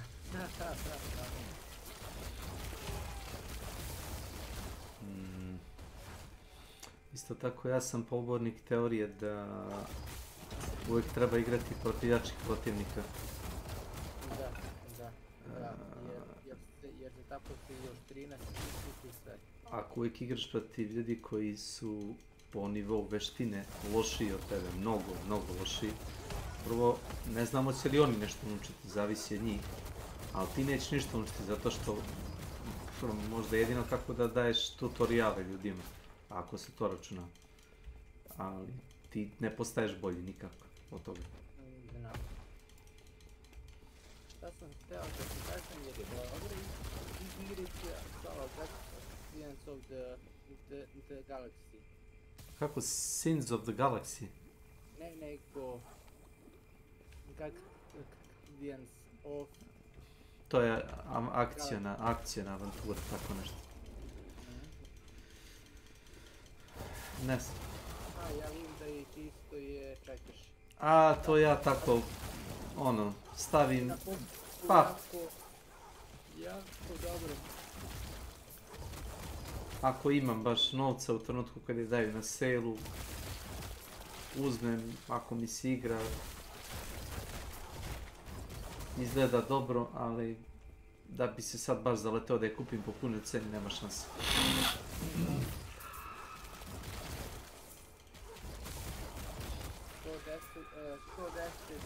To je negdje oko 6 evra. Da, na Turskoj, vjerojatno. Pa da. Naprimer, ti si fan toga Company of Heroesa. I sad moglo bi se očekivati da si ti jedna od osoba koja bi možda, da je taj Company of Heroes 3, ti si ga već probao, tako i pre nego što izašao. Da. Da nisi znao ništa o njemu i da su prikazivali ljudi gameplay i snimke mečeva i to, i da nisi mogu nikako drugačije ga probaš, bili ga možda po punoj ceni, jer ti si igra. Znaš šta, gledaj, on po punoj ceni na Turskoj je 50 evra. Ama znam ja to, ali da igra stvarno valja, razumeš? Da je ono... Pa, vjerovatno bi, ali da ti nešto kažem, nemam... Znam da nemaš 50 evra, ali to je jednom u par godina. Kad izaš Company of Heroes 2, pre 5 do 10 godina, tako? 5 do 10 godina. Znači svakih 5 do 10 godina možeš ostaviti po strane 1 euro, ako treba. I uzeti tako. Ali da vredi, ali pošto si već probao onaj vjerojatno betu ili nešto, i vjerojatno si već vidio da igra ne vredi po punoj cijeni suzbe, vjerovatno.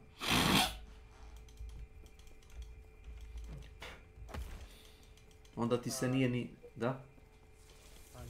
A mislim da ne vredi. Po tome što sam gledao ja i čitao reviewe za Company Heroes 3, nešto ljudi nisu baš ekstatični. Niti sam video da neki ljudi, recimo moje liste prijatelja, recimo njih 500, 600 ljudi, da bar jedan igra to. Ako je i jedan probao uopšte. Ti si možda probao, ali to je to. Pa dobro, ali znaš šta gledaj, tvoja grupa ljudi igre više ove Ne. koje igraš. Ne. Ne, apsolutno ne. Svi igraju sve. Ili bar probaju, razumeš. Ili bar probaju jednom. Neko proba i onda napiše review, recimo nije mi se svidjelo to i to, dosadno. Ne para. Ne. Ili da grupa ljudi s kojima ja da igraju samo Hunt Showdown i te gluposti, ma kaki. Imaš kod ljudi koji igraju samo strategije do ljudi koji igraju samo šutere.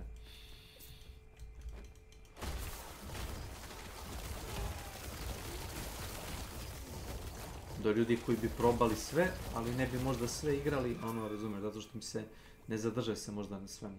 Recimo, za Nenada sam siguran da bi sve probao, svakoj bi igri dao šansu. Da li bi mu se svaka svidjela, to ne znam. Ne vjerujem. Ja se slažem s tim.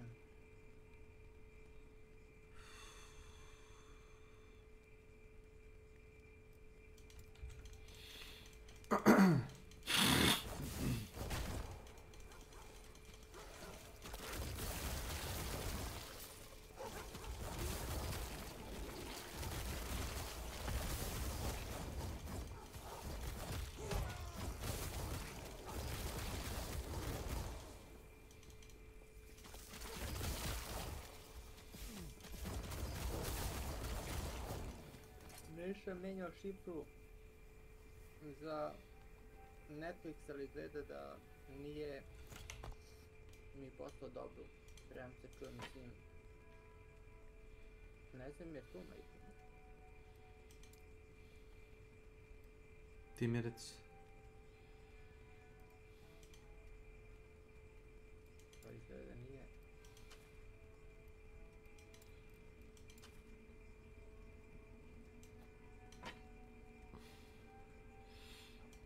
Oj, Nenade! Ništa, ako probaš, pa ako su pec, su pec. Nisu pec. Ne, nismo ništa. Ako ne, probali smo.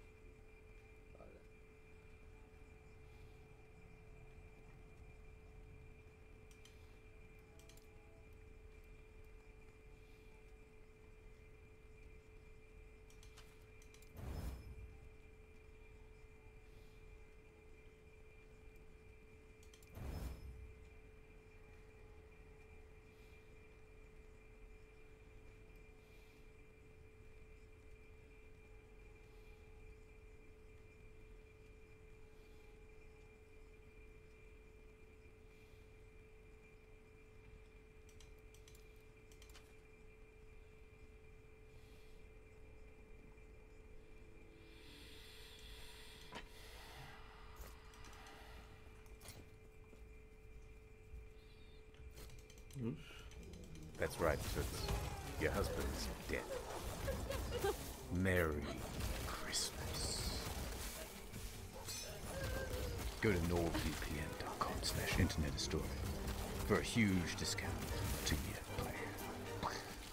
Your husband may be gone, baby, but I cracked the case, and I can heal your cracked heart. Seriously though, I think that her and the detective would make a great couple. Nisi se umorio? Ostala, mogu sam da čitam malo. I tako.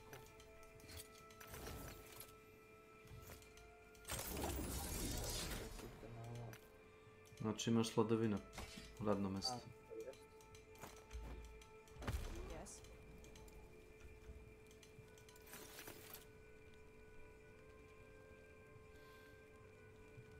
Dobro, znaš šta, nekad mi prije. Nekad? Pa, meni uglavnom prije, šta da ti kažem. Zato sam se začudio. Glavno ih krije, zato što... Zna da bude stresno. Jel to? Da. Ljudi su, stvarno su čudni na ovo.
I think that would be the best way to turn this story around. What do you say?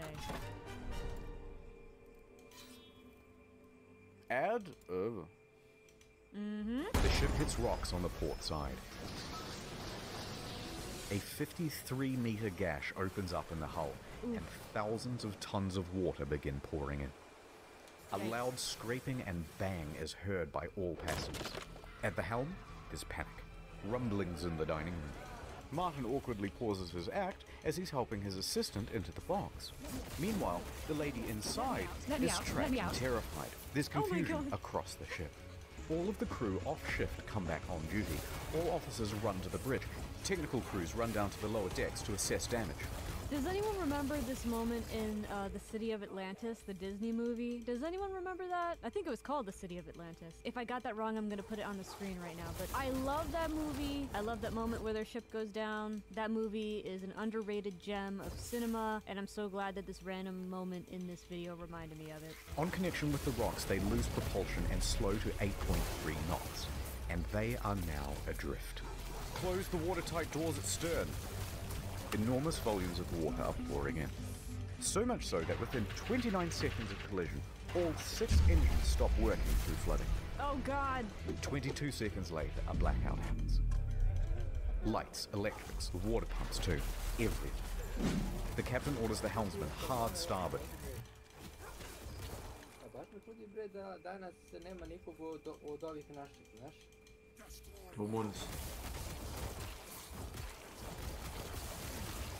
Možda je to. Ne vjerujte, mislim da... Da?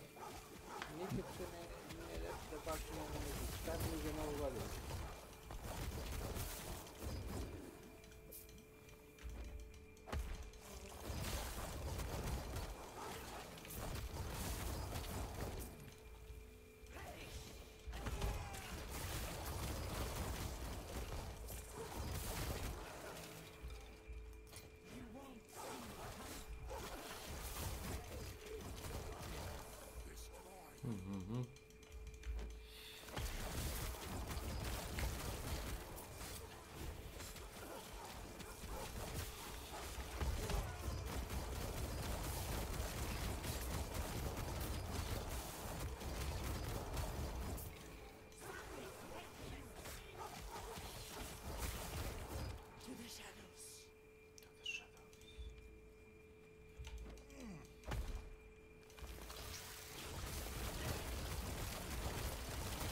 This is the final position of the rudder before power to that, too, is lost. Oh, The God. Costa Concordia, now without power, is drifting starboard, plunged into absolute darkness.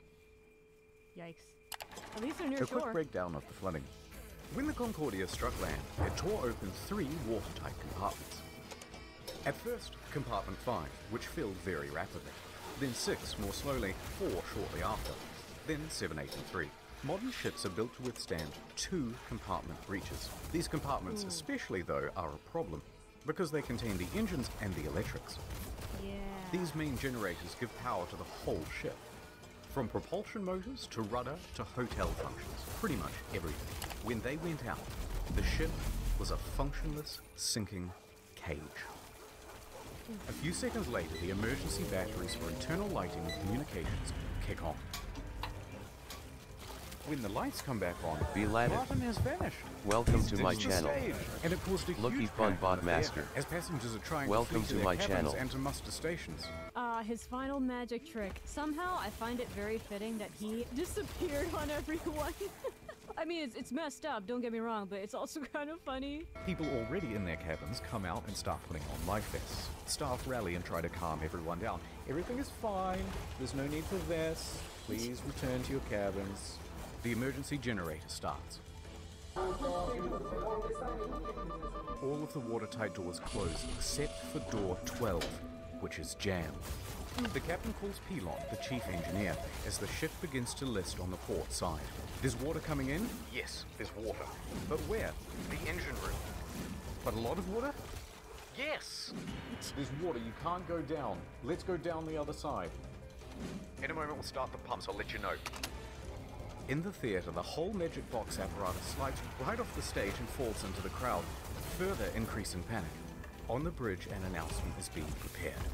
They are going to lie to prevent a panic. No. Let's just say we have a blackout. Why would you do that? Listen, I understand you have to be strategic, okay? But here's the thing. In an emergency situation, if you're gonna protect everyone from the emergency, you gotta be accurate about depicting the emergency. Otherwise, you might actually harm people with your lie, which, you know, kinda makes you liable. Have someone else make the announcement. Someone without communication problems. The deputy chief engineer enters the engine control room. He confirms to the bridge that at least compartments 5, 6, and 7 are flooded. Announcements are made.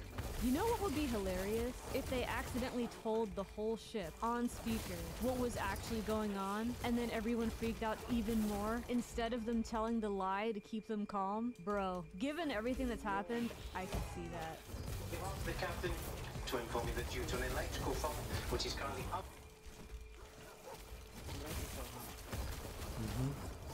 Okay.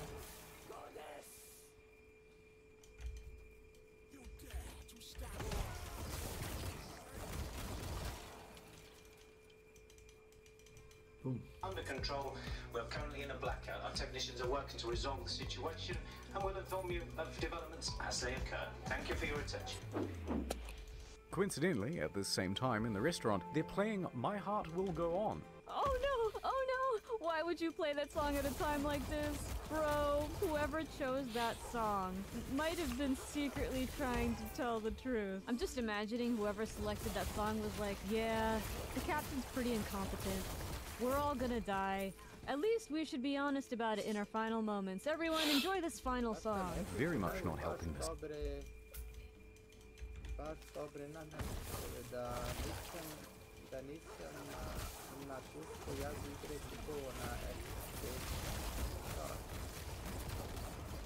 Da kažeš da nisi na Turskoj, ti bi...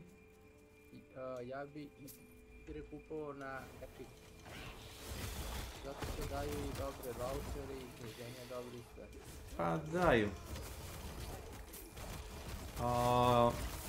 Ljudi pričaju jako loše stvari o Epiku i mogu da razumem neke kritike, ali također ne kapiraju da ono što radi Steam se zove monopol. Znači, digitalne distribucije igara nema realnu konkurenciju. Steam trenutno nema konkurenciju. Imaš Xbox, onaj kao taj live, kao gdje možda isto kupiš igre preko njihovog servisa. Ali, po mom mišljenju, za sad još uvijek nisu konkurencije. Još uvijek. Možda će biti, ali ne. Trenutno ne. I šta se dešava kad neko ima monopol? Onda zavisiš od njegove dobre volje. A to ti kaj pa znam. ja serem, jel da, kao po običaju, ono, i palamudim. A to istina, ja mislim. A jeste. Kad neko ima apsolutni monopol nad nečim, ako je on dobro raspoložen, sve u redu. Ako nije njegov dan ili neko hoće pare da zaradi malo jače, onda ima da plaćaš ili nemaš drugu opciju. To ti je monopol.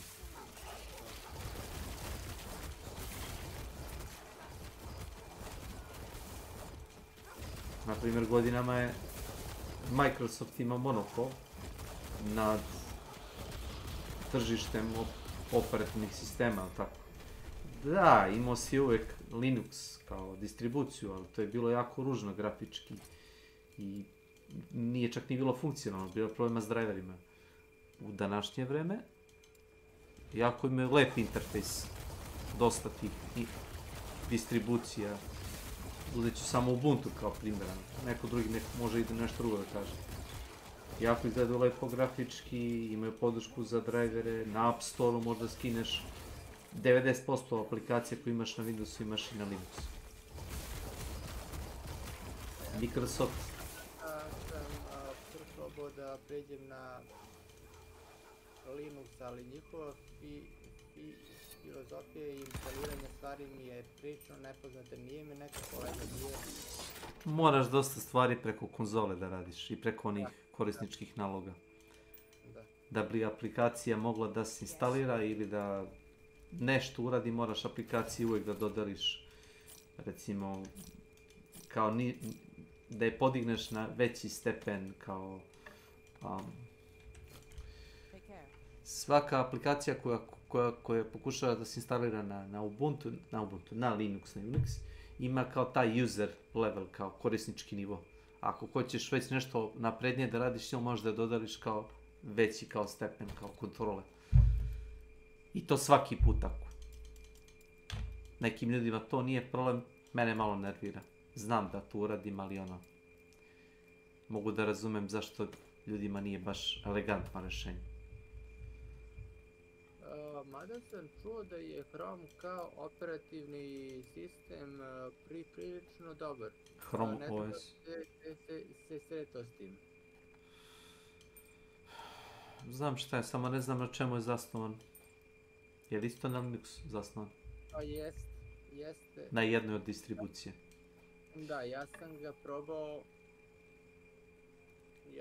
probao pre par godina na početku samom. Znači, mogu da kažem da tada je bio prilično malo i ne ispegla mi sve, ali danas delo je prilično dobro.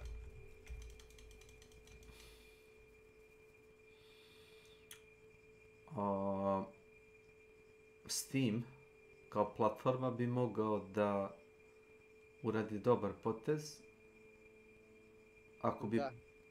ako bi platili jednog od tih developera, tih manjih distribucija, da im uradi verziju koja podržava drivere, bar većinu hardvera koji igrači koriste, pošto znaš da Steam stalno radi meni je skoro izbacio onaj kao survey, ne moraš da ga radiš, možda odbiješ, ali hteo sam da pošalješ kao anonimne podatke Steamu, da oni vide, ne znam, šta imaju korisnici, ne znam, imaju Windows 10, Windows 11, imaju 16 GB RAM, imaju 8 GB RAM, imaju grafičku od 2, 4, 6, 12, nebitno. Imaju taj procesor u proseku. I onda mogu s tim analitičkim podacima dalje da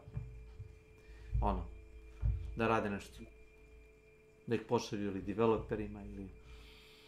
Čekaj, ali Steam radi već duže vreme na platformi svoje, koja je zasnovana na Linuxu isto. Da. Čak je hteo da napravi i konzolu svoju na kojoj će da igre rade.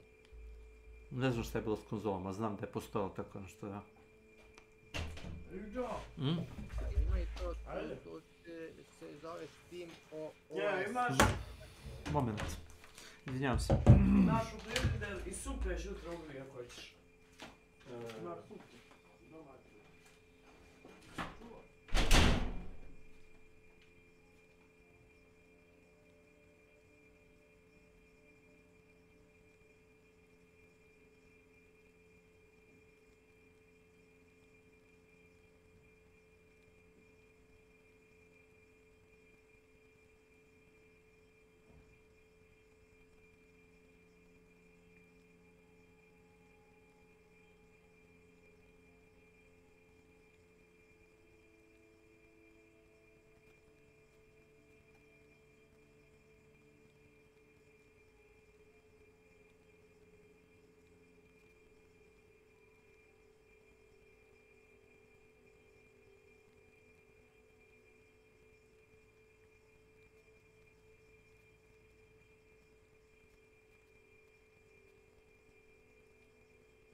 Ej, Snake, znaš kak, jer si tu?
girlfriend either. Jesi li imala u bitku danas?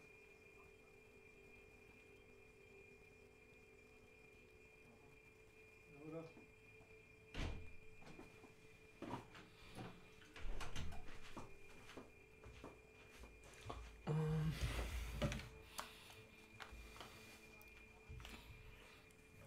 Halo?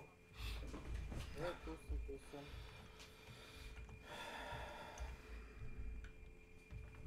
No. Si još u sledeći meč ili? Ma ja. Nisi više teo da okušavaš sudbinu. Nije, nego nisam da me neko zvao, ja bi igrao, brate, ali ovako nemam.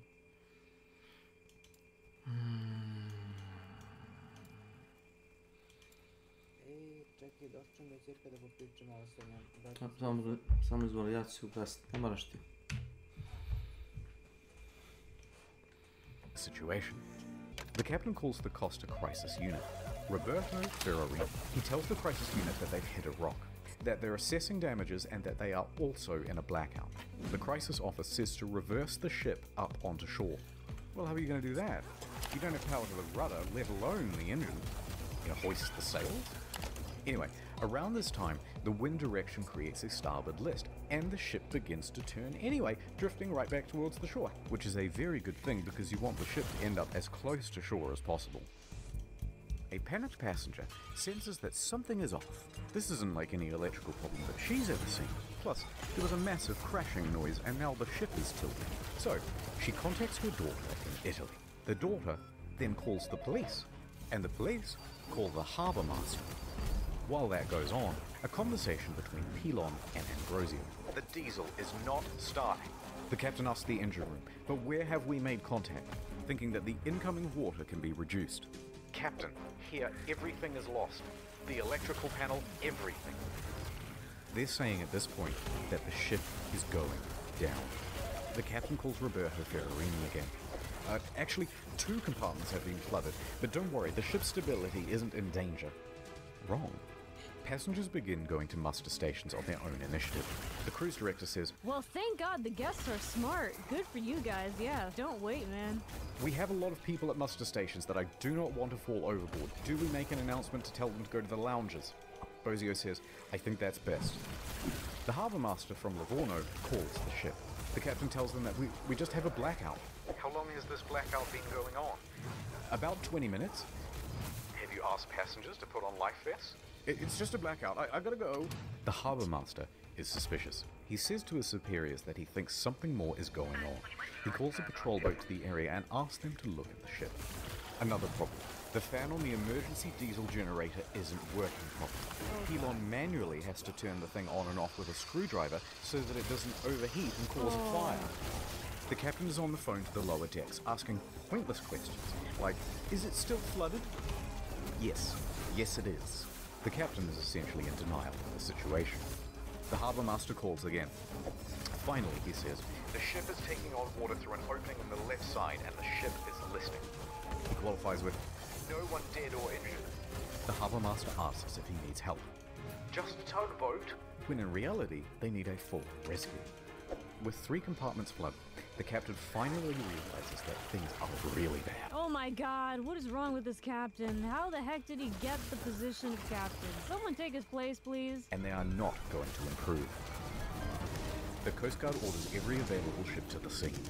Meanwhile, up with the passengers, the cruise director's assistant says, everything's under control. Please return to your cabins or hang about in the lounges, no problem. She said this despite knowing it was wrong and that it further endangered lives. Most passengers at this point, though, aren't listening to this. See, this is what I said before. The lies are just gonna hurt more people, and you're gonna be liable for that. So don't lie about it. Just be honest. If they know what the emergency is, then they can respond accordingly on their own and through the instructions that your team is giving them. These are human lives, man. What are you doing? Jesus. It's nonsense, and they're busy figuring out how to abandon ship. Bang, bang, bang, bang, bang, bang, bang. Local television has already picked up the story and they begin broadcasting live radio feed from the bridge. Capo. Captain, the passengers are going on board the boats. Okay, let them go to shore. So then general emergency? Wait, let me talk to Ferrarini. No, come We on. risk the emergency generators that do not have cooling. It has cooling problems. 100 degrees. The cooling fan has stopped. Pilon calls the bridge and tells the safety officer they need to evacuate. The safety officer relays this to the captain. See, this is exactly what I was thinking. What if things just progressively get worse? You weren't honest in the first place, and then the ship freaking explodes or something. Like, come on, man. Come on. You're gonna stand on that ship till it explodes? But after no response, he orders the engine room to evacuate on his own. The captain says, no, Limecom stay. Pop. With Welcome to my channel. So what do? General emergency? Yes, give it a general emergency. Give the emergency thing. People are leaving this boat. People are leaving this boat. It's on local television. The authorities have gotten involved. It is an emergency. The captain tells Ferrarini that he's abandoning ship. Abandoned ship. Another announcement is made. Ladies and gentlemen, your attention please. The situation is under control. Please remain calm. But at this time, proceed to your muster station. They're located outside on deck 4. The Livorno Coast Guard calls again. The captain declares distress. The Coast Guard officially calls for rescue operations. They contact Pietro Mile, the helicopter base commander, who then calls in every available pilot as he rushes down to the helicopter base. Pilon shuts down the emergency generator for the final time. The first rescue vessel arrives. By this point, the lifeboats are already going. Luckily, the ship is very close to shore. Oh, perhaps too close to shore. The ship forcefully runs aground, creating an uneven center of gravity, and it begins heavily listing starboard. The captain issues a general emergency on board. The announcement to abandon ship is finally called and alarms ring out, and with that comes panic. And now that they're listing, with many of the lifeboats too awkwardly positioned to enter the water, there aren't enough readily available, and they have to start going back and forth to the shore, picking people up and dropping them off. The patrol boats report to the Livorno harbour master that the ship has run aground and is listing heavily. So the harbour master asks the captain about it, and the captain says, no, the ship is still floating. Oh, come on. In fact, we're trying to maneuver it onto the shore.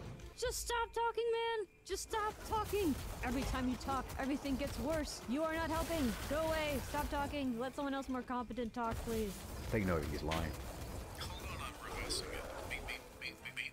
The captain then says to bottom out the starboard anchor. So they drop out the anchors, but let out too much chain, effectively rendering them useless.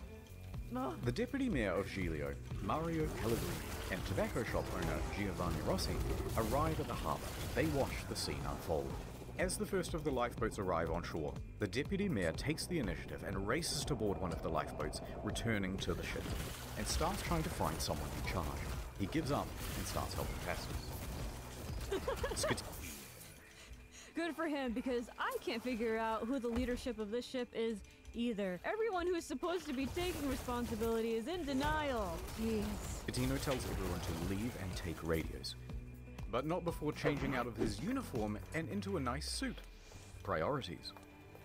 Oh my god, this guy's incompetent. Someone arrest him. Is he gonna get arrested? He needs to get arrested, in my opinion. This is negligence. Dimitri Christidis and Silvia Coronica leave with him. The maitre d' and Sir Morton both get out of there. By this point, approximately 300 people are still on the ship. Mile reaches the helicopter base. The first helicopter, a slow-moving Augusta Bell, was already rising from the tarmac for the hour-long flight south. Bozio is the last crew member left on the bridge, coordinating evacuation. He then leaves to help passengers board lifeboats. The bridge is now abandoned. And then, the ship's black box stops working. Apparently there were technical problems with it. That means, from here, things are going to get a little foggy in detail. A while later, rescue helicopters arrive, but they're struggling to find the ship because they're expecting it to still be well above water. Passengers are scaling down the port side by ladder as lifeboats return to pick them up. This is no joke. Oh my goodness. It was no joke anymore.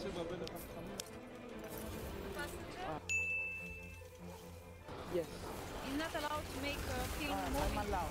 Who say Oh God, this woman, listen, this is going up in flames, and no one in charge has been honest about it, okay? People are allowed to film. If the leadership was responsible enough to be honest, we wouldn't need to do that. In fact, we wouldn't even be in this situation. People need accountability. Don't you give me that. Don't you give me that. The second helicopter, a faster model, sets off. The ship stops healing and comes to a final resting place. Now the Coast Guard calls the captain because he's just learned that the captain has abandoned ship. The captain claims, no, actually I slipped and I fell into one of the lifeboats. Well, I'm a klutz. But now that I'm on board, I may as well head back to shore. DeFalco tells the captain to get the fuck back on board. And the captain kind of acts confused and then effectively refuses. So the captain makes it to shore. From here, we only have mainstream news reports to rely on, so it's not going to be super accurate. But they say that Giglio's police chief then finds 110 survivors on the rocks at Point Gabbianara, and among them is the captain. It's not known whether the captain helped anyone while he was there, and in fact, the police chief claimed that he just sat on the rocks and watched other people do the rescuing. Oh my God, why does that not surprise me? He's not a man of action, I'll tell you that. He's not a man of action. A while later, a rescue boat picks up the captain and takes him to the harbour. He speaks to the police. He then finds the ship's onboard chaplain, Father Rafael Molina, and cries to him for about 15 minutes. Then he goes to the harbour master's office to receive probably the biggest dressing down of his entire life. I think he needs more than that. Personally, yes. I think he needs some time. Even if it's just jail time, he needs something, man. I mean, come on. That's negligence. And that's hundreds of people's lives. Like, you serious right now? I think he should take responsibility. Listen, if you're gonna have a lot of power like that to sail a ship of that size, you also need equivalent responsibility. Port authorities ask the taxi driver to take the captain back to his hotel. The captain takes the 30-second cab ride to the Bahamas hotel. According to the cabbie, he was beaten like a dog. He was cold and afraid. He only asked me where he could buy a pair of fresh socks. But then he perked right up again and gave an interview to a news crew. He told them that he was the last to leave. The captain is usually the last to abandon ship. What happened, Captain? We were the last to leave the ship. All day Saturday, rescuers search for people on the ship. On Sunday morning, a South Korean couple is found in their cabin, safe but shivering. They had slept through the crash and woke up unable to exit their cabin.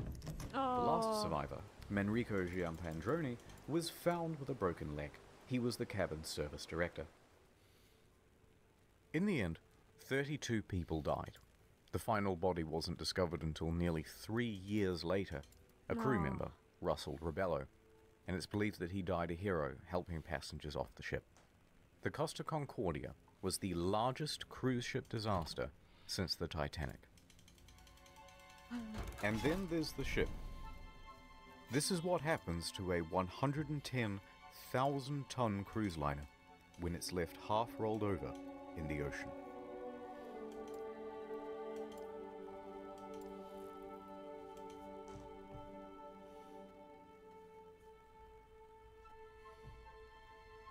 I think the captain should be responsible for those 30 deaths.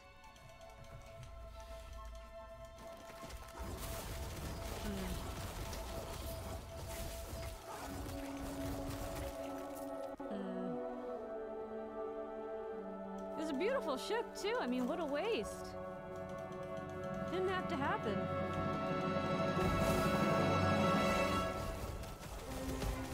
But this isn't the end. It's just... Oh, thank God. Please tell me there was some justice involved here. Just the halfway point. What most people know is that the Costa Concordia had crashed, many dead, and that the captain abandoned ship like a coward. But there's a whole veritable spaghetti of details to untangle. Let's dive in. There they are. What?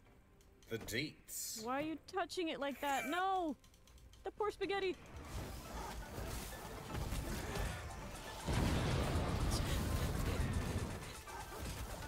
Oh. Oh. Well, it doesn't surprise me that a ship that was, what, over 500 million? It cost like 500 million to build that ship. It doesn't surprise me someone would loot that, especially because people on that ship are probably wealthy, unfortunately. Kinda sucks, but yeah, it doesn't surprise me. Blue box time. The Costa Concordia was more than just a floating resort. There's a mall, a casino, cha-ching, cha-ching. This iron chest was full of safes and cash registers and expensive fittings. And there were plenty of gamers prepared to sneak by authorities and try their luck in the hot zone. You know, I've got to be honest with you, that actually sounds very fun. Could you imagine having an opportunity to get real treasure off of a ship? I mean, it's a tragedy, I wouldn't do it, but I'm just saying the idea of it sounds pretty fun. Within days, police divers reported that valuable items, once seen lying around the ship, were now missing.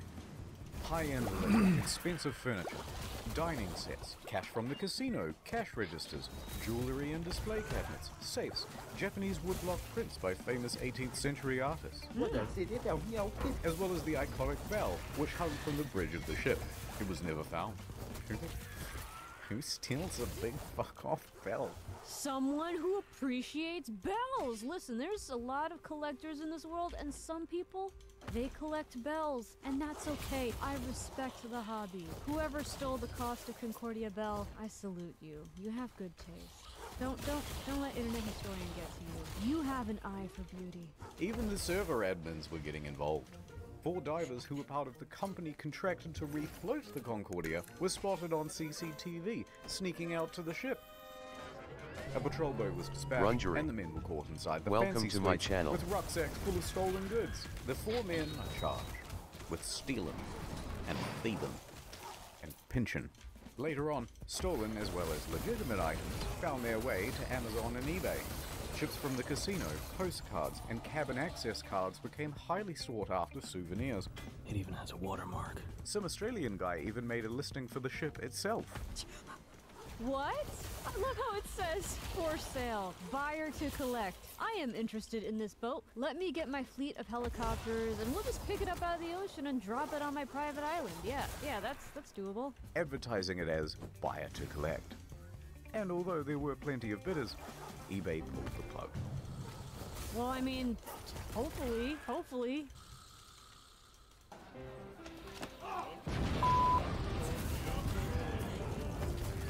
Oh my god, no. Not the relationship.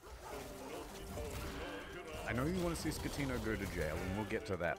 Yes! Oh, thank God. Oh, thank you, Internet Historian. You understand me. Oh, thank God. But first, we have to talk about someone else. Dominika Samorton. That was a close one. There was speculation that she was on the bridge that evening because she was the captain's mistress. You know what? I saw that coming, actually. I figured that she was, just because, like, he's incompetent, she was incompetent, and that sounded like something that would make them very compatible. You know what I mean? Like, you gotta have things in common to make a relationship work. Ha ha ha. And they're both incompetent. They could bond over that, you know? That's how some people do it. Tense media speculation reports that her presence distracted the captain. Oh, oh no! It's even worse than I thought. The captain isn't just incompetent. He can be distracted by pretty ladies, and that's it. That's all it takes. They both denied their love for years and maintained that they were just friends. Although she did later admit to the media that she found him handsome. Of course she did. Of course they both lied. See, this is why they were made for each other. Oh, they're so good for each other. They have the same strengths and the same weaknesses. And how could you not? You so fucking precious when you smile. But she says there was no romantic link between them. Some people would like to believe, they want to know I have something with him. It's more interesting. It's like, you know, spicy in the story. Miss Samorton also loved the spotlight, however. Everyone, all up! And of course she does. I bet that's something the captain would like too. I bet that if he had the opportunity to get all that attention, he would. I mean, he really seemed to hog it when he was on that ship and everything was sinking all around him, and he was like, no, everyone, listen to me. It's fine. Is the bottom of the ship still filled with water? And took several interviews. But as the pressure mounted upon her, she began making ominous threats to Scatino, saying he must confess, and that you have but 1 week to come clean. But things from here get weird. Spicy. Samorton is a bit of a wild card. In a subsequent interview, she claimed a helicopter came to the ship well before the other rescue craft. to take away a package. Huh? And what was that package? Drugs, apparently. So rumors began that the ship was running narcotics for the mafia. And not without cause. A number of cruise ships, even recently, have been caught trafficking drugs. As an aside, Scatino was tested for drugs immediately after the crash. He tested negative for drugs in his system, but trace amounts of cocaine were found in a hair sample. What the heck? What the heck? But why? Is it smoother and less dry? Nonetheless, the Concordia was searched and no drugs were reportedly ever found. How did we get here? Oh right, a helicopter. Sir Morton commented on it again the next day and said, actually, that helicopter was just for the captain as a means of evacuation from the ship. Okay, wait. So she expected to get some sort of first-class rescue while everyone else was still stuck on the ship? Wait, how did we get here? Oh, right, sex with the captain.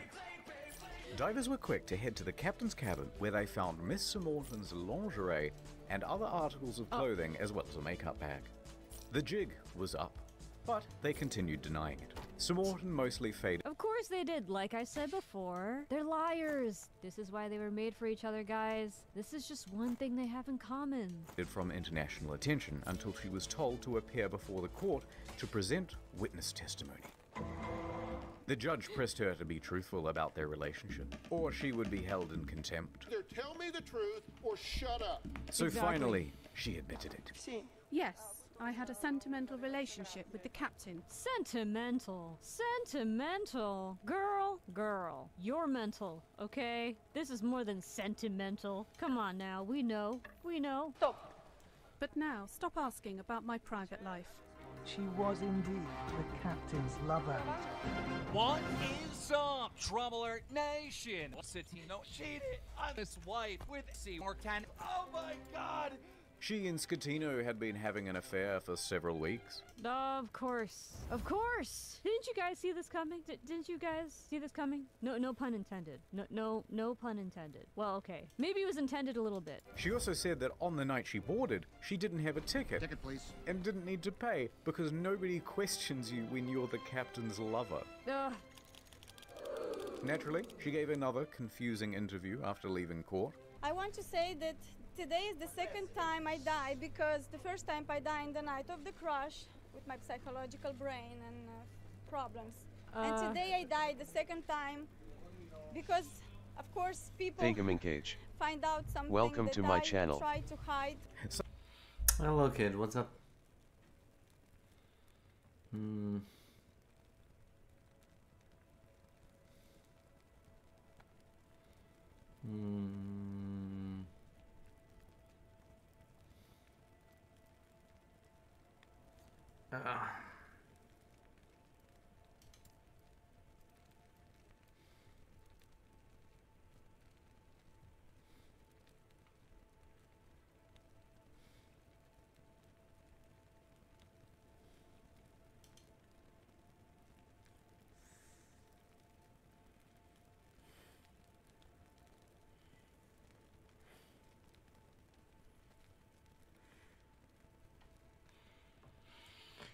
Elemental, what is this?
Limetum Pop. Welcome to my channel.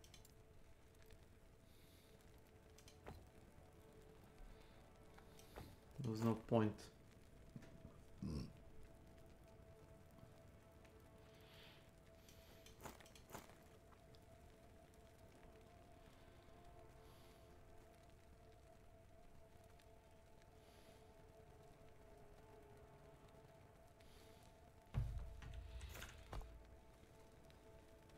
Oh. Take care. Seems nice. Let's save that here. Yes.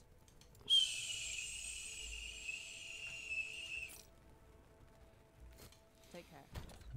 Subsequent to the Woman, I think you could have stopped at mental problems. I think that would have been enough. That would have been enough. I think the only thing that died here is your false reputation. Time to go to therapy. Trial, she used her fame in Moldova to become a political activist, often appearing on television and radio and in articles covering protests, accompanied by pictures of her being arrested by police.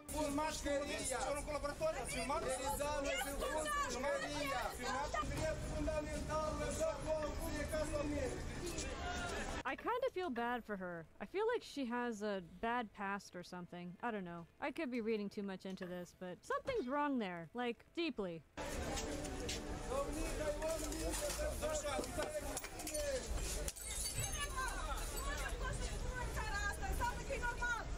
It was some stuff about victims of violence, women's rights, yada yada yada, and interestingly, part of a push to block the sale of shares of Moldova's train network to Russia. Sure.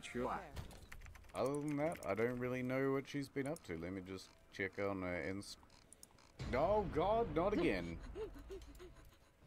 Oh God.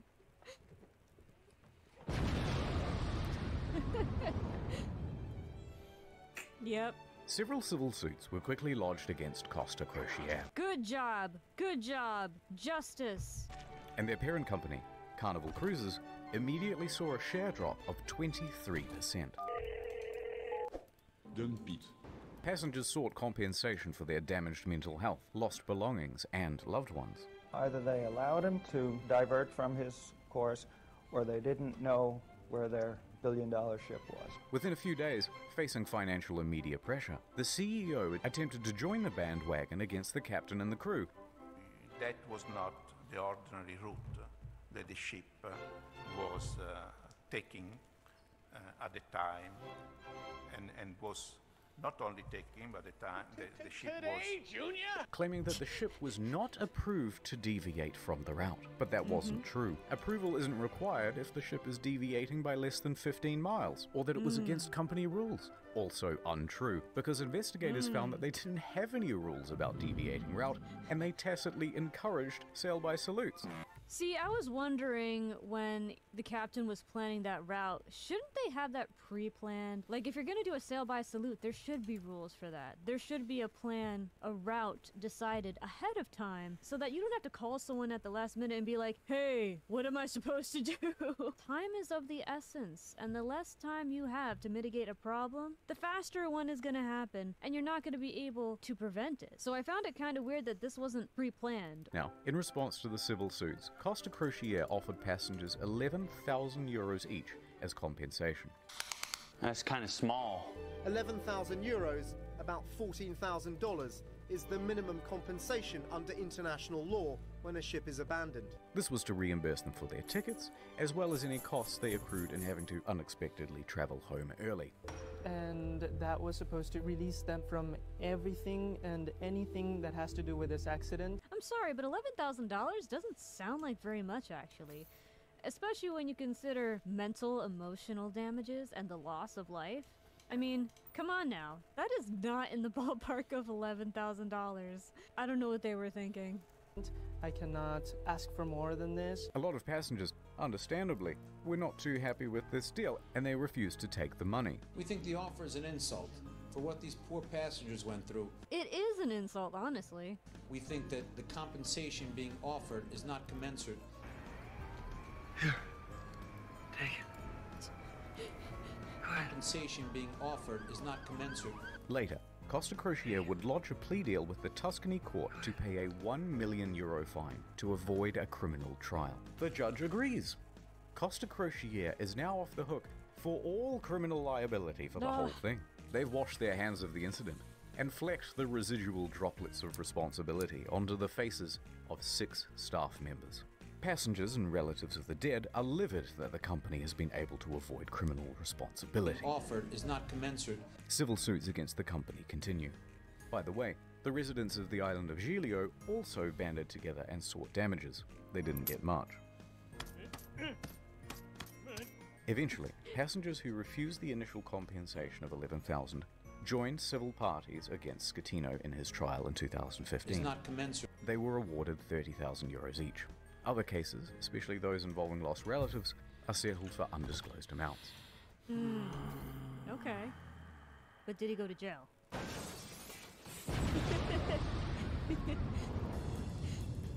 Oh God! New York attorney Peter Renee traveled to Budapest to represent 6 real survivors of the disaster. At Renee & Renee, we personally work on every case. And we'll work harder than anyone to get you the most money possible in the shortest amount of time. And while on the job, a 7th case cropped up via email. An elderly woman, Alona, said, "Help me, Mr. Ronai, for I have lost my daughter, Eva, and my 5-year-old granddaughter, Roxana." So Mr. Renai agreed to speak with her. However, there were some inconsistencies in her story. Neither Eva nor Roxana were on the passenger list. Odd, but Costa is known for having stowaways.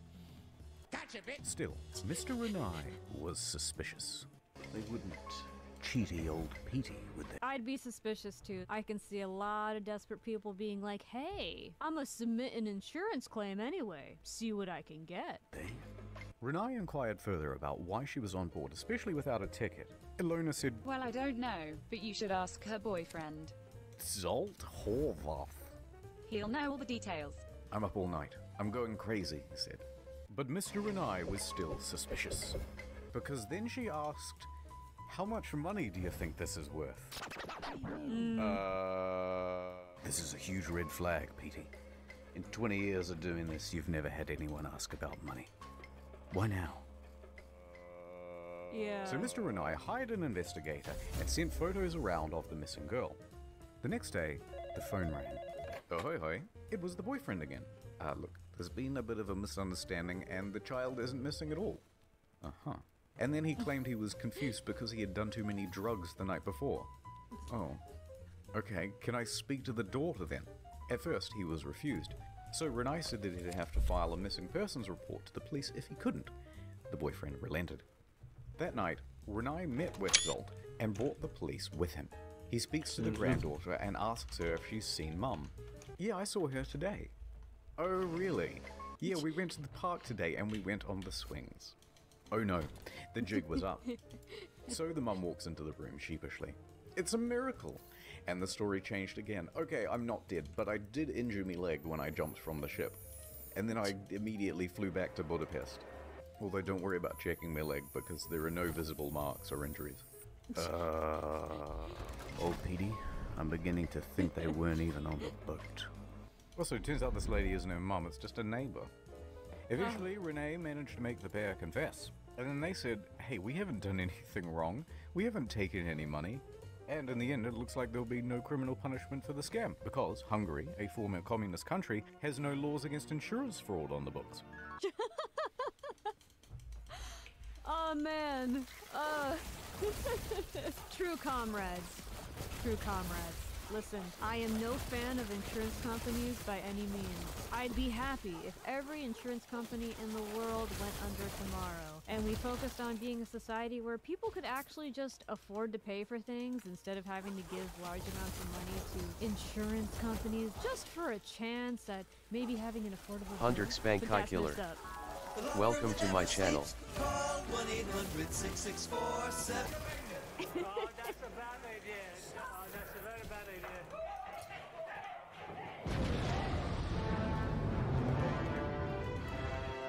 Wow, Nada Gordo? Mario, would you teach me some Italian?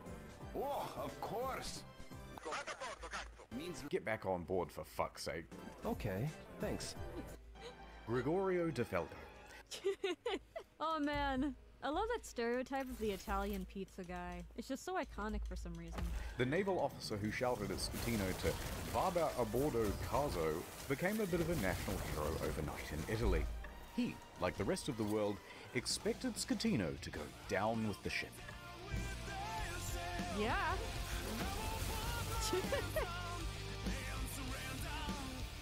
And at least he'd die with honor. Listen, I don't know about you, but I would rather die with honor than live with dishonor. At least that's my way of doing things. when the captain chickened out, DeFalco was there to admonish him.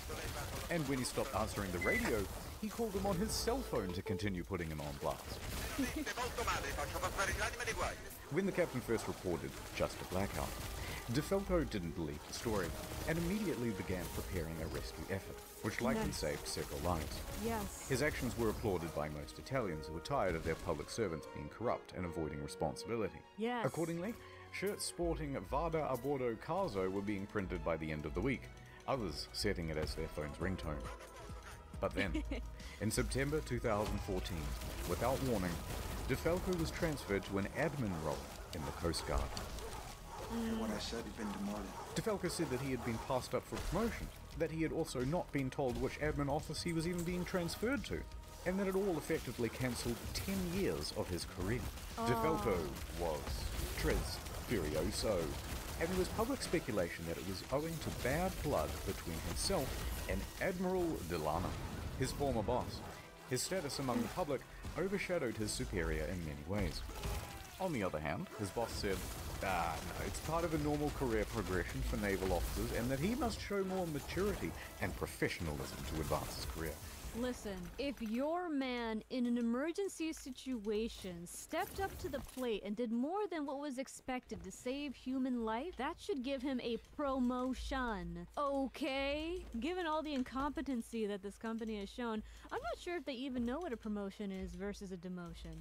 Like, come on, man. Really? Really? You think a guy with that much talent belongs in your admin department? Freaking disappointing, man. Now, it's hard to know what's true in office politics, so let's leave that alone. And anyway, in 2018, DeFalco said buenas noches, later to the Italian Navy to become a politician. In March that year, he was elected to the Italian Senate, serving as a member for Livorno. Hey. He still serves there today. Good job, good job. See, he got a promotion in the public eye, okay? Might not have gotten the promotion he wanted in the private sector, but he did get it in the public sector, and I'm proud of him. Awesome. I'm the company.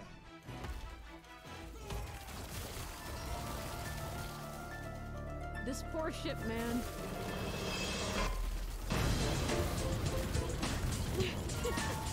Yes! Thank The God! day after the disaster, Schettino was taken into custody by police and underwent Yes! questioning. However, it was clear that this would not be a straightforward investigation. Oh, of So the course judge not. released him under house arrest at his home in Sorrento, a town in Napoli. That's where my Italian side is from. Some of them are from Naples. My people. By July of that year, the house arrest was relaxed and he was allowed within this general area. While under house arrest, he wrote a book with this journalist from Rai magazine. Was she also a secret lover? I have no idea what it says, I don't speak Italian.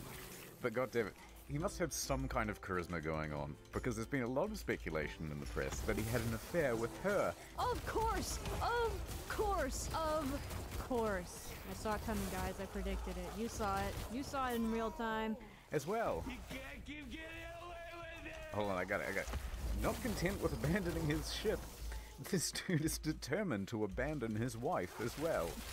So, Schettino... Well, you know what? You know what, internet historian? When you put it that way, at least he's very consistent. and 5 others are facing criminal charges. Straight away, everyone lodges a plea bargain with the court. And all of those plea bargains are accepted, except for Schettino's. And the condition of everyone's reduced sentences are that they must provide witness testimony against Schettino. He touched me. Ciro, Jacob, and Silvia were all given suspended sentences. Roberto and Manrico are able to opt for community service or house arrest. Not a bad deal. Good deal. Good deal. And that meant that Schettino was now all on his own. Ciro, the first officer, was the first to give his testimony. On the witness stand, he claimed that Scatino was distracted by his mistress and other guests on the bridge. Oh no, and other guests? Bro. That's messed up.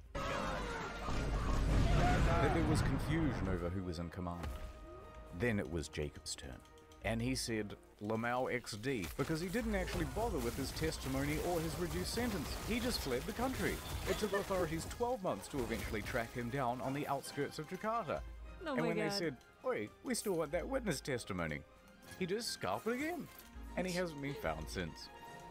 Oh my After God. that, Ferrarini gave his testimony, then look, we don't have time to relitigate the whole trial, so let's just go straight to the verdict. Guilty!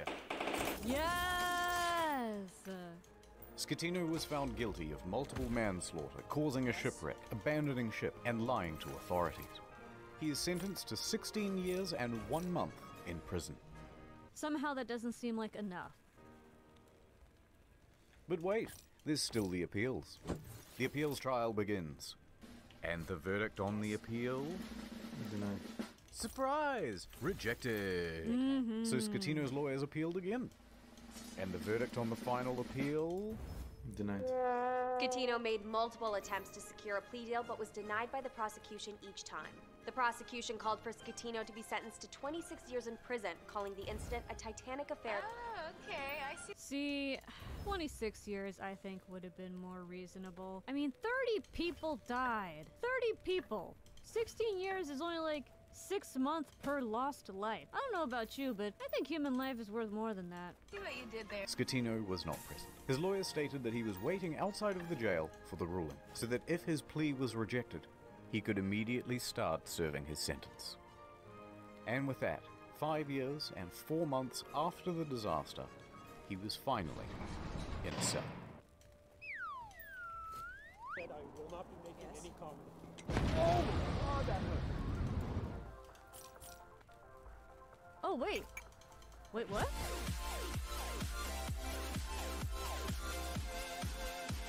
What? The salvage operation was enormous. It took over 2 years and cost an estimated $1.2 billion. Beginning in early 2012, they first spent 2 months pumping fuel from the ship's tanks. At the same time, they had to pump seawater in so that the balance wasn't affected and the ship didn't slide around. In early 2013, a platform was built under the ship to prevent it from falling further. Sponsons were then attached to the sides of the ship and cables attached to the underwater platform. The sponsons were then dragged underwater and opened up to allow the ocean to fill them. The ship could then roll over properly. By late 2013, the ship was upright once more. Oh. The sponsons were then attached to the side of the ship to help keep it balanced. It now rested partially above water and crews could walk around safely. By July 2014, the water was removed from the sponsons and compressed air was pumped in to lift the ship. And she was ready to cruise again. This time to a port in Genoa. It was a 4-day towing journey to the docks where a 2-year process of dismantling and recycling would begin. That same weekend of the towing, Scatino was busy. He was the guest of honor at a white party on an island in the Bay of Naples. He appeared on the front page of a local newspaper, flanked by 2 of Italy's most eligible bachelorettes. Of course he was. Of course he was.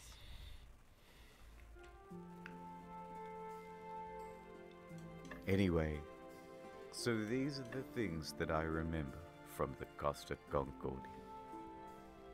That sweet maiden of the sea. And as for you, little fella,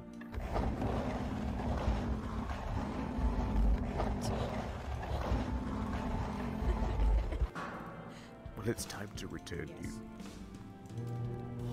from whence you came. Take care.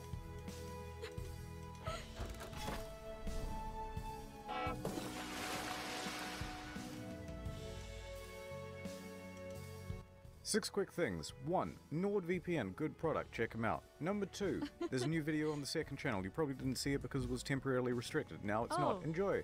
3, if you've never seen the second channel before, give it a go. It's a different type of content, but we put a lot of I will check that out. Also, I didn't know the Internet Historian did a fashion video. production into it. It's not just offcuts. 4, there are a couple secret channels as well, but I ain't telling you where they are. Secret channels? It's like Easter eggs on YouTube. 5. No more 45-minute videos on the main channel. Back to 10 to 15 minutes and more of them. That is... Yes? Eternal grace be with you.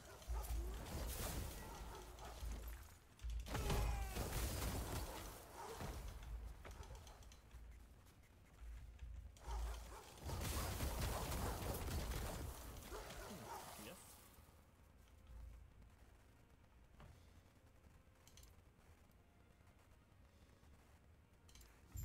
Eternal grace be with you. It's very reasonable. Health is very important. 6. There's a Q&A coming out next week on incognito mode. It's got a ton of detail that we had to cut for the sake of brevity, and will no doubt feature a ton of corrections as well. Ah. That's it. Thank you. Thank you, Internet Historian. Thank you. I just want to say thank you guys so much for being here throughout this journey. I want you to know there will be future Internet Historian videos coming out. I have not forgotten. I have just been trying to get through as many videos on my list as possible, but we do have some Internet Historian videos coming out in the near future. And yeah, thank you so much for supporting me in this journey. We are officially a YouTube partner. You probably have noticed on this video and other videos that there were ads, and it's so cool to be a creator, a YouTuber. This is actually something I wanted to be since I was a kid, and I'm only able to do it because you guys are here and watching these videos with me. So thank you for being here. Thank you for allowing me to be a part of your life, and I hope you enjoyed this video. Remember, even if I can't reply to every comment I get, I do read them all. So give your feedback in the comments below. I love you so much. Have a great day. Stay awesome.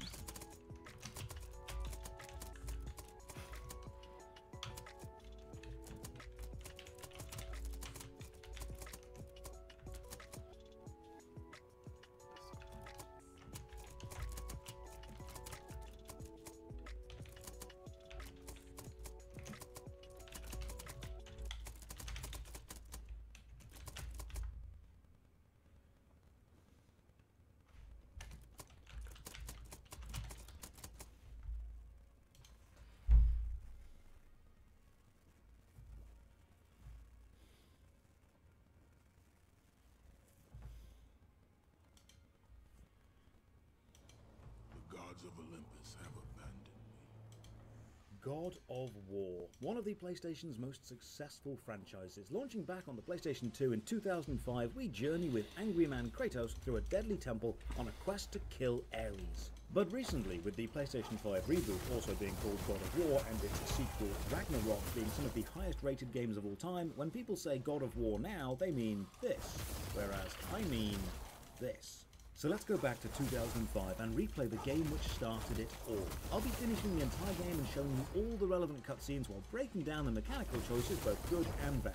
So let's adventure through Athens, traverse the twisted traps of Pandora's temple, claw our way out of Hades, and then ask what the hell they were thinking with that final boss, before enjoying the secret phone call from Kratos hidden in the game's ending. So let's go forth in the name of Olympus as we ask, God of War, the original from 2005, was it any good? Quick content warning, God of War is a violent, adult, gory game dealing with some pretty heavy themes of loss and death. Viewer discretion very much advised. As usual, a massive thank you to all the supporters on Patreon, Twitch and YouTube who allow me to make these long-form videos. More on how you can support in the video description and at the end. For now, let's begin. I bought God of War when it released and I knew nothing about it. I hadn't read any reviews or seen any adverts. The box just looked really cool. So I went home, turned on my PS2 and finished the game in a single 10-hour play session. Now this wasn't normal for me, but something about the game just captivated me. It kept me playing. I wasn't playing to review or critique back then. I was just enjoying the experience. So I'm really excited personally to go back to this game and try and break down exactly what it did that made me enjoy it so much. What design choices did it make which worked? But don't worry, I'll make sure that I remove the rose-tinted glasses and find aspects which did not and still do not work. First note, God of War 2005 didn't have native widescreen support. The widescreen mode it came with simply chopped off the top and bottom of the screen and then zoomed in, which isn't really actual widescreen. So the footage in this video is how the game is supposed to look. First off, the franchise is complicated. I'll show the in-universe story order on screen. You've got God of War in 2005 and the direct sequel God of War 2 in 2007. Then the mobile game Betrayal, which happens between 1 and 2. The PSP game Chains of Olympus, released in 2008 and is a prequel to God of War 1. God of War 3 in 2010 for the PS3, then Ghost of Sparta for the PSP, Ascension in 2013, the Facebook game Call from the Wilds in 2018, Mirmir's Vision in 2018, then the franchise reboot also called God of War for the PS4 in 2018 Welcome as well, to and my its channel. sequel, Ragnarok in 2022. So we are here, the first game released and the third in the chronology. So let's dive in. Pun fully intended because of this rather dark opening cutscene. Now there is no hope. And Kratos cast himself from the highest mountain in all of Greece. After 10 years of suffering, 10 years of endless nightmares, it would finally come to an end. Death would be his escape from madness. So before we go into the game, let's discuss the character of Kratos and how we feel about him based on what we know at any given moment. Right now we know he's a man who's given up and is so depressed he's thrown himself off a cliff just to stop whatever nightmares he's having. That's a pretty sad start. Then we cut to 3 weeks ago, a battle aboard a boat. Now you already know that these 3 weeks are going to be the journey to his cliff jump, setting up a rather inevitable Greek tragedy storyline from the beginning. You're on the deck of this boat taking out some horrific monster things. It's a third-person action game, and if you mash some buttons, you'll get some tutorial pop-ups. Press square for a light attack, triangle for a heavy attack. The game throws you into combat pretty much straight away, so let's discuss the combat system. The left analog stick moves Kratos, the right analog stick will roll in whichever direction you push. X jumps. You have a double jump as standard. Square throws a medium-range light attack, and triangle is a slightly closer heavy attack. Circle is grab enemy or context kill, we'll see these later, but the most unique part of the combat system are the weapons Kratos uses, the Blades of Chaos. Short, thick blades bound to his arms by chains which he throws out, so it's more of a mid-range weapon. Your range is normally greater than any other melee enemies, and mashing square starts a lavish flurry of damage, spinning and hacking, while triangle throws some heavy-hitting attacks out, normally ending in slamming the floor. A combo of light and heavy attacks normally finishes with a heaviest attack which knocks enemies back, and if you hold triangle you can launch enemies into the air and then briefly juggle them with aerial attacks. This system gets fully fleshed out later, but for now it feels chunky and substantial. The fight on the boat is intense. The camera follows Kratos as well and cannot be controlled by the player. Each area has a fixed camera angle, and most of the time a transition between areas is an uncut camera fly-through, which is a much more difficult way of developing but is also a very immersive cinematic experience. With it only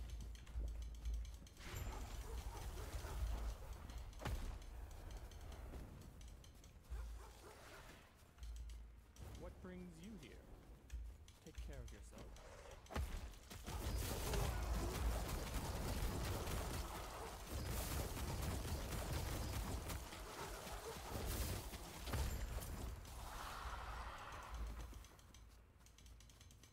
What brings you here?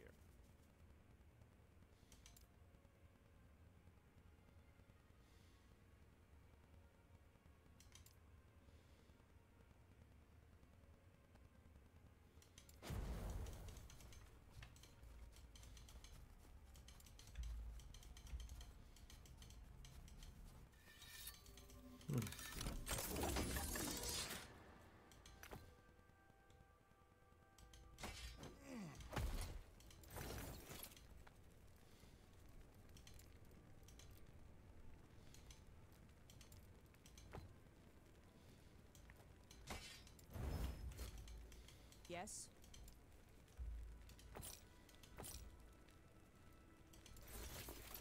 Yes?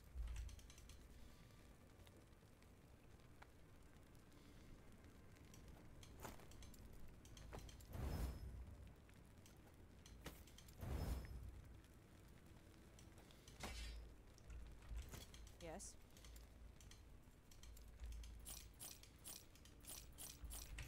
Take care.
Bashchalik.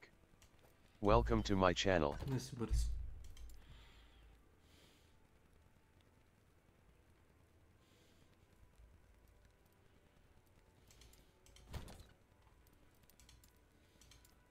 Pause. Kako je bilo u lovu?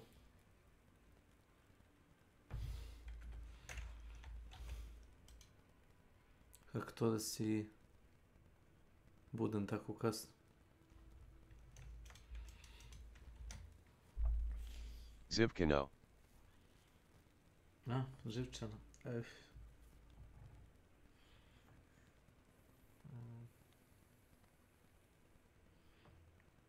A spaveo du pola. A, ja. Uf.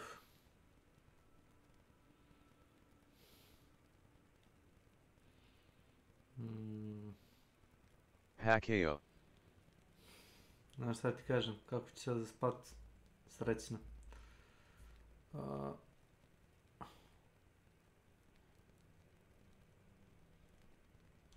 Šta god.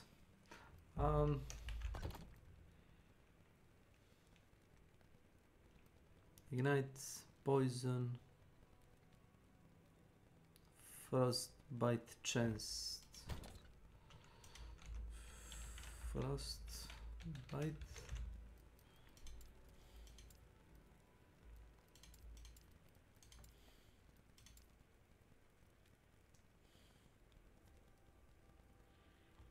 Aha, okej.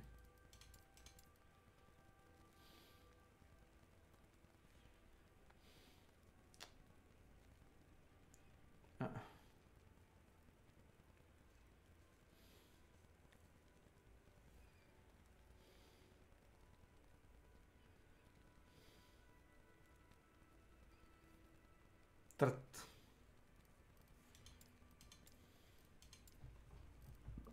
Ne sviđa mi se nijedno.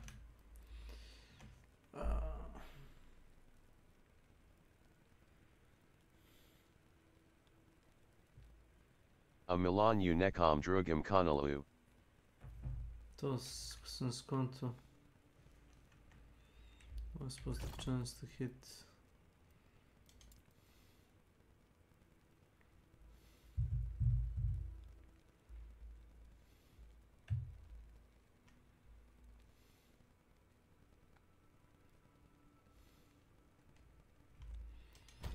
Milan je u nekom drugom svetu.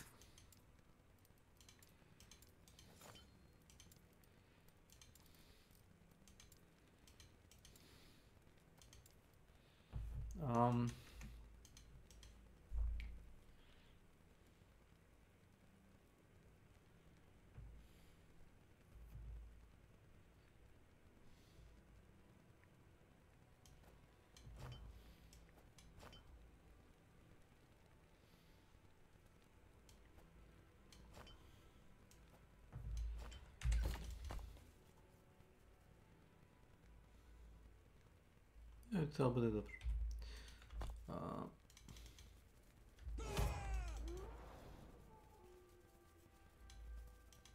Dobro.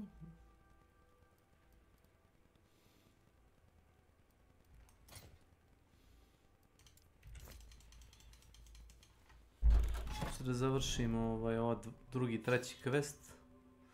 Gods have failed to exterminate dragons, in ancient Terra, fight and destroy a clutch of the storm dragon egg. Znači završimo i da spavu. Oj koliko ja ima kao i ja.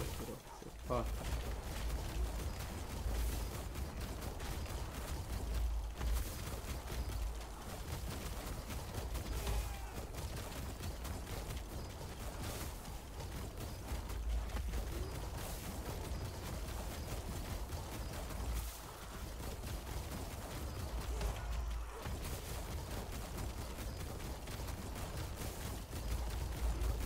Do pičku, materinu.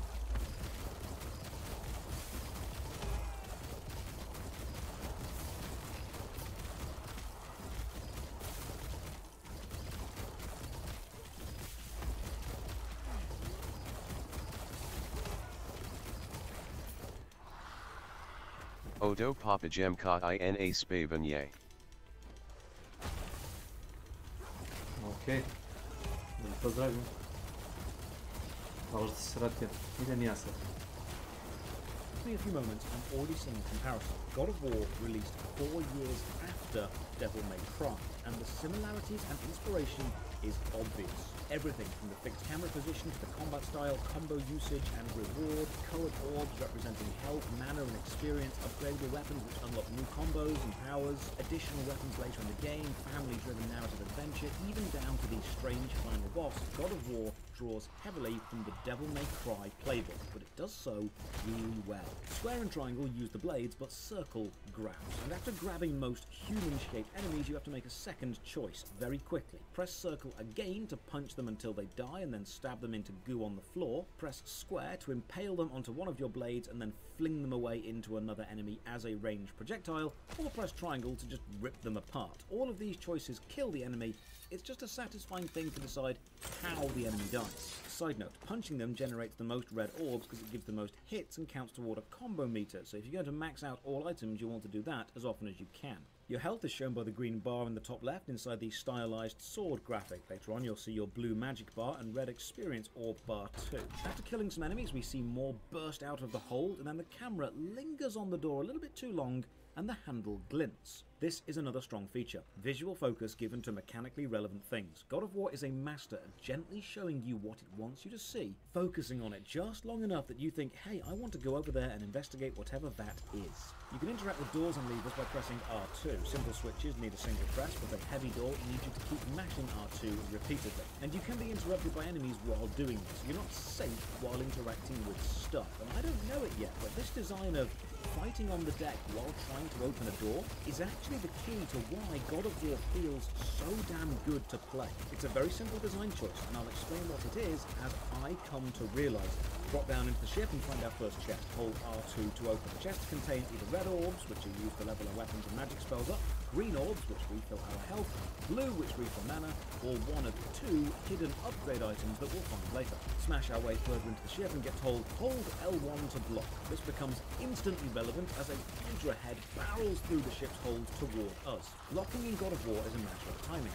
Holding L1 keeps you safe from the majority of enemy attacks, but if you block just before being hit, you'll drop the game into slow mode for a second. This will matter later when we unlock the block and retaliate skill. Throw some damage onto this Hydra and drain its HP bar until a large circle icon appears above its head. Run up and press the circle. And now a cornerstone of the God of War franchise, the cinematic quick time kill event. Taking almost any enemy to low health will give you a circle icon above their head, and each cinematic kill is different, but the beauty of most of them is the camera never cuts. So once you've started the event, it's a visual feast, a journey of damage that you can follow through to completion. Simply press the button which shows up. It's always one of the 4 shape buttons on the PlayStation controller, and then just enjoy the violence. The lack of camera cuts helps the whole event feel like a complete moment, a visceral fight from start to finish, cutting nothing out, and this is something we'll see done again and again. God of War wants to show you the brutality and skill of Kratos. It wants you to feel involved in and responsible for every gory strike, and it wants to do it all in one take. With the Hydra head taken care of, the pounding music, which is something we'll look at later on, dies down, and we balance our way across some thin beams. And this is another lovely design trick. A roller coaster can't be all downhill excitement. You need variation within the pacing to keep the player engaged, otherwise they get overwhelmed. You need moments of calm and simple, and this moment, slow down and navigate the beams carefully, is pulling the energy down straight away. It's pacing the adrenaline spikes so the intense moments feel more intense, as they're often bookended by moments of calm. The balance mechanic itself is pretty simple. If you fall, just mash X to get back up. And eventually, we meet a dude who you'd assume wants to be saved. I know who you are, Spartan. I know what you've done. I would rather die than be saved by you. Ooh, a little bit of mystery. We know Kratos takes his own life in 3 weeks, and we now know that people fear him so much they would rather die than be saved by him. But why? questions are being set up. We run onto the deck and are attacked by flying imps, annoying and hard to hit with melee attacks, but here's where the grab move comes in. Weak enemies, or tougher enemies which have been weakened, can be grabbed with circle, and this is usually a one-hit kill. But it does have some variety. We've seen with humans you have the choice of punch, launch or rip, but with imps you'll just stamp on them and rip their wings off. It's brutal, yet satisfying.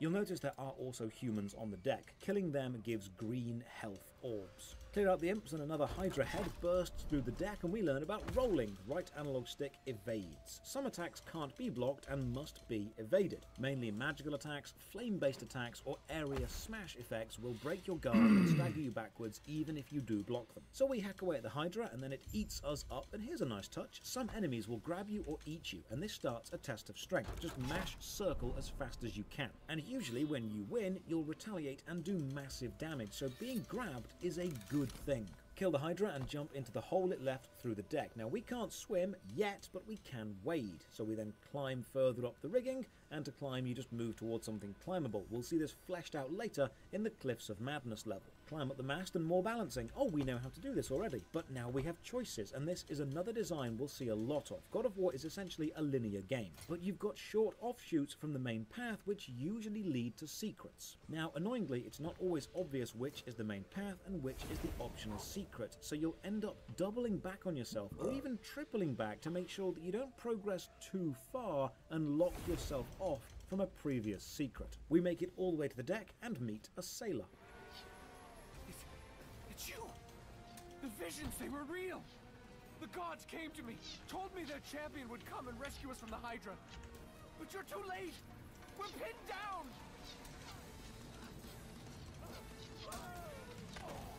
These creatures, they came from nowhere.